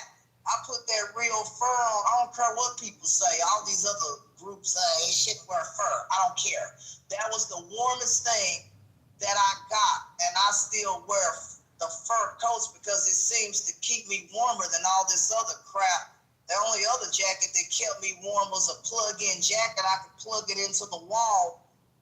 The suit would keep warm, but this fur coat, man, there was no matching real fur and what God created. That coat kept me warm up there in New York in the heavy cold. It kept that wind off of me. So don't knock real fur coats because they do hold up for real. And it kept me from literally freezing because the jackets I bought was from this region. I had on 3 jackets and I was still cold. And I was shivering when I went into that department store. And that dude was like, we have a jacket, but it'll be this cost. I said, bro, I don't care about the cost. I'm cold. I paid $470 for that jacket. New York isn't cold. They get snow, but they're not cold. Lisa, are you guys that cold? You guys aren't that cold up in New York, are you? Yo, Not the way you're talking, sir. Not the kind of cold you're talking. As a matter of fact, the last couple of years, they haven't been getting a lot of snow, so I don't know. Your upper state has been getting trashed with snow, but usually New York City is like more. Yeah. Probably because of the buildings. What you think? Yeah, well, and the heat island, like we get a heat island effect too. Usually storms will split and go around the cities instead of going. Which is nice. One of the things I like about the cold is it keeps us from having poisonous things and bitey things and flying cockroaches and things like that that you get down south. Oh, that's funny. Yeah, mosquitoes and It ain't no big deal. Them water bugs, they may land on you, just boop, you grab them and keep going. It ain't no big deal. Y'all freak out. Oh my God, it's not a big deal. They water bugs. They just buzz around you, they buzz on, and you keep walking. They water bugs. They not gonna. Those bugs will eat you though, Ashley. They just fly around and everything. They may let you go. Ashley, tell the truth. Those ants will eat you, right? Ants, but if you're not an idiot and put your hand in the pile, that's on you. But Ashman, if you haven't been out there, you can step in the anthill and then they'll eat you up. I actually had. I was in Florida and I had fire ants bite me in my sleep in an apartment building. No, they'll get you. They'll eat you. They're painful as hell too. Right. If you just sit there, you'll die. It was actually a good thing that they bit us because my wife and I were sleeping in what was supposed to be the nursery for a new baby, and if the baby was in there, that baby would have been dead. Oh no! Luckily, it was us and not the baby. And then the landlord wouldn't do anything about it, so they moved to a different apartment building. They don't like the taste of California meat, though. No, they don't like ants should not. I mean, the biggest thing we've dealt with, like when I went up under a house, before I go up under a house, I normally smoke out the front end, meaning that I create a smoke and blow smoke in there so the animals and all that run out of the other side. You should never crawl into spaces where there are ants or none of that. And you can stick a pole in the ground that's hollow and drive smoke into that pole, and all the ants come up, and then, you know what I mean? And then you put your baking soda and all that, kill all those ants and stuff before you even crawl up under the house. I would, you know what I'm saying? That's just how I did it. So you shouldn't have problems with bugs if you smoke out that area to get rid of those bugs and stuff. We did the same thing with bees when there were bees in a kitchen. We took them bees and smoked them dangerously out. Well, I smoked them out on the other end. I took a large pipe and smoked them out. Well, the bees were in a kitchen, and the lady was trying to swat at them, and I smoked them out, and we got them out of the house, and we were able to call the bee folks in, and they were able to get the nest out of there. So once you get the bees away, it helps. It helps a lot. I've done a lot of that stuff, and I never been bit or stung or nothing. As long as you do the stuff the right way and control. Can I finish asking the questions? So what is for your food? Are you guys known for cheese? Are you known for beer? Are you known for syrup? Are you known for, what are you guys known for? We had a Honey Crisp apple. A Honey Crisp apple. Yes, it's a very sweet apple. Yeah. I actually like Sweet Tangled better than Honeycrisp, but that's a newer apple. I've never had a Honey Crisp. Minnesota is known for developing different types of apples. Yeah, that's my favorite apple. Those are fire. PG apple. Do you know I don't see people eating apples anymore? Is it just me? I eat apples all the time. You know, I don't see people doing that. When I was little, I used to see people eating apples all the time. I like the sound of them when you bite into them. It's just a crunch. Yeah. Oh yeah. We do have a lot of breweries. My family in Orlando, they make their own beer, and they were blown away by how many breweries we have compared to Orlando. Wow. What in the world? Yeah, we got a lot of much more peaceful place if we got rid of all the MAGA. Don't you think? Oh. We have lefse. But we also have huge East African community, so we have a lot of East African food too. Yes. East Africans in a state with it's 20 below? I'll stop playing. No, yeah, because what happens is when there's refugees, states have to agree to take in refugees, and Minnesota has almost always agreed to take in refugees. That's why we have the highest Hmong population outside of Fresno, California, and one of the high. I think we have more Somalians than anywhere else in the diaspora. Eric, talk about the fact of the indigenous people and the Native American culture and Yes, we have. Okay, we have some of. We have the Minnewacan, Dakota, Sioux. We have the Chippewa, of which my two of my grandbabies are part of that particular tribe, and as a result, we have wild rice. We have fry bread. We have walleye. Fry bread is so good. Oh my God, it is so good. Fry bread taco. We have we have what are called we have powwows. They're called something else, but what you'll find in different parts of our state are these structures called and a wasipi is the best way to describe it. It's a stadium where the ritual dancing takes place. And most school districts will have a powwow in the gym where you bring in food vendors and stuff. But, a lot of the powwows now, yes, the tribes gather, but regular folks will gather as well because, Native culture is Minnesota. Our name is literally a Native name. We've had a good relationship. We've had bad relationships, but I will say we're in a good place right now.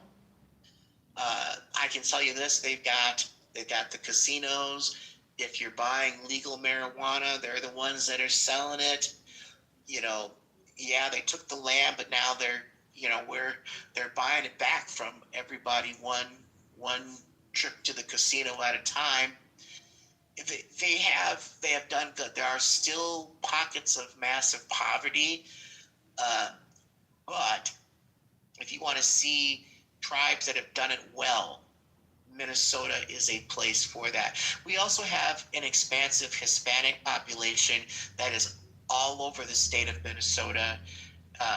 Between them and the East and West Africans, they have probably single-handedly saved a lot of small towns in the state of Minnesota. Immigration has been very good to our state. I don't know. I just can't imagine living anywhere else. This is the best place on the face of the earth. It is paradise. Yeah, that was the thing that surprised me, how many Somalians live in small towns in Minnesota. Cold, it's always funny when you always know that if it's a new Somali family that has moved in, because they look like they're just wrapped up like Nanook of the North, and then after a while you just see them with their big coats under their burqas as they're wandering around, and they're fine. It's a great place to live. I did a refugee mentor program, and my refugee that I was mentoring was from Cameroon, and he moved here in December, and there was a day where it was like a bright blue day, and he's like, "Oh, it's so nice, I'm gonna go outside," and he went outside and learned that when it's bright and blue, that's usually the coldest time. Exactly. Do not. It's the best time to be outside because there's nobody else going to be outside, but you don't want to be there. Now, Lisa, the other thing is we have some of the best universities. We're not like East Coast, but we've got the University of Minnesota. We have Carleton College. We got St. Olaf. We have Gustavus Adolphus. We have the University of Minnesota Duluth. We got Hamlin University. We've got an extensive state university and technical college program in this state, and Mayo Clinic. Mayo Clinic, the University of Minnesota's clinic. We've got Hennepin County Medical Center. We've got a fantastic facility. And no, Sangoku, Minnesota schools are very good. We rank extremely high on the ACT because our kids are required to take it. So we have high scores on the ACT. We have high admittances to colleges. It's a good place to live, which we don't want you to move to here. Just stay where you're at. We have a lot of jobs. We have more jobs than we have people right now. That's true. Glad you making it up there. I mean, I could see maybe the life expectancy stuff and all that. And you said something about the jackets that people wear. What did you say with a burqa? What did you say? What kind of coats they got down there? Just wear artificial gear. There's no reason to wear everything like that. You just wear regular gear. There's a Scandinavian saying that applies to Minnesota. There's no such thing as bad weather, just bad clothing. You have a nice heavy fur coat, nice something like that. Good. No. I mean, something anywhere from something that's reasonable, anywhere from $200 to $1,500 for some fur coats. Nothing. No. Goose down is really warm. Yeah, but you can get away with just wearing layers. I always wear 4 layers in the summer. I wear a base in the winter. I wear a base layer, a shirt, maybe a sweatshirt, and then I wear my jacket over it. Ashton, do you mind if I ask Ashton? I'm sorry. It's good to talk to you. Do you mind if I ask you a question? I know you're talking about. Just ask what a goose down coat was, because I want to buy one. Yeah, it's a heavy coat that you don't ever need in Texas, because their state is freezing. That's why people don't go up there. But I will be up that way, Eric, and for 2 days in December, and can't wait to get. But Drew, are you there? Yeah, I'm here. Can you explain I was trying to ask in the comments, but you didn't respond. What did your client say about vaccines? Can you explain that? I mean, I can't like go into depth about it. I don't really remember the details. But he had told me about one of his close friends who, had basically come up with I guess the idea that, or the theory that, the vaccines had caused autism in his son. He had told me that his son was, and of course this is third person, so I didn't get the story directly from the source, but he had told me that, his son was, vibrant, just a normal little boy, and as soon as, right after he got the vaccine, he started just, I guess, started to show signs of autism, and then was eventually diagnosed and put on the spectrum. But it was just like a night and day change from what he had explained to me. But it's been months since he had told me about it, and I know that he was doing some like research of his own, but I've been meaning to circle back to him just to pick his brain about it. And that is kind of how I learned about it as well. There is a movie called Vaxxed, which I thought was an anti-vax movie and a documentary. It's not, and it tells that story. There are thousands of parents reporting those same instances that their kids take the DTaP or the MMR vaccine. They're normal, and then they, like a light switch, they switch off, and there's video of these kids. Some of these kids are walking and talking, and then are nonverbal and banging their head or throwing tantrums, showing signs of autism right after they take the vaccine. And so as I started researching this myself, I've had other parents, friends, close friends of mine, who are, one is a lawyer, went to Baylor, has 3 kids, and she said after her 2-year-old got their vaccine, there was a noticeable change in him, and so that's when I was like, how could I know this amount of people? Because I wasn't really asking. Like 4 or 5 people were telling me the same thing, and as I did some research, it's not just Tylenol. It's the vaccine. The kids have a reaction, from the vaccine, and then they get Tylenol, and 40% of us have a gene. Go ahead, Ashton. Go ahead. No question. So, do you have any validity or evidence that a vaccine caused whatever problems you're saying? Because the stuff that I looked up, and when the health department came out, they didn't say anything about a link between Tylenol and autism, and the man kept saying that the information was unfounded, and that was from the health department. So am I going to believe them or you? I'm going to believe the health department that came out here and said, because people had concerns about that, and they kind of calmed those concerns. Tylenol should fire back with a lawsuit if y'all keep saying that their company caused autism in people with no validity. Y'all Republicans have mentioned about vaccines causing autism in people, and this information was absolutely unfounded by several folks at the health department out here. So where are you getting this information from, dude? Like, for real. It's concerning. We would never tell our congregation, hi guys, we're not doing that, brother. We telling people solid information from the health department. This is Okay, so it's 2 separate things. One, age when kids get vaccinated, right?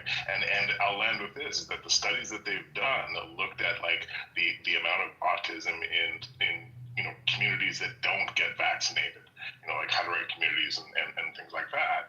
The studies that they've done showed absolutely no major difference in the number of autistic kids, right? So I think this is more a case of like, what is it, causation versus correlation versus causation. Yeah, exactly.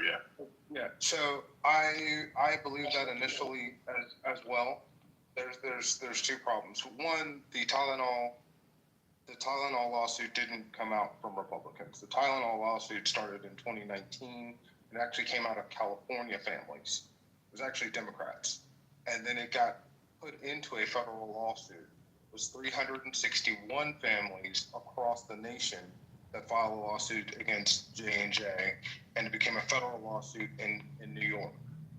That federal lawsuit, in the discovery process, the emails, and that's what I put down there, Drew, the emails that came out of that federal lawsuit showed that Johnson & Johnson had knowledge that there was some problem. That's what Rachel Weinstein says in her emails, that there is evidence that she says the evidence is heavy, that Tylenol may be causing neurological development problems. That's what the email says in 2018, and then they have further discussions about it. And so what Ken Paxton's lawsuit against Tylenol that he just filed, the Texas Attorney General says, is based upon those emails trails that there was a failure to warn. That if you suspect that there is a problem with something as serious as this, that you're supposed to warn the public that you know the public, and Tylenol didn't. And then what Johnson & Johnson does, which a lot of sometimes happens, is to get rid of the liability. They spun off Tylenol to a company called Kenvue. They created a separate company to mitigate liability. The reason for doing so is during the same period, they were also under a federal lawsuit. Can I ask you a question? I really am sorry to interrupt you. Just give me 1 second. Can I ask you what you do for a living? Yeah, I'm a product and I'm in product innovation for a car manufacturer. Okay, thank you. So you're not a doctor? No, ma'am, I'm And not you got a in the doctor. medical profession? No, I I'm just, not.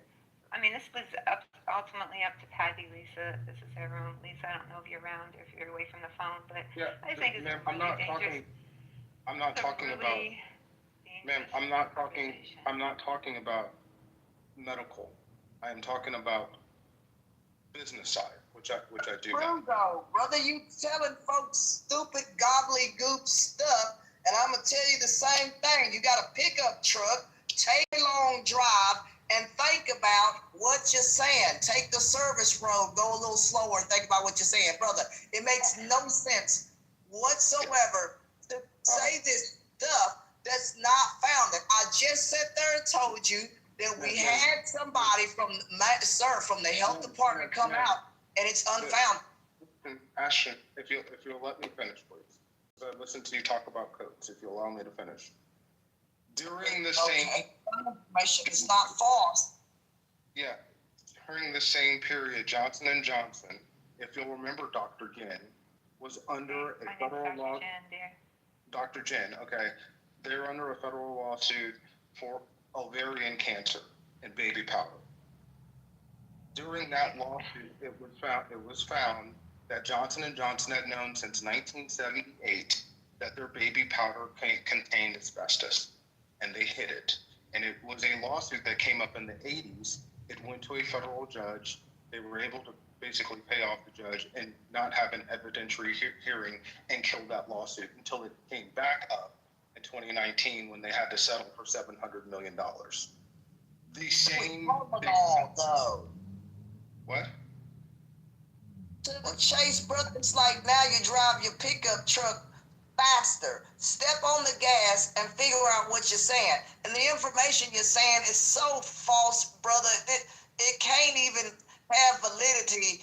And a lot of folks is knocking that stuff back down. Even Tylenol, the company that makes the stuff, has spoke out and said, but y'all, brother, it's not true. Just for 1 second. Let's just take a breath. The reality of the situation, though, is Trent, is that you're comparing it to the baby powder incident or what have you. If you look at the instructions on baby powder, it's not telling you to put it in places that some people chose to use it. So we need to look at that first of all, and that's true. So people chose to use it in different ways, and I'm not going to sit here and act like I have some type of knowledge or authority in that area. I'm only going to speak from some place that I do have knowledge and authority from. So what is dangerous is when I hear what you're saying, I hear what you're talking about, bringing up the lawsuits, all of that. I understand clearly, get it. At the same time, if you are not a medical professional, doctor, a nurse, no, Trent, please let me finish, and then Let her finish, Trent. Thank you. Okay, you need to understand that there are people out there listening to this, and this is what I'm gathering from people I know in the medical community, and from because I work with a lot of doctors. I actually, doesn't matter how I work with doctors, but I work with a lot of doctors. So what's going to happen is, and I want you to think about this for a moment, Trent.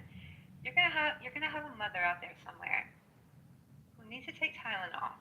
And once again, I am a psychotherapist. I am not a medical doctor. You're going to have a mother out there that is hearing all of this rhetoric about Tylenol, and she's going to be fearful to take Tylenol, thinking she's going to harm her baby. But much worse things can happen if that temperature spikes. And I'm not going to go into it because, once again, I'm not a doctor. So that's the danger in talking about these things to the level you are. You've stated I'm not done. One more second, and I will be done. And I will be done completely with it, and I won't talk about it because I don't want to participate in a conversation where what you're saying is being included when it can be damaging and even deadly in situations where people are not going to want to use it because of the very things you're talking about. They do not coincide. They do not correlate. They don't, Trent. Ma'am, so I'm just telling you what Drew said.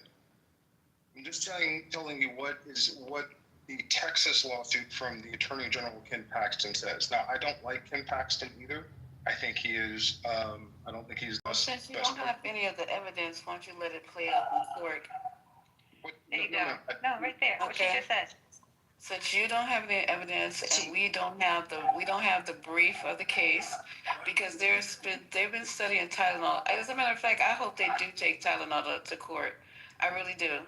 This has been going on. People use Tylenol. As a matter of fact, I just took 2. People have been using Tylenol for decades and decades. There's something else going on with RFK's friend and Tylenol, and he'd rather ruin a brand to enrich himself than to have some real study. And instead of him studying, what study have they done? Himself. What study has RFK and that weirdo done themselves? Lisa, the lawsuit started well before RFK was in office. No, okay, so let it play out. The lawsuit, so just if you'll just let me finish. The reason why the Texas AG and they talk about the spinoff, because after they had Johnson & Johnson had to settle the $700 million lawsuit on baby powder and admit. Okay, then that's another thing for baby powder. Don't put baby powder in your coochie and you won't have it. It doesn't say anything on the back to apply this powder up your coochie so you can get cervical cancer. So they ate that one, and they did because they respectable enough. They did it. It contained this. I know what it has, but it's not meant for your coochie. No. It wasn't supposed to have asbestos in it. There's a lot of shit that has asbestos in it, though. So it was an accident? No. It's not. Yes, you're right. It's not supposed. They had to apologize. That's why they had to make the settlement. So it was an accident that asbestos got in Johnson & Johnson? No, ma'am. It was not an accident. So they were putting in it to stabilize it? They were. I don't know. Okay, so there you go. I'm going to mute. He's saying from off the ball, Trent, you're not on target tonight. You're saying stuff. The Texas person that's suing or what have you, Ken Paxton, Tylenol's going to fight that in court. They said that on the news the other night because the guys, again, it's not a medical. Trent, you can't listen to dumb buck in a truck or somebody who ain't a doctor. Trent, it's like going and listening to an auto person talk about my teeth, but that's not what you do, and this ain't what you do. You're a person that works on cars. You ain't no dang on doctor, brother. It's like, look here, you gotta brother, hold on. You gotta give me grace and show me the right information. You're not on target tonight, and you're telling these folks up here stuff about Johnson & Johnson and baby powder. I'm asking you about Tylenol and what type of information that you have to make your argument where it's at right now. It just makes no sense, dude. You're going to end up telling people information that's not true. And I sat there and told you that the health department out here said that the information that has been said on the internet and other places about Tylenol is not founded. They work for the health department. You don't work for a health department or governmental body. Do you? No. So where are you getting this information from about Tylenol on the double? Where is that coming from? Because it ain't making no sense. On the double, go. Where are you getting that from? Johnson & Johnson, from Janssen. Ashley, from their own emails. So, but Trent, you know, like, I hate to go there, but on the asbestos, though, that was a contaminant, right? Yeah, so, you know, they only found it in one lot, right? They found it. They've known since 1970. Their documents showed that they've known. Since one time. They found it in, but when they tested it, right, the regulators, they found it in. No, they hid it. They hid it a lot. That's the crazy part. So, like, we don't need to go back. That had to make the $700 million settlement is because they knew that it was there and they hid it. That doesn't mean you admit to doing wrong, buddy. You can settle it all the time, but it doesn't mean you say. Some people can settle and say, doesn't mean I'm admitting to. Do you understand? I don't think you understand that women died. because of this. People lost their lives. Trent, you can let's stop with the sensationalist shit, okay? It's not sensational. Yes, you are. Yes, you are. Because people, they die from Rye's disease with aspirin. There's a lot of shit that we die from. You got people eating Tide Pods, and they have to put a top on it where I can't even get the top off the Tide.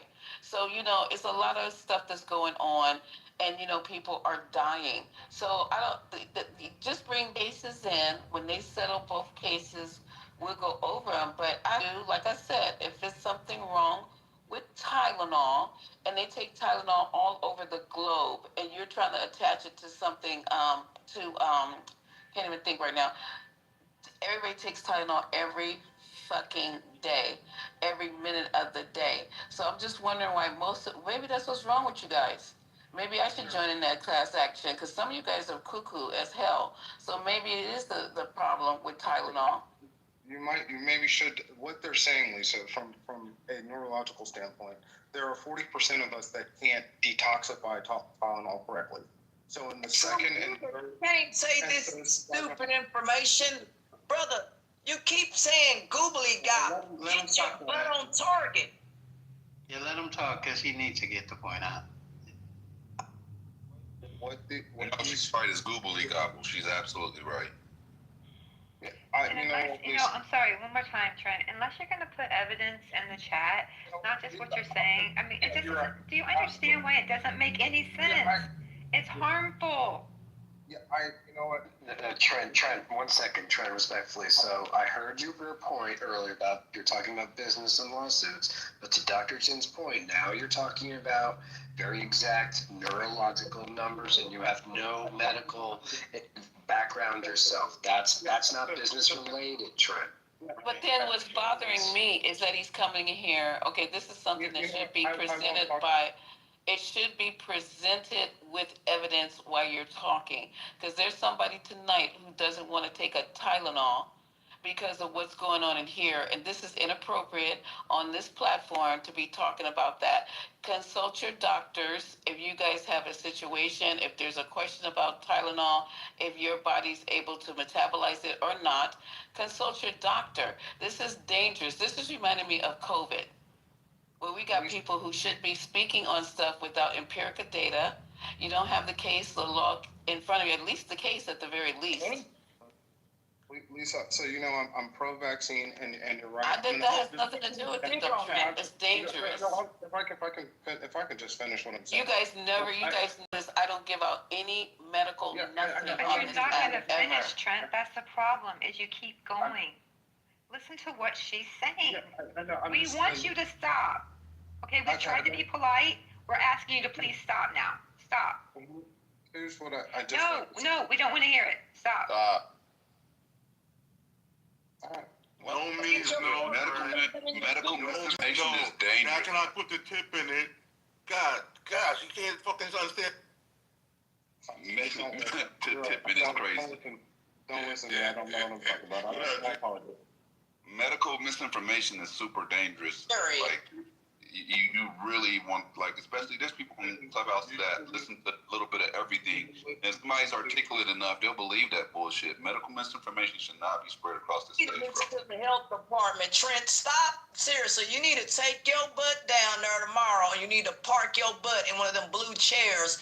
Seriously, because I'm not getting my information from Googly Gop, right? We work with 211 Texas and the health department here. When all that stuff was going on, they had diseases and stuff go on out here. We're not sitting up here going to some internet or whatever. That we can't do that, because we have a congregation and folks of people that folks are responsible for, and we can't just sit up here and say, hey, Tylenol did this with no evidence whatsoever, and standing up there just saying anything. Trent, you can't be on no stage or no area sitting up here talking about this stuff in front of people or a congregation, because you're going to find yourself in situations, and you're going to be a liability. You cannot do this on a stage, brother, or anywhere like this here. You need to go back and sit your butt in the blue chairs or whatever them chairs are in there, and you need to go talk to the health department and then come back with good information, solid data. But everything you talk about, the health department here has refuted and has said that Toledon has had no links to whatever the world you're saying, Trent. That's what I'm trying to get you to understand. Go sit your butt down in a blue chair tomorrow. Call with all due respect, is there another topic we can switch to now? Because I would like to stay in the room. I think we have great conversation. Trent, no, we've already made it very clear. We've already made it very clear we don't want to talk about it anymore. I appreciate you guys educating me.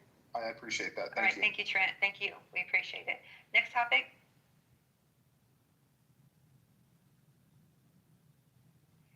You definitely up in the United States. I don't know. Well, in good news, Big L's album dropped. So you have to go download it if you want to download it now. How you have a new album? Cool stuff, bro. I know, but that's many decades at this point. Yeah, mad tracks. Method Man's on it too. They waited a long time. Come out. Repeat it again. You said it came out when? What you say? Come out, please. Can you run that again or repeat that again, please? Well, he was murdered in 2000, so it's been since 2000 at least. Yes, 2 decades. 2 decades and a half. Yep. Legends don't die though, bro. The Mobb Deep, you listen to Mobb Deep album? Yeah, he's definitely a legend. No, I haven't heard Mobb Deep's album. Bro, the Mobb Deep album is crazy, man. Is it? Yeah, man. I've always been a Mobb Deep fan. I gotta check it out. Yeah, it's tight, bro.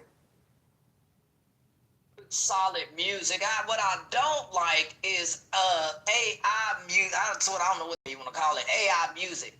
That stuff is a bunch of crap, and you got people, I don't know, whatever they're using it, it's not being used in the correct way. They're using it to make music and all that. And I don't really like it because it takes away from composing the music yourself or whatever. I think AI has its place, but writing music, I'm sorry, man. I don't know what the hell, but it just like that music that came out, auto-tunes where people were singing into some whatever the hell. It just don't work out very well. It just sounds very robotic or something. AI didn't sound too crisp like a real person singing. I don't know. It doesn't have a place to me with the authenticity of music or how it's composed. I would rather have a person having real thought, because I would think that an effort went into that, but you're just composing something on an AI. I don't get it. I don't understand that. Well, you know what, Ashton? I know a lot of people in the music industry, and one of my best friends, his name is Morris Hayes, and he worked for Prince. He was his music director for years, and we've been talking about it for years of what AI is going to do to music or what have you. However, so I mean, we've been scared. We've been having the conversations. What we're going to do. I'm a spoken word artist. Blah blah blah. So, and I'm in a recording studio right now doing something else. But here's the thing. The other night, somebody brought up, it was Dr. Mel actually, and she brought up an AI tool where you can create a song, and you type in the feelings or you write a poem, whatever, and it generated a beautiful song for what she was talking about, a very touching song, and she's using it to send to her clients as affirmations. So while I personally am always going to be a purist because I am a creative and, I personally would never use AI in anything that I do. People are using, you can go to ChatGPT right now and say, give me 10 love songs and they'll be good. It's scary. But, the soul of it, right? Hang on 1 second. But it's here. So it's not going anywhere. It's here. And so it's, just staying true, put your money in where you want, and that's in real music. So what you do with that is you support independent artists, and then you let what's going to happen. But AI is a part of our lives now, and if we don't embrace it and learn it, you're just going to get left behind. Doesn't mean you have to use it, but we do have to learn it and allow it to be what it is, because we're not going to change it. All right? And there's actually a lot of very positive things that are coming from AI. There's great dangers that can come from it, but we have to keep a balanced perspective. And where's I left because I'm not area. This is not my area. But when you're talking about the music aspect, I do get it. But at the same time, I do use it, and I use it a lot for things like screen readers, computers, and things like that. But there are even looking up recipes for cooking. I'm not gonna cook those recipes. Good luck. That stuff is shoved to someone else. I'm not doing that. That's it. That's one task that I will not do. I will clean, cut grass, whatever. I'm not somebody that's gonna be behind the stove. But I'll buy you whatever you want. You can cook it. So that's the deal here. But AI though, it is used in a lot of applications, and I like it in all of those things. I just think that we need to make sure to keep originality. For example, someone that's an attorney said, yes, I use AI for certain things, but the final contractual agreement is then written by me, right? I can't use AI to, you understand, because there are laws. You can't do that. You have to, that contract has to be composed and typed by you. You can use AI to put together the body or what you're writing, but then you're gonna have to type that contractual agreement out yourself, because the laws hadn't caught up to AI. You have people using it to do schoolwork and whatever. I'm just saying it's taking away from a lot of the creativity to me, because you're allowing the thing to do your assignment and not you. Maybe I'm old way of thinking, but I think people need to learn how to do certain things themselves and not just depend on the computer. Just real quick, and I'm gonna mic up. I'm a professor. I'm an adjunct professor in psychology, and we have tools. I mean, we were having meetings on AI for the last couple of years. We have tools that let us know the student is using AI. It gives us a warning, and then we talk to the student and we handle it. So those types of things. There's ways around those tools at this point. I know. Right, they got AI to make AI not appear to be AI. But in regards to the music aspect that y'all talking about, I've heard AI music that was actually decent. I've heard AI music that was just soulless and shitty. I think that AI is going to be best used as a supplemental tool, not your primary creative tool. One of the dopest versions of AI that I heard was today, where Beanie Siegel has a new song with Jadakiss, and he has something going on with his voice where he doesn't have the same voice anymore. So he used AI to generate his younger voice, but it's still him rapping. So it's all his cadences, and that shit sounded fucking raw as fuck, right? So he's using AI, but it's him using AI to regain his youthful voice. So I think the more that they understand and learn how to use it, it could be dope. I also seen Timberland just drop a music video for his AI artist that has a record deal, which is crazy. And that shit sucked. Worst shit I ever heard Timberland put out. Like garbage, super garbage, like hyper garbage. But, yeah, I think it's going to be one of those things that people are going to figure out, and it'll be an enhancement tool that makes music better when it's all said and done. Voice behind that, and that, because I look at AI for licensing and legal reasons, because you do have a lot of folks that, are using others' voices. As long as you're using your voice or whatever, that's fine. I have no problem with that. But I just get concerned with, has the law caught up yet to protect the rights of folks, right? You have folks who have used AI in school districts. It got so bad out here that the state had to pass laws. You had people literally taking AIs of students, their faces, and putting them onto sexual objects, and they got in big trouble for the state law.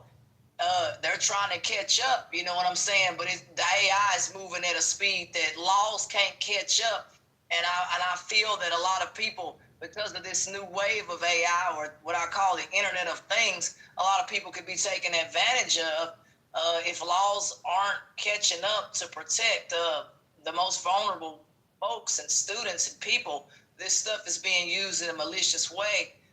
The state is trying to find ways to stop it, but I don't think they can even do that either. So it's a really big concern that this stuff is being used sometimes sexually in explicit ways.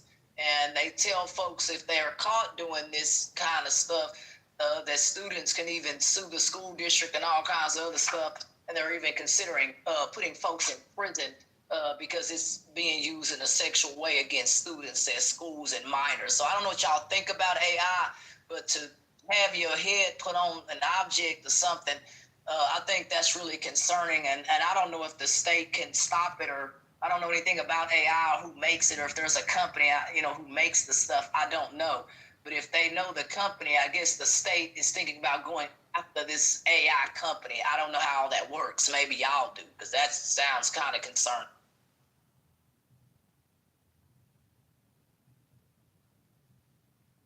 Deep fakes, or what they call that? That's what the state of Texas called it. Deep fakes or something. Anybody familiar with that kind of stuff there? Deep fakes.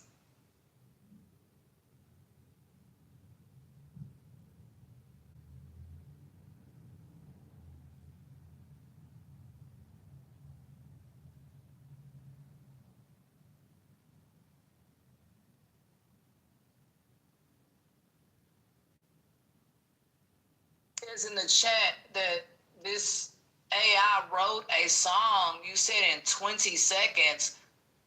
Can you speak on that? Was the song complete, or I don't know much about AI. I'm from the country. I don't know. I just buy the stuff and use it, try to figure out if it can work for my life. AI seems to work for a lot of application type work, but music and other original type works, I don't know. I don't know how all that works. Seconds or whatever, and wrote a song. Is that?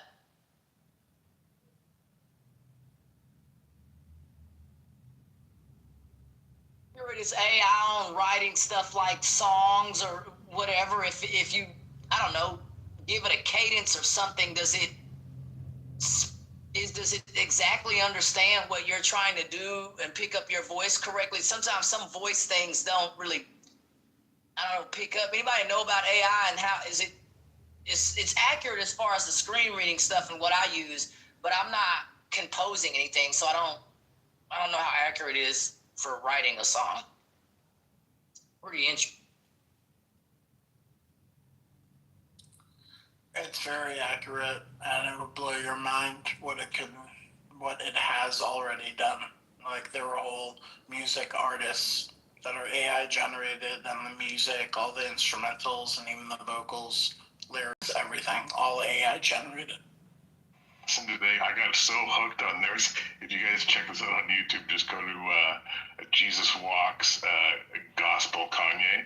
It's like a gospel version, like an old school, like soul, classic soul version of Jesus Walks. And I was like, wow, like it's crazy what AI. Accurate. I don't know. Like I said, I am trying to upgrade everything, around here, because that's where the world is moving. But I just find it to be really fascinating, but it seems like it's moving so fast, again, that laws can't catch up. And how do we make sure that this thing ain't being used for nefarious reasons or whatever? Like, how do you protect the consumer, what I call the consumer class? Because I believe in protecting people. I don't give a damn about the internet. I want to make sure people are all right. The internet will be here forever. I'm concerned about people and their lives. Yeah, my very favorite way they're using it right now is they're turning like hip hop songs into like 50s versions of it. BBO.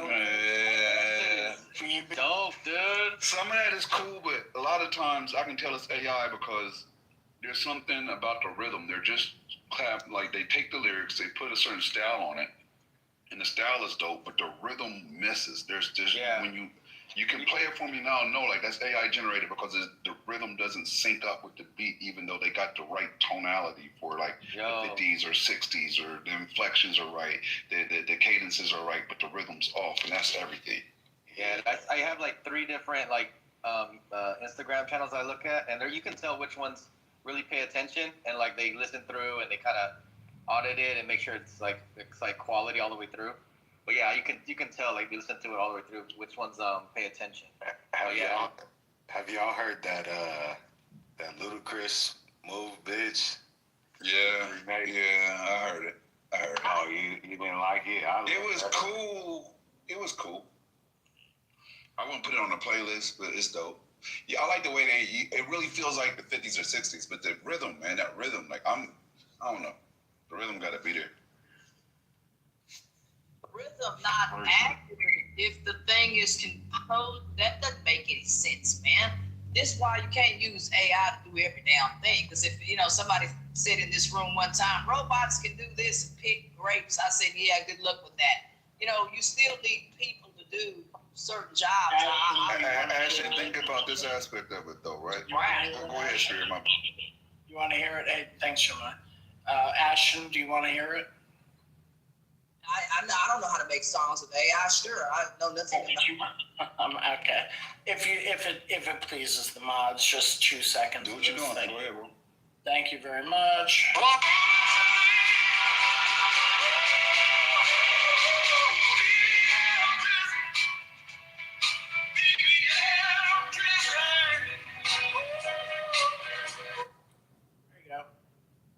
No, that was a classic, and I like the way they used that as the intro during the when they was beefing. They used that as the intro for one of Kendrick's songs. Yep. Which actually. Yep. And that dude Bologna started right here on Clubhouse. Yeah, that's crazy. And that was a year ago, so it's technically. I want y'all to think about this though, right? Like when our parents were younger, cell phones were bricks that you set on a table. Right? And then later on, they got smartphones, the first version of smartphones.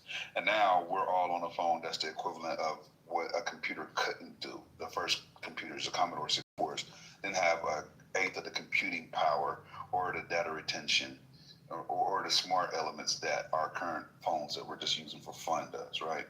So if you were to take that and you look at the internet and how rapidly it's advancing, and then you incorporate that into AI, which it already does, right? That's its primary resources, gathering data online and then processing. So you start looking at that and you think about we're in the infantile stages of AI. This is baby AI. This is iPhone 1 AI, right? Imagine when it's iPhone 16 AI, iPhone 18 AI, right? So what we're talking about is limitations are going to be laughable at that point.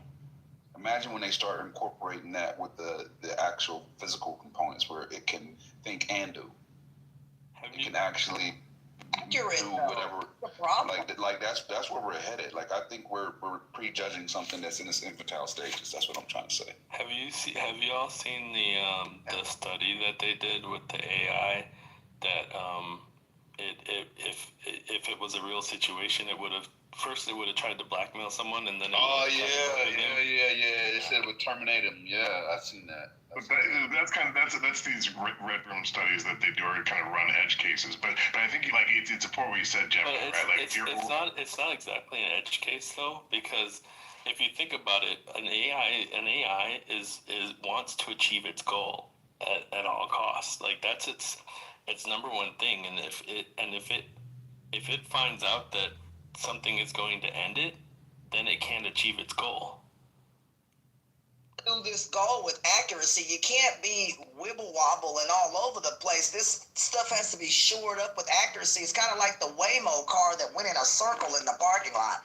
I said to myself, hell to the no, I don't want to be stuck in a car with no driver and the thing is no. So I'm that stuff needs to be cleaned up and advanced a little bit better before it ends up killing somebody. They've had that crap stop in the middle of the road and it's just not where it needs to be for me to feel safe in that right now unless they work the bugs out of it and whatever else. You have autonomous vehicles that stop in the middle of roads and can't make a merge properly. That's a problem, right? So, they test these vehicles on open roads and stuff and they do the best they can, but you still may need a person in there in case something goes wrong or this thing breaks down on the road. You can't have the thing, in the middle of the dang on road. So I just think that things need to advance and the laws need to catch up, in order for this AI to not, get ahead and harm the public. That's all I'm looking at is making sure for, even legal and liability reasons, that people understand that even their careers, make sure no one's using your voice or whatever. This stuff is weird to me and it's fine, but it really does. We need laws to ensure that it's okay. Ashton, I want you to think about something. There's going to be somebody that sounds exactly like you with a Texas drawl, your intonations, everything that embodies you sonically, audibly, is going to be recreated And you've already granted the rights for that to happen by being on this app. Their last update told you they're going to be using our likeness, meaning our physical likeness that we upload, our audible likeness, our cadences, our voices, for AI. This app is gathering data for AI. Don't believe me? Look it up. And Gemini, to build on that, like when Sam Altman was asked in an interview recently, what was his biggest concern today when it came to AI, right? And there's no one who knows more than him right now. And one of his answers was any type of security that relies on facial or audio authentication. And there are so many bank apps and apps online that still use facial and audio recognition. And when the technology exists to replicate someone's face or replicate their voice in real time, like that's a massive security hole that needs to be addressed. You know, but Gemini, to your earlier point, like if you've got a kid, young enough, and you ask them to like mimic answering a phone with their hand, they don't do like pinky and thumb. If you're old enough, you know what I'm talking about. They just hold their hand flat and put it to their head. Right. And so I think when it comes to things like education, and this is where I'm a bit of an optimist, is that for the first time with these AIs that are, free, with the right prompt, you can get personalized, high-level education deep into any knowledge that you want with just an internet access. Right. And when businesses care more about, employees that deliver outcomes versus, what preppy college you went to, I think, the upside of that is that this AI is going to give an opportunity that nobody has had access to unless you had the cash to have access to. You got to go to college. Let me tell you something. I ain't going to no damn medical city and for somebody to lean over and say, hi, I just got my license online. I'm going to give you cc's of injection. Boy, if you don't get the hell to the no, brother, no. When you go, hell to the no. You need to tell me that somebody can extensively learn to be an anesthesiologist on the internet and they gonna come work. Brother, ain't nobody paying that kind of money for some dang on students to work on me. Ain't no way I'm gonna have somebody do a surgery. I'm sorry, bro. And you're getting information off the internet and you're gonna come work on it. There are some limits that I won't put on this thing. I'm dead serious.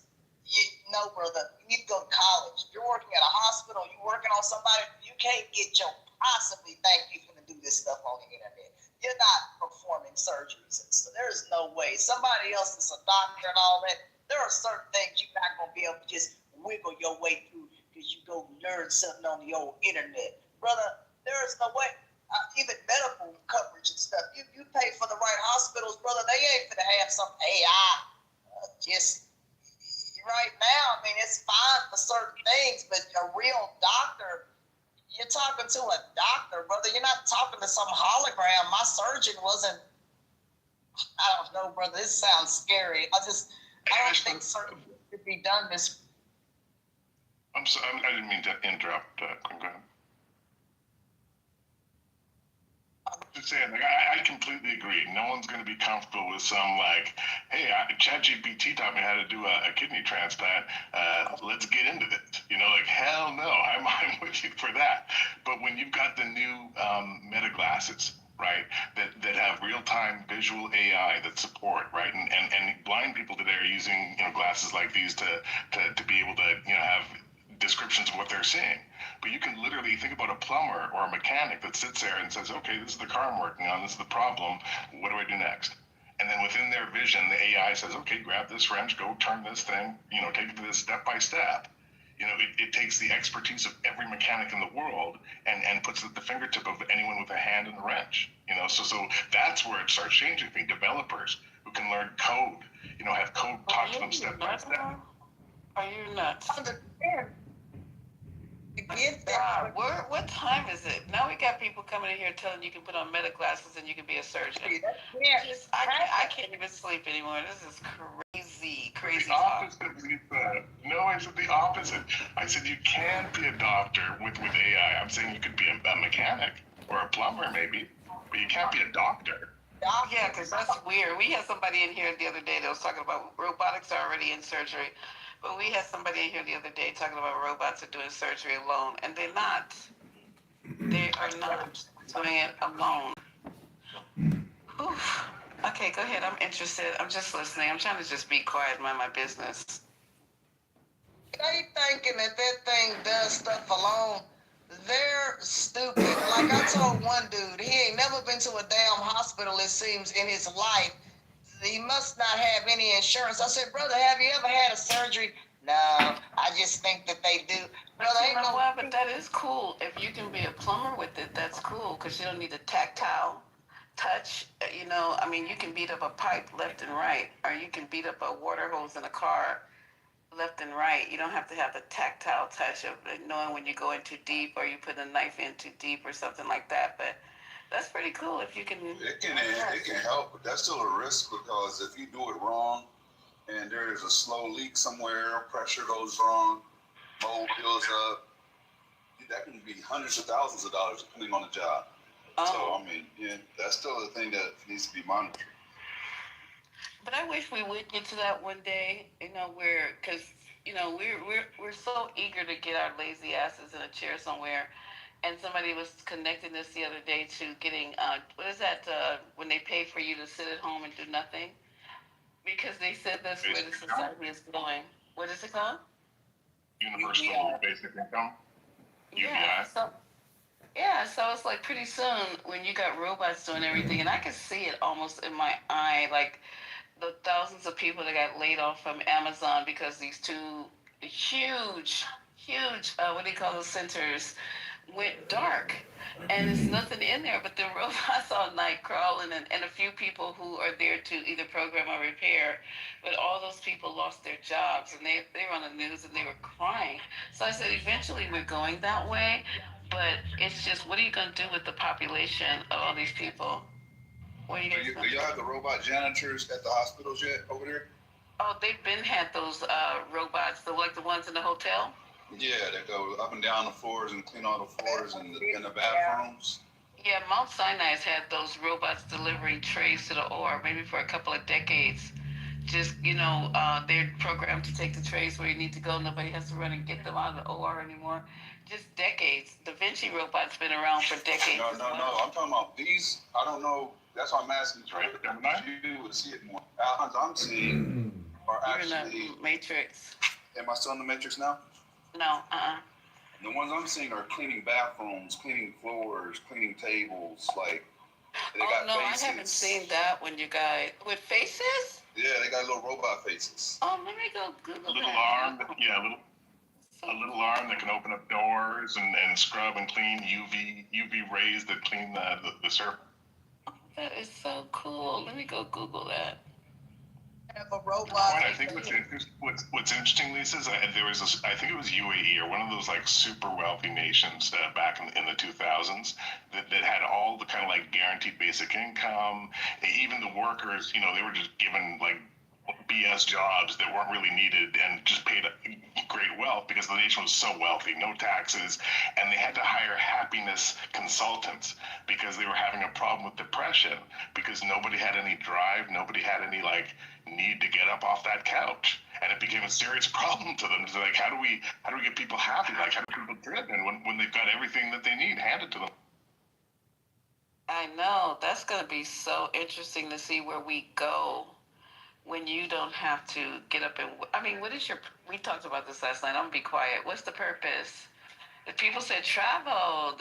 So then I asked them, so if you're traveling, are they going to start limiting how many children you have? Because then you're just going to have a whole bunch of people bumping into each other and no one's actually working. What country was that? I haven't heard that, and I think that people actually do want to do stuff. That seems just anathemated. What country was that? I need to look this up. Boring. I mean, you can. I'll find it. Right. You know, I love it. I love volunteering. I mean, and that's something you can do for the rest of your life. My folks, you know, and stuff. And so you gotta find something in life, regardless if you have it or not.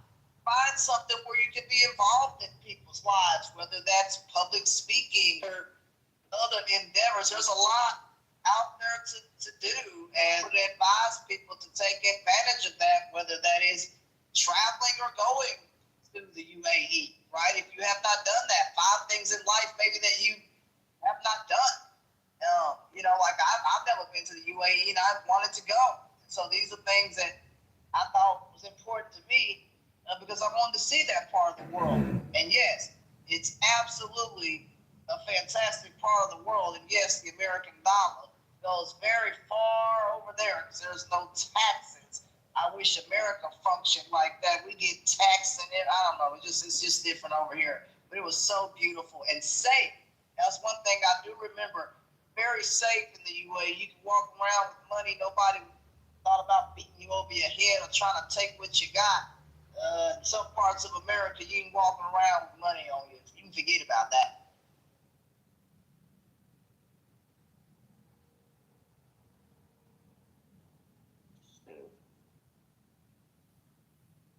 Have you been to the UAE?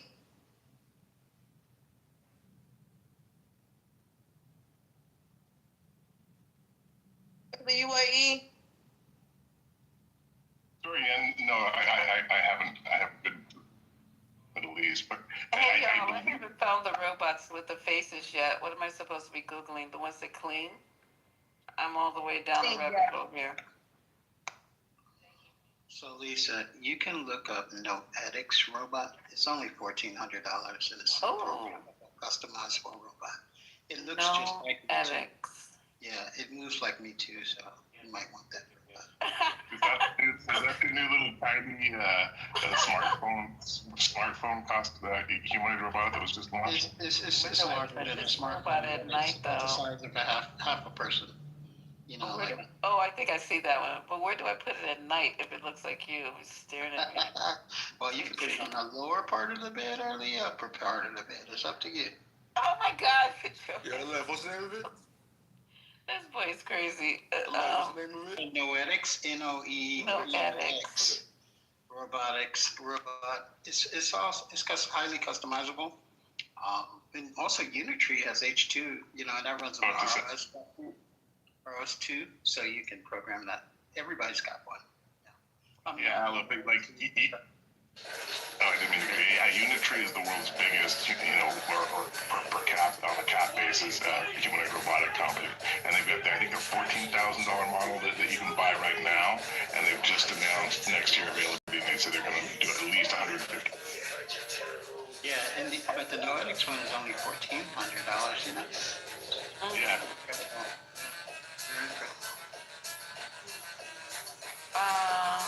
There's another one, a California tech company is selling a AI humanoid one. But this one is this one's $20,000. This one's scary. Alan knows what I'm going to say. This one's scary about that one. Is they say, hey, they're going to allow, a certain amount of people to buy them, but under the condition that they know that when it gets a little stuck, one of their specialists with a VR gear is going to take over. So they're going to be in your house with a robot, a stranger, and they're going to help the robot finish that task so that the AI can learn. So the agreement is that, you can buy this robot and have it in your house for $20,000, but some unknown stranger might jump in at any point, see into your house, and complete the task, which I think is a little bit of crossing the line of mine. So you may or may not agree with your alone. I mean, Amazon already has a map of everybody's house that uses a Roomba. Oh, I never thought about that. I tried to tell them about the room. Sorry, Dr. Jacob. No, I just never thought about that. I didn't get one. I almost did. I'm glad I didn't. I actually had an Alexa. I beat her up. So we were talking about the Roomba, because it was discovered that it was being used by women for masturbation. What? Wait, what? Come again, no pun intended. Seriously, what are you talking about? Come again, don't say. It was already out of my mouth. I couldn't take it back. It kept me out of what you're talking about. Landed you in New York.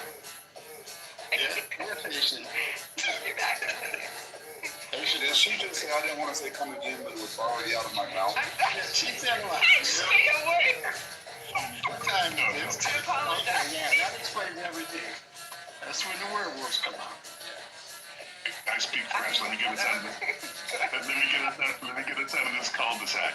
The 30,000 jobs that Amazon just announced, came a couple weeks after them announcing 3 new AI robotic tools, right? Like AI glasses for their drivers so that they can be more efficient and scan things and automatically take evidence of delivery. A robotic AI arm that goes inside of some of the delivery trucks, grab packages and hand it to the driver. And there's a third thing, which is eluding me right now. But the coincidence, as they add and increase the automation, we're going to see more people losing their jobs, right? I think we're just on the cusp of what's going to be an avalanche of job losses over the next couple of years.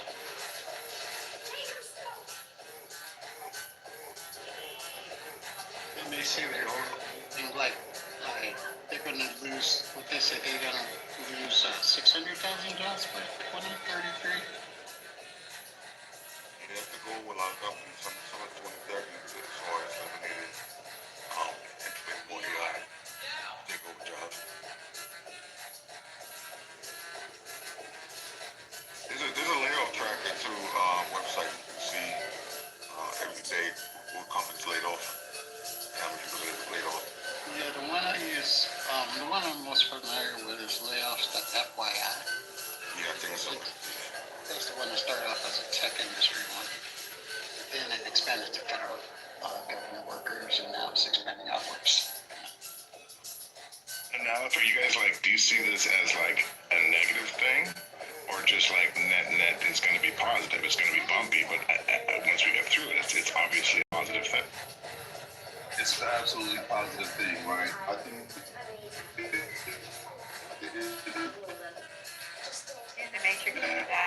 there was a lot of opposition. Try again.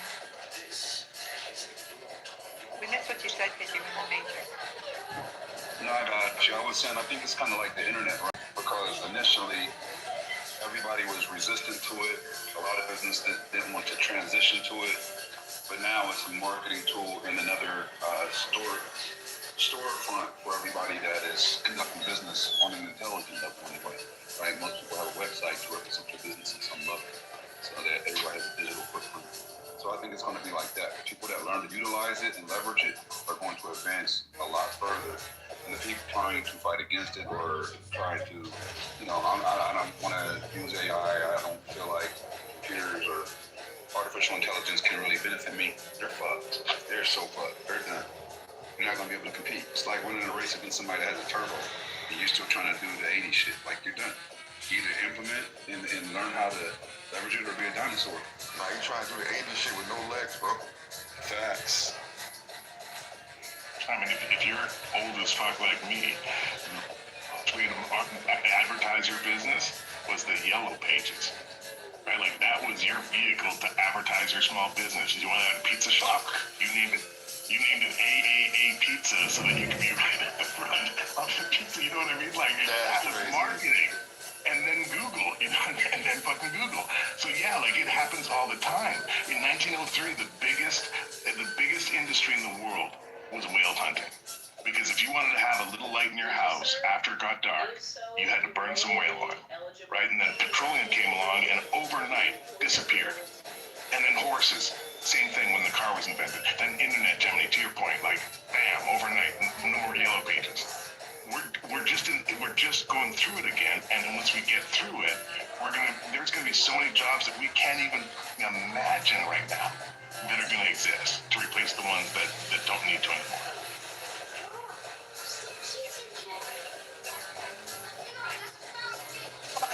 A whale for fuel. And what in the God's name kind of fuel, and how long did this so-called whale fuel burn? I don't understand how many lumens. 30 days and 30 nights. 30 days, 30 nights. You can burn any fat. All right, then I'm pretty poor if I gotta use fat for fuel, I guess, bro. Whatever. He's talking about before there was electronic lights. That's what you use. You use whale oil or coal. Coal if you were fancy. For coal, you gas. You got other fuels you can burn, ethanol, when put under correct pressure and all that. You don't have to use that kind of other well, man. I would never purchase that for any reason. Can you imagine trying to write that in your house? Oh my God, that's never gonna happen for me, bro. This is from like the 1600s, 1700s. No, y'all need to learn. You need to learn to embrace welfare. It's the new. It's new. Just in that stuff. The humpback whale is just now returning to its pre-whaling numbers. It's actually just got taken off the critically endangered list. But even in the 1800s, I'm looking this stuff up. There had to be other sources of fuel. I mean, you can burn other things. I mean, you got lumber, you got plants. What in the world was they thinking back then, even in that era, to use? Well, there's other fuels, even back then.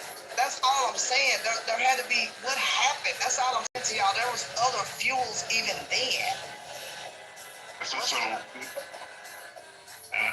sorry, I feel I'm derailing the kitchen so much here, and I'll mute up, but in the 1700s, right, about the exports of whale from the North American colonies to Britain accounted for about more than half of the silver that was earned by exports, right? And the appeal with using whale oil is because it burned brighter and cleaner than most alternative oils at the time, right? So things like lighting street lamps or putting in, lighting stuff inside your house, or even like oil uses like for machinery, like it was the go-to.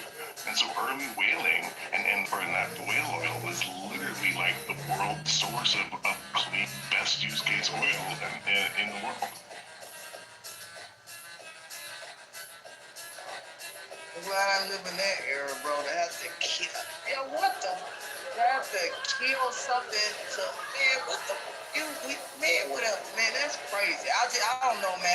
My brain, I have to think about that for a minute. Hell to the no. I'm glad I live in this era where I can find other things or other ways. I don't know, man. Even back then, that shouldn't have been your last resort, is using animal fat. There had to be other ways. Was it because they couldn't refine what they had?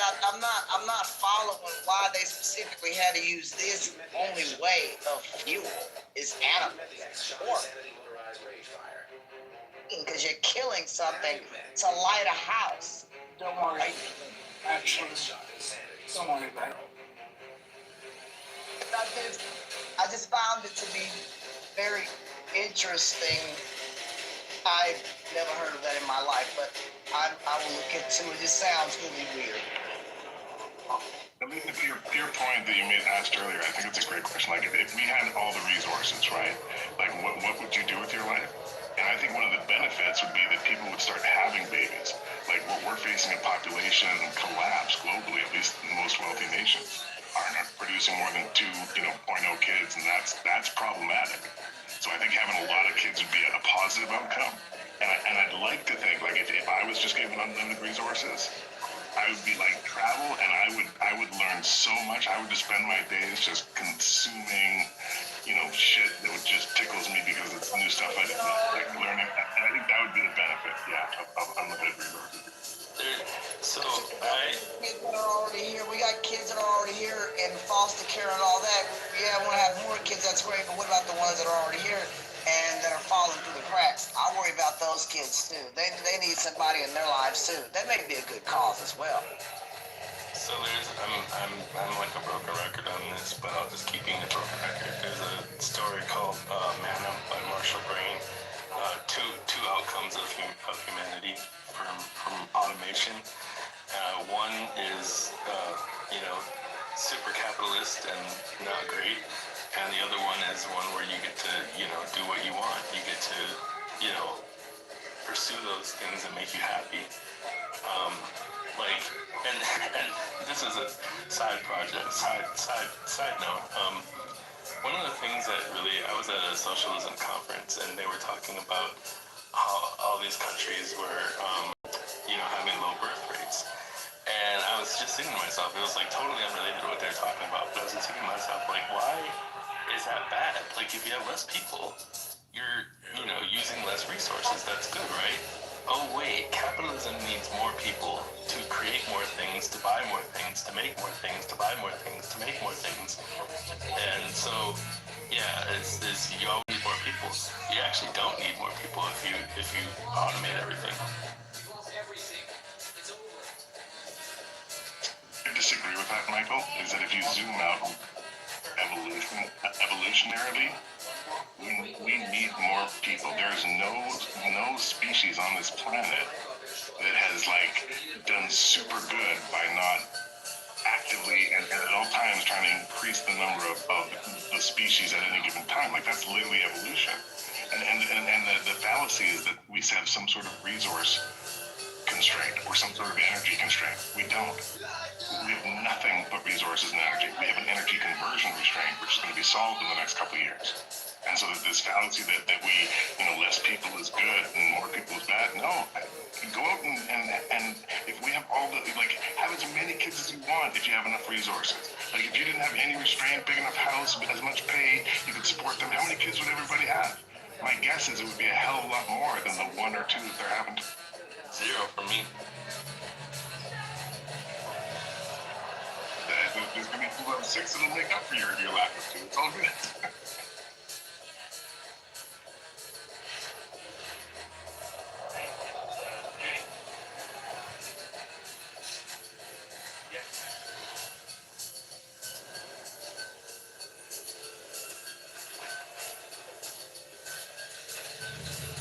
Again, Jake, who?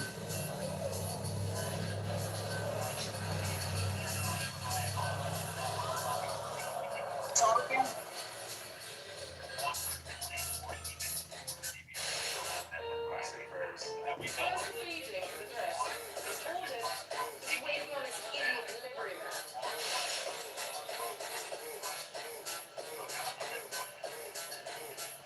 I don't think she knows he's unmuted. I put a link to the story in the chat. It's a short story, so it's not a crazy long read. It's really good. At least from what I've heard, is that the majority of first world nations today have less than 2.0. And even some of the highest countries that are in Africa that get up to a 7 or even 8 birth rate, those are in decline from historical numbers that were up around 60, right? And so if you look at some of the projections that they've done, it shows a complete population collapse for humanity. Which, Michael, I hear what you're saying, right? If you're saying hey, if we just have fewer people and the same amount of resources, that means everybody gets access to more. But long term, I don't think that that doesn't bode well for humanity if we're all clustered, huddled in a little circle together on a little continent and we're all that's left versus us going out there breeding like weeds and populating our solar system because the same reason that Europeans left Europe and came to the Americans. I don't think we need more people than we have now. We're already encroaching way too much into natural areas.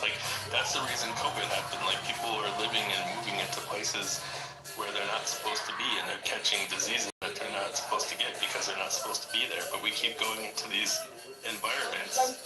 What places, hold on, with the right technology and look here, you got the right situation. I don't think anything is impossible. Now, you may not want to build right up on the ocean and all that, whatever. Your house may be washed away. You may be talking about that, but you got the right infrastructure and will to build it. Why can't it be there if you've got the money? Like my folks said, look, we wanted a 2-story house. We had the means to build it. Put it up there. Why can't you? What's the reason for? Why can't you go there? What's the problem? We're places that people shouldn't be. Obviously, the ones I mentioned by the ocean and things. Obviously, volcanoes or other natural things. You know with common sense. But outside of that, brother, why can't we be where we want to? If you got the means to build it there in a solid footing or foundation into the bedrock, it'll stay there for as long as you want it. If it's all the way down the bedrock, What's the problem? Ecosystems are fragile, and when you go into a place and you disrupt that ecosystem, there is a chance that you disrupt everything. Like, for instance, people think that we get most of our oxygen from like the rainforest, and we do get like I think 20% of our oxygen from the rainforest, but like I think 70% of our oxygen comes from the oceans. So we fuck the oceans, we can't breathe anymore. Like there's sure like build whatever you want to do what you want to do. Like okay, but then you've messed up the planet. Like we're supposed to take care of this thing. Yeah, I don't understand this have all this children shit. I mean, he left, but I don't know what this end goal is here, because he's a Bitcoin maximalist. I'm sure all of this ties in somehow, but it's kind of weird to me. We know that the planet has finite resources. We know that we have housing shortages. We know all of this shit and the strains that we're putting on the planet. I don't know we're having all these children unless you just want to spread your seed out there and have more of little U's or whatever. I don't understand the logic behind any of this. Yeah, I agree. I mean, people that, some folks aren't having kids, and a lot of this for financial reasons. I don't, what I looked up, I didn't see environmental or whatever. And money does talk, and kids, have to be financially taken care of, and a lot of women are wanting to hold off on having kids for other reasons and stuff like that. So, but I think there should be balance. I think, you let the good Lord take care of populations. I don't think that people should try and, one guy said, well, we should eliminate some folks. I said, well, that ain't our job to eliminate anybody. But I think that finding a finite balance in this world and letting people have that balance, belief, or whatever, I don't have a problem with trying to find commonality in something. But when we talk about environmental stuff or whatever, I'm serious. I think if you've got the means to build it and you're not really disturbing the environment, I'm not saying going in an environment and kill stuff or whatever. I'm saying if you're building there a house, what's the problem if you've got the means to do it? I mean, my folks never had an attitude that, oh my God, we can't do that. No, my folks always had, yeah, we can do it as long as we have the means to do it. You see what I'm saying? There's a difference. A lot more people have way more means than you or I. And that's the problem. If we have that logic and philosophy, then anybody with any means can do whatever the fuck they want. And that's why we're in trouble. And go out here and go live reckless or some stuff like that. But I think, don't live reckless. But I think if your structure is solid and, my folks, look, they had a 2-story house built. And people, don't build that, whatever. My folks didn't give up on the project. And I don't think that anybody should give up. Again, as long as there are rich people out there and folks that got a lot more money than me or whatever. But if you've got the means and the want to, brother, you can have a beautiful piece of land if you want to buy it so bad. Why not? Why can't you buy it if you want it? Like, for real, like if you want to have peace or land or whatever, and it's for sale, my folks said if it's for sale, can we buy it? Go buy it. Go buy it. Absolutely. Just remember that the water getting to your property somehow has to happen. The infrastructure, the sewage, the roads getting there. It all doesn't just magically appear. So if we're living in society and communities, we all have to be able to put our own resources and share them so that we can make these things happen. But there are people that are a lot greedier than others. So we can't have everything that we want. But yeah, make your money, buy your property, but realize that this is more of a collective effort than it is just individual. Yeah, I understand what you're saying. I mean, I get it. I'm just saying that there's, ways to have what you're talking about, even off grid. You may not have to bring in, city plumbing and all that. You may be able to bring in other things like a septic tank, other ways to be more so off the grid. I don't know, my folks, did these things and have a house out, in the middle of wilderness, stuff and things. So they make sure all that stuff is taken care of, and it's nice. So I think if you can build it and put it out there, and you got heating and all that good old stuff. We can talk about some cabin out in the middle of the woods somewhere, brother. It's a nice place, you know what I mean? You're not. I don't know what your idea of the wilderness, but we ain't living like that. We live pretty nice out there. Lights, electricity, all that. We're ready to rock and roll, brother. We live pretty okay.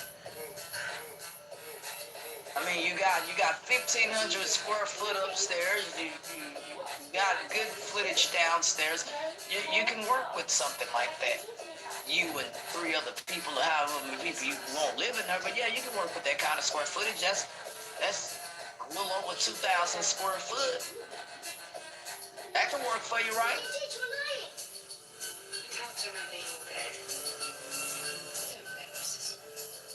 Oh, that's comfortable, It's gonna be there, brother. I'm telling you, you build something right, not no sloppy stuff. You do it the right way, your house will look really, really nice.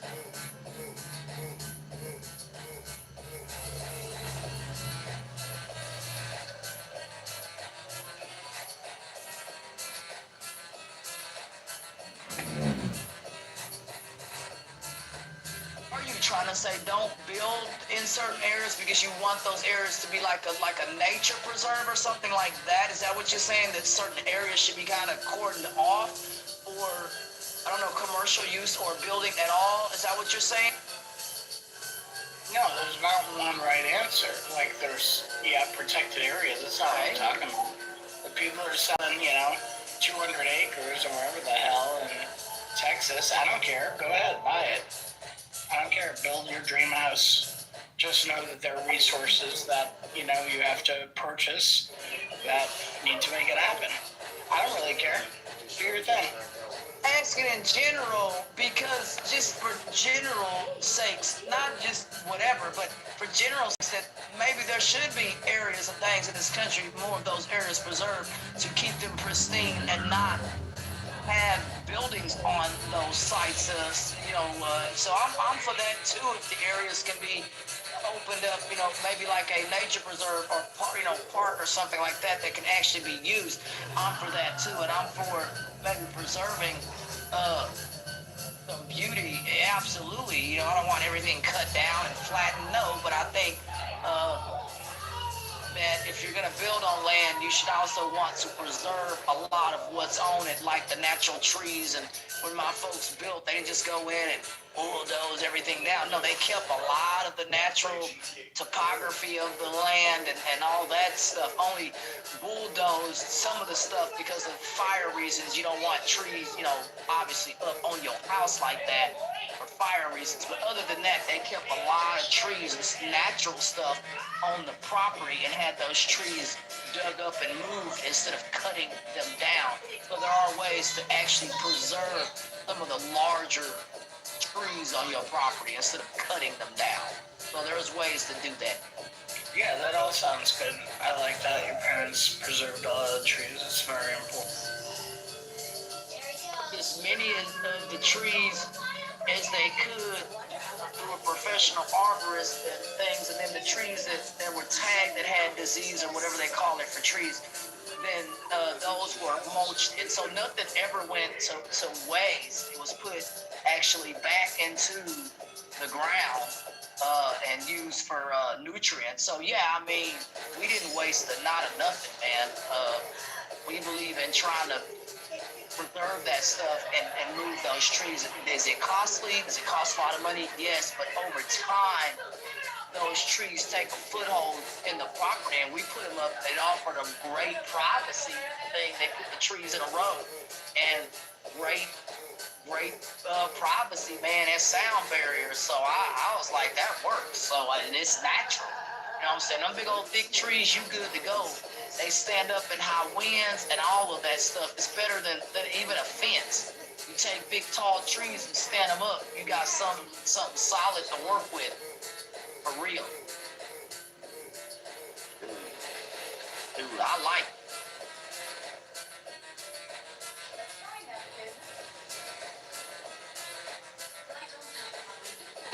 are cool. You can put tree. There's one lady that had a tree house built. Man, I don't know if y'all into stuff like that, but she had a tree house built.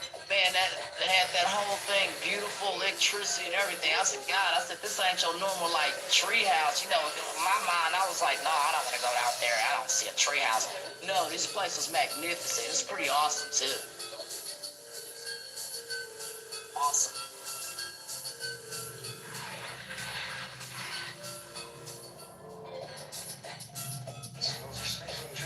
Treehouse, I don't know if I've ever asked anybody that question. Would y'all live in something like that?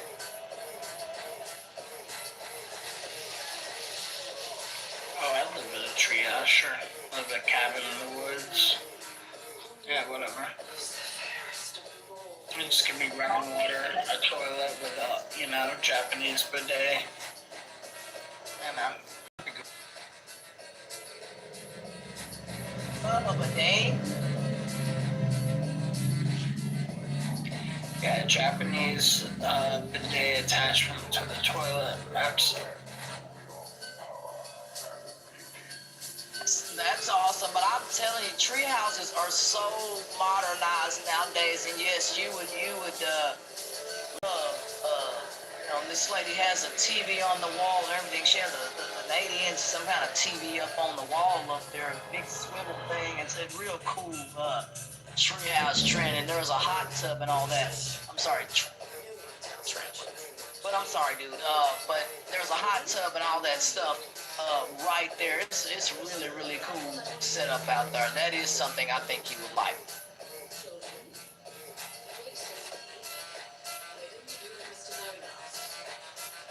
Right now, it's been in the 40s here, so yeah, a hot tub is something that a lot of people are bringing out right now. Before that, when nobody in no hot tub a couple of days ago, it was in the 90s up here, it was cooking.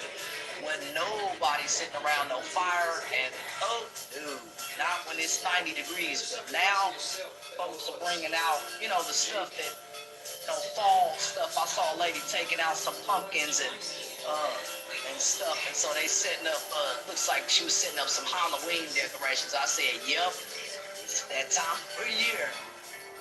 Halloween. Day of the Dead or something, somebody said they celebrate Daylight Mosai, whatever that's called.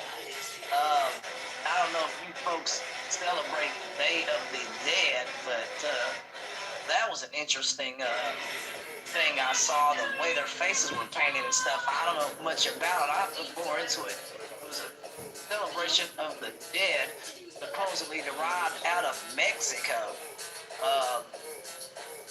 That was pretty interesting. I have to look more into it and what, you know, celebrating the dead or what. That's interesting to me. I don't know. I saw that on the news. I don't know if everybody heard about that, if people do that or whatever, but it looked pretty cool and colorful. I don't know much about it. It looked like they were mourning. It looked celebratory. I don't know how to explain it. I'm not about to Day of the Dead, but we got the Halloween parade here in New York City. You got almost 1.5 million people. We got 15,000 people marching in the parade in costume. It's pretty incredible, and that's happening tomorrow. It's the largest one in the country.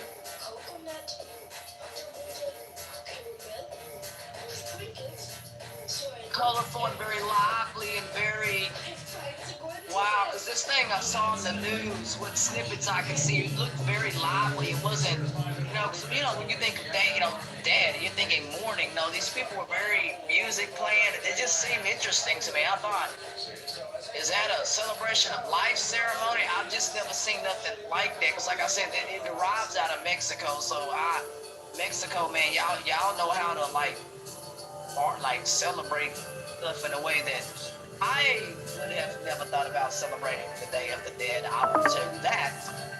I'm just gonna tell you. So they got something out here called Celebration of Life, you know, ceremonies, but I have never heard of this Day of the Dead. No, I have not. Yeah, Dia de los Muertos.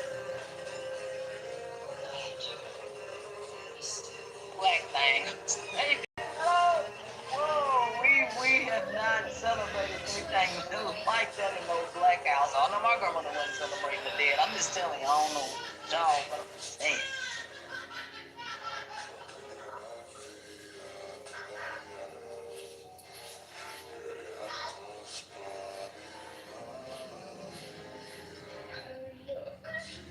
This beast is about to fall off the cliff.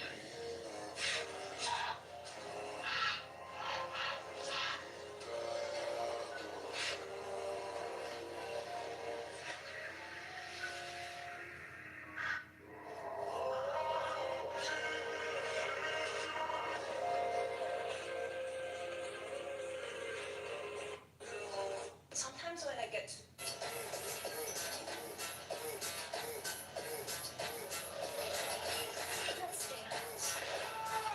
In the world going on in our society, yo, a man shot somebody over some food.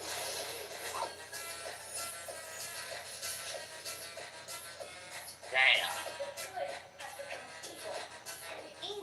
Lisa.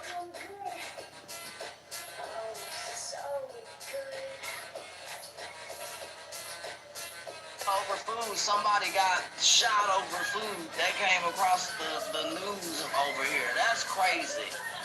Over, I guess, an Uber, one of those apps, or delivery apps and stuff. They said more details to be followed. But people are crazy out here. We shooting people over food. That's crazy.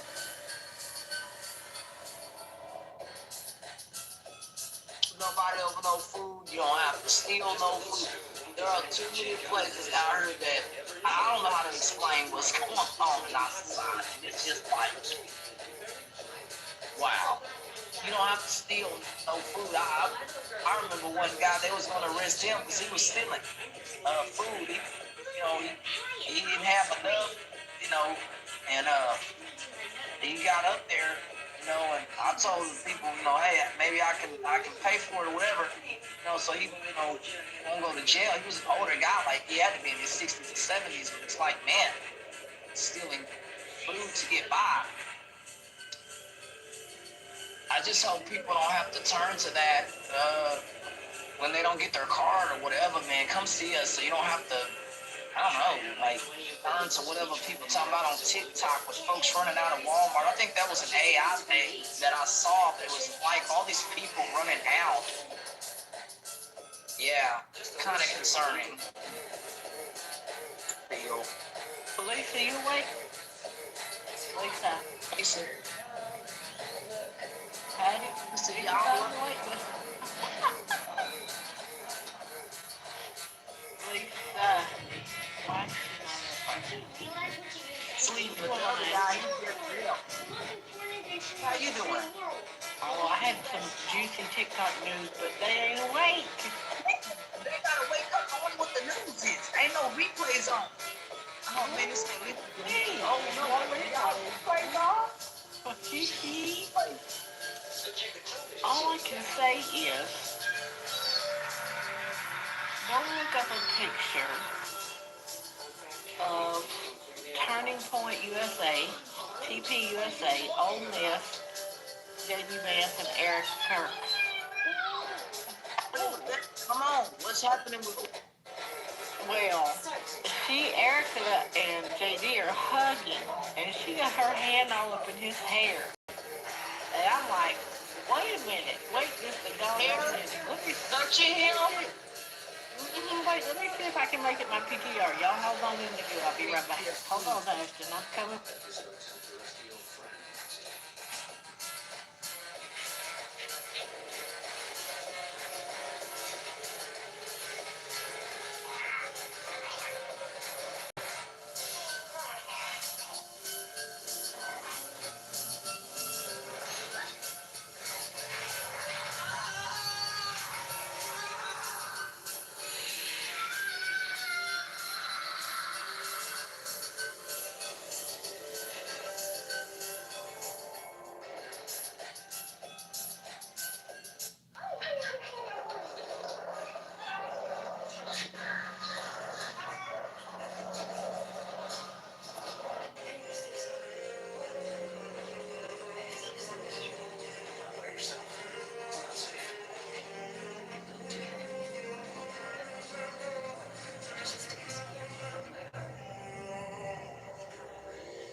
PTR. Everybody PTR.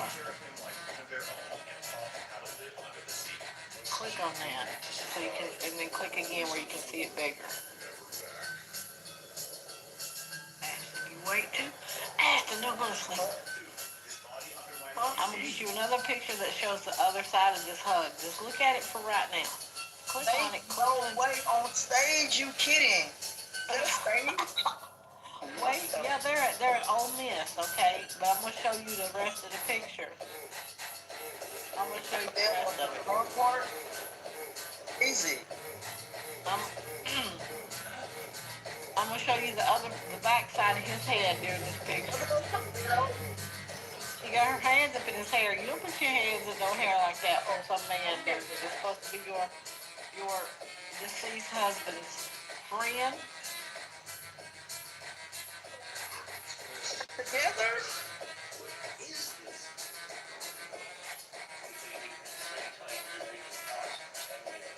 Oh no. Yeah, look up in. Hello? Do you hug any man like this? What is the world? No, you don't. Oh, man. It's up in there. Dark knows what I'm talking about. Dark in Georgia Peach. Y'all get up here and talk to me. Somebody got to talk to me. Right now, I'm bringing y'all up. Come on. 5 seconds. Nasty, nasty, nasty. Now, Miss Georgia Peach, when you see a man and woman like all of no.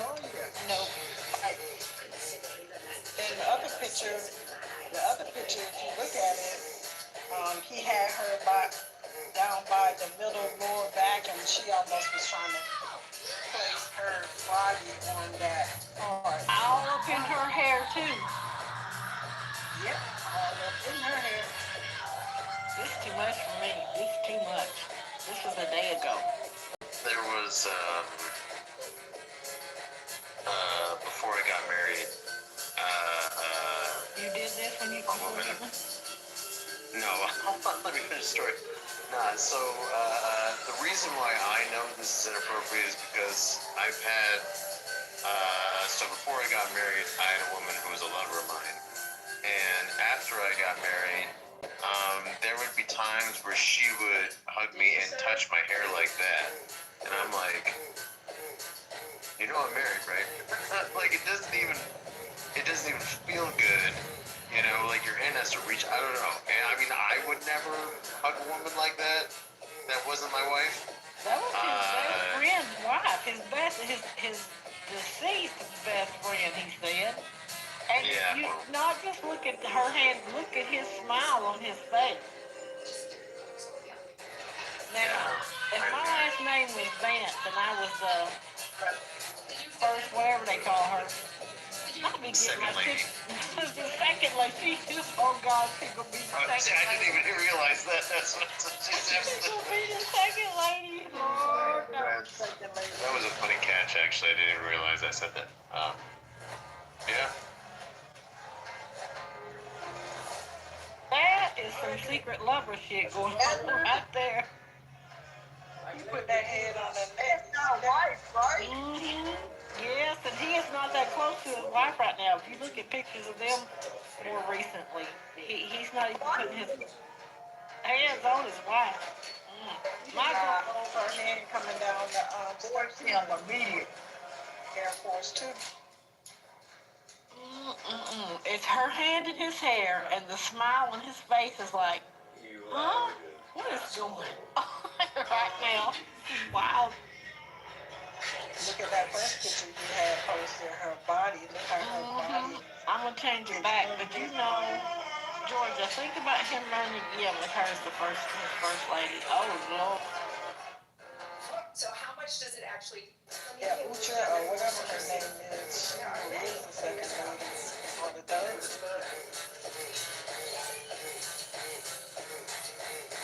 All right, we're going back to the first. Now, look what you said about his hand on her back. The lower one. In her hair. His nose all in her hair. Oh Lord, this is too much for me. Lisa, neither Lisa nor Patty up. What is going on?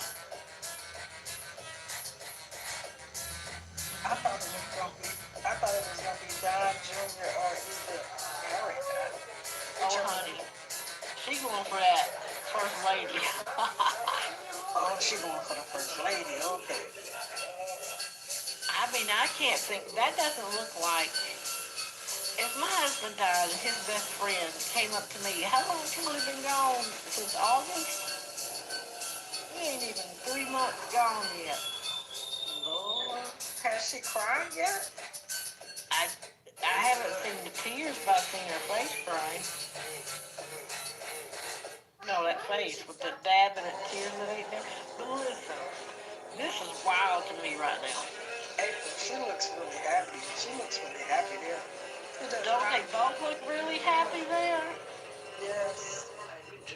I mean, this reminds me of a couple that we saw on that Jumbotron. Remember? At the Coldplay concert? How they got caught? Yeah, he did it right here, Bill Allergy, so maybe he's some of that. That's This is wild. Yes, I found this scanning TikTok this evening. That's my evening job before I go to bed. But I'm gonna save this for Lisa and Patty too. I can't believe they're not awake right now. Michael, what you come up and say? Come on. Michael. I didn't come up to say anything. I just opened up and I just opened the app again. Oh shoot! Do you see my PTR right now?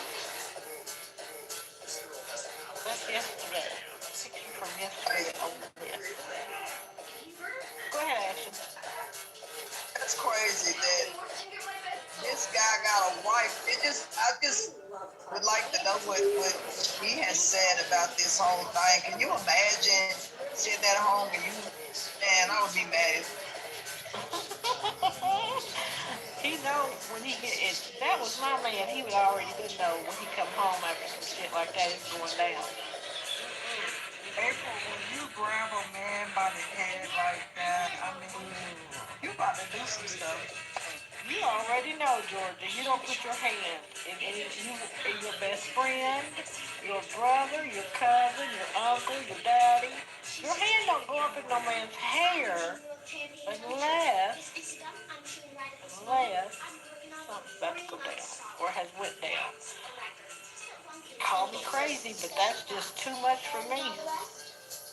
Yeah, Dark is a man, and he called it out. He did. He said, yeah, nobody holding him, grabbing him like that. And the look on his face isn't like... The look on his face, it takes me out. Oh my God, no. Usha better get her shit together to start draining some bank accounts and moving on. What I be doing. I ain't even gonna lie. As I said, I mean, that literally happened to me, and I felt fucking awkward. I am married now. You can't do that to me anymore. I was like, okay. Dude, did you push her off, or like what did you do? Well, I was in a public setting, so I didn't want to like cause anything, but I kind of, I just like made a note to myself to not really hug her ever again. My wife knows about the situation that happened before I married her. So, she kind of looks at it and it's like, well, too bad for you. You missed out. You were sexually No, my wife is quite proud. She's all like, yeah, she's like, you know what you're missing too fucking bad. But yeah, no, I've had that happen to me, and I would not feel comfortable with the woman doing that to me, and I know that happened. So yeah, that's why. Very comfortable about that. Yeah, he looks like he's enjoying it, April. But men have a tendency to not like push a woman. Like I would have pushed a woman down. Like in public, definitely by ourselves. But yeah, it's interesting how men look at it though. Like he just made a note to himself not to hug her again when she actually assaulted him. This is crazy. He looks so happy. He does, doesn't he, Michael? I mean, I saw a picture of the full pants. I saw a picture of her full pants, and I gotta say, I'd be pretty happy too. Oh wow. Oh my goodness. Michael's like, yeah, no wonder he's grinning like that. What's in them damn pants? How long, I wonder, have they, been together in the background? You know what I'm saying? We see a lot on that picture there. I wonder what's really going on, like for real behind the scenes. That's crazy.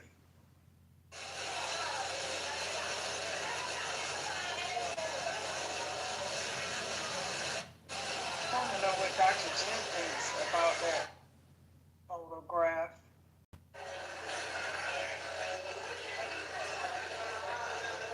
I'm sorry, I didn't get to my mic. What did you ask? April's PTR.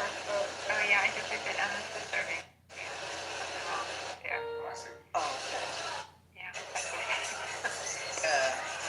Not cool. Too early. And he's married. What about his wife? Exactly. I would not be. Buddy. No. And that's go to the next one that you have, and that's even, Mm-hmm. Yeah, or they're getting, But it was disgusting too, the way she was, like the day of the so-called funeral, which was, to me, I'm gonna say it, a white supremacy meeting, or event. But I mean, the way she was with Trump, it was just like, I mean, they've played it like just like on Instagram, certain parts of it, and it just becomes more disturbing every time you see it.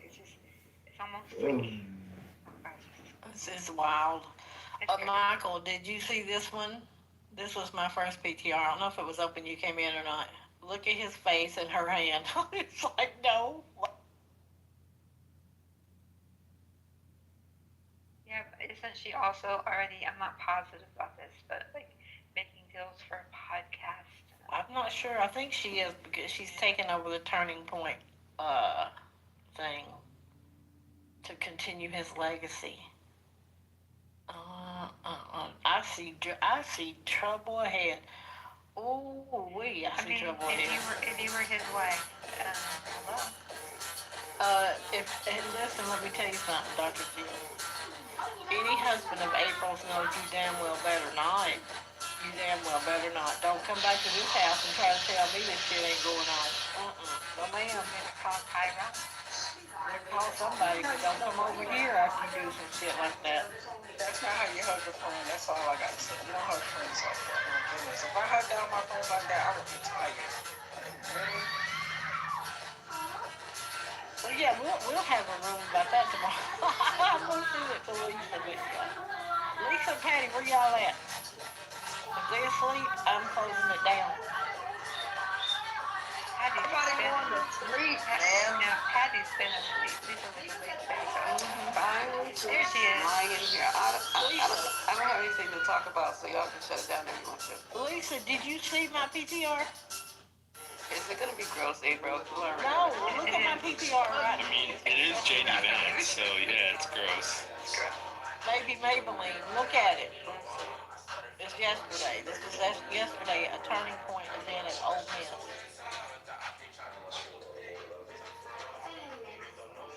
Is this supposed to play? No, just touch on it and look at it. Okay, I'm trying to touch. See it up closer. I'm going closer.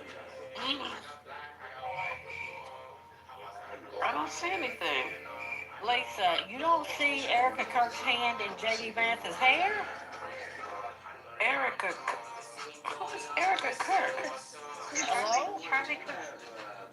Not Erica. Oh, I didn't know who this was. I didn't read it. But do you see the picture? Yeah. Okay, something's going on. Yes, oh, she can look at it. She get on my PTR and scroll my pictures back there. Wow, that's crazy. This was yesterday, Lisa. Yesterday. Now you tell me, do you put your hands in any man's hair that you ain't That do like, no. That is deep right there. That is like a very loving caress. Now, if you contrast this with pictures of him and his wife very recently, you're gonna be like, huh? Yeah. He ain't putting his hands on his wife's waist, and he got her all up in a hug, bear hug. Now, Dark told us that before he got married, between his marriage and his ex-girlfriend, the ex came up, I guess, at what was it, party, Dark, and did this maneuver on him, and he was like, no, you can't do that anymore. Can't do it. Well, that wouldn't be shocking. For this gang.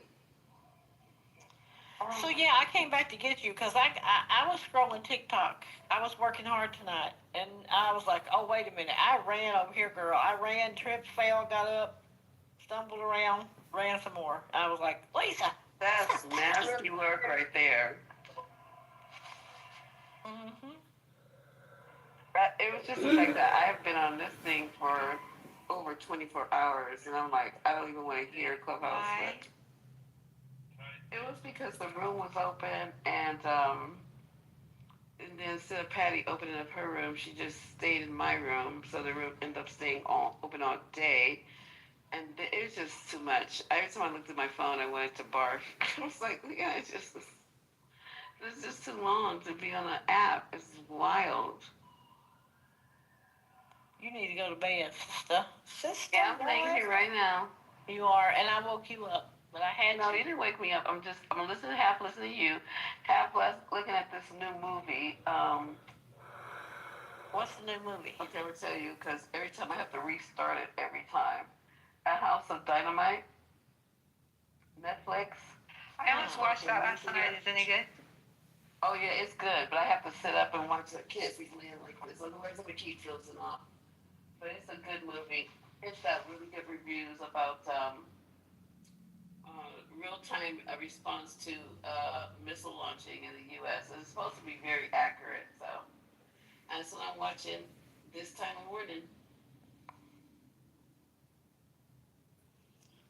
All right, I went back to my cat persona in my PTR. It's only 2 hours. Y'all go watch it. Is it the video? It's on Netflix. It's House of Dynamite. Dynamite. Yeah.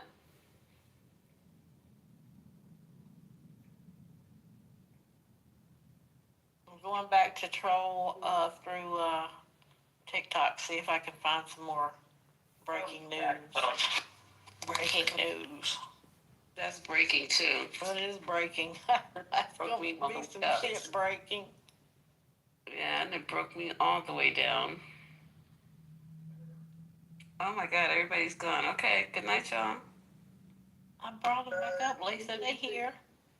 Oh, okay. Well, if they want to talk, I'm out though. I'm about to be too. Patty's already gone. Yeah, she's been gone for a long time. Or something. Everybody's leaving and going to sleep and all that Ashton, stuff. what time is it at your house? 2 in the morning? Only 1 o'clock over here. Morning. You need to do an Ashton at night room. Take over on the night shift. Me, you know what I'm saying? Because I don't have a problem. You know what I'm saying? Because I don't have to work until later in the afternoon. That's why I went to sleep. I was in here, man, late last night until, man, what, Lisa, 4 in the morning or something. So.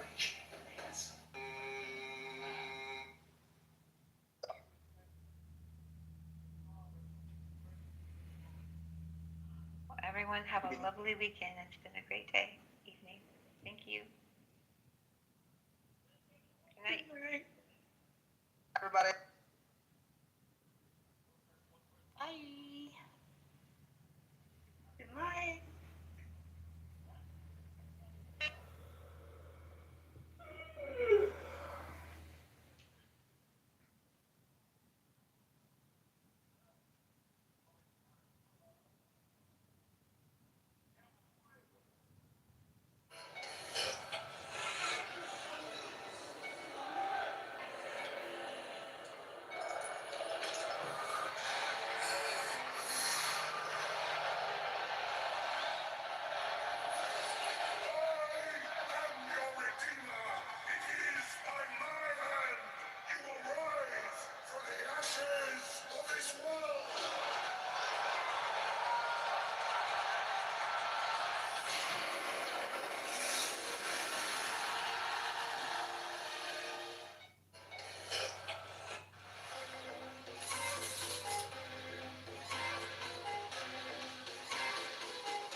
Peace.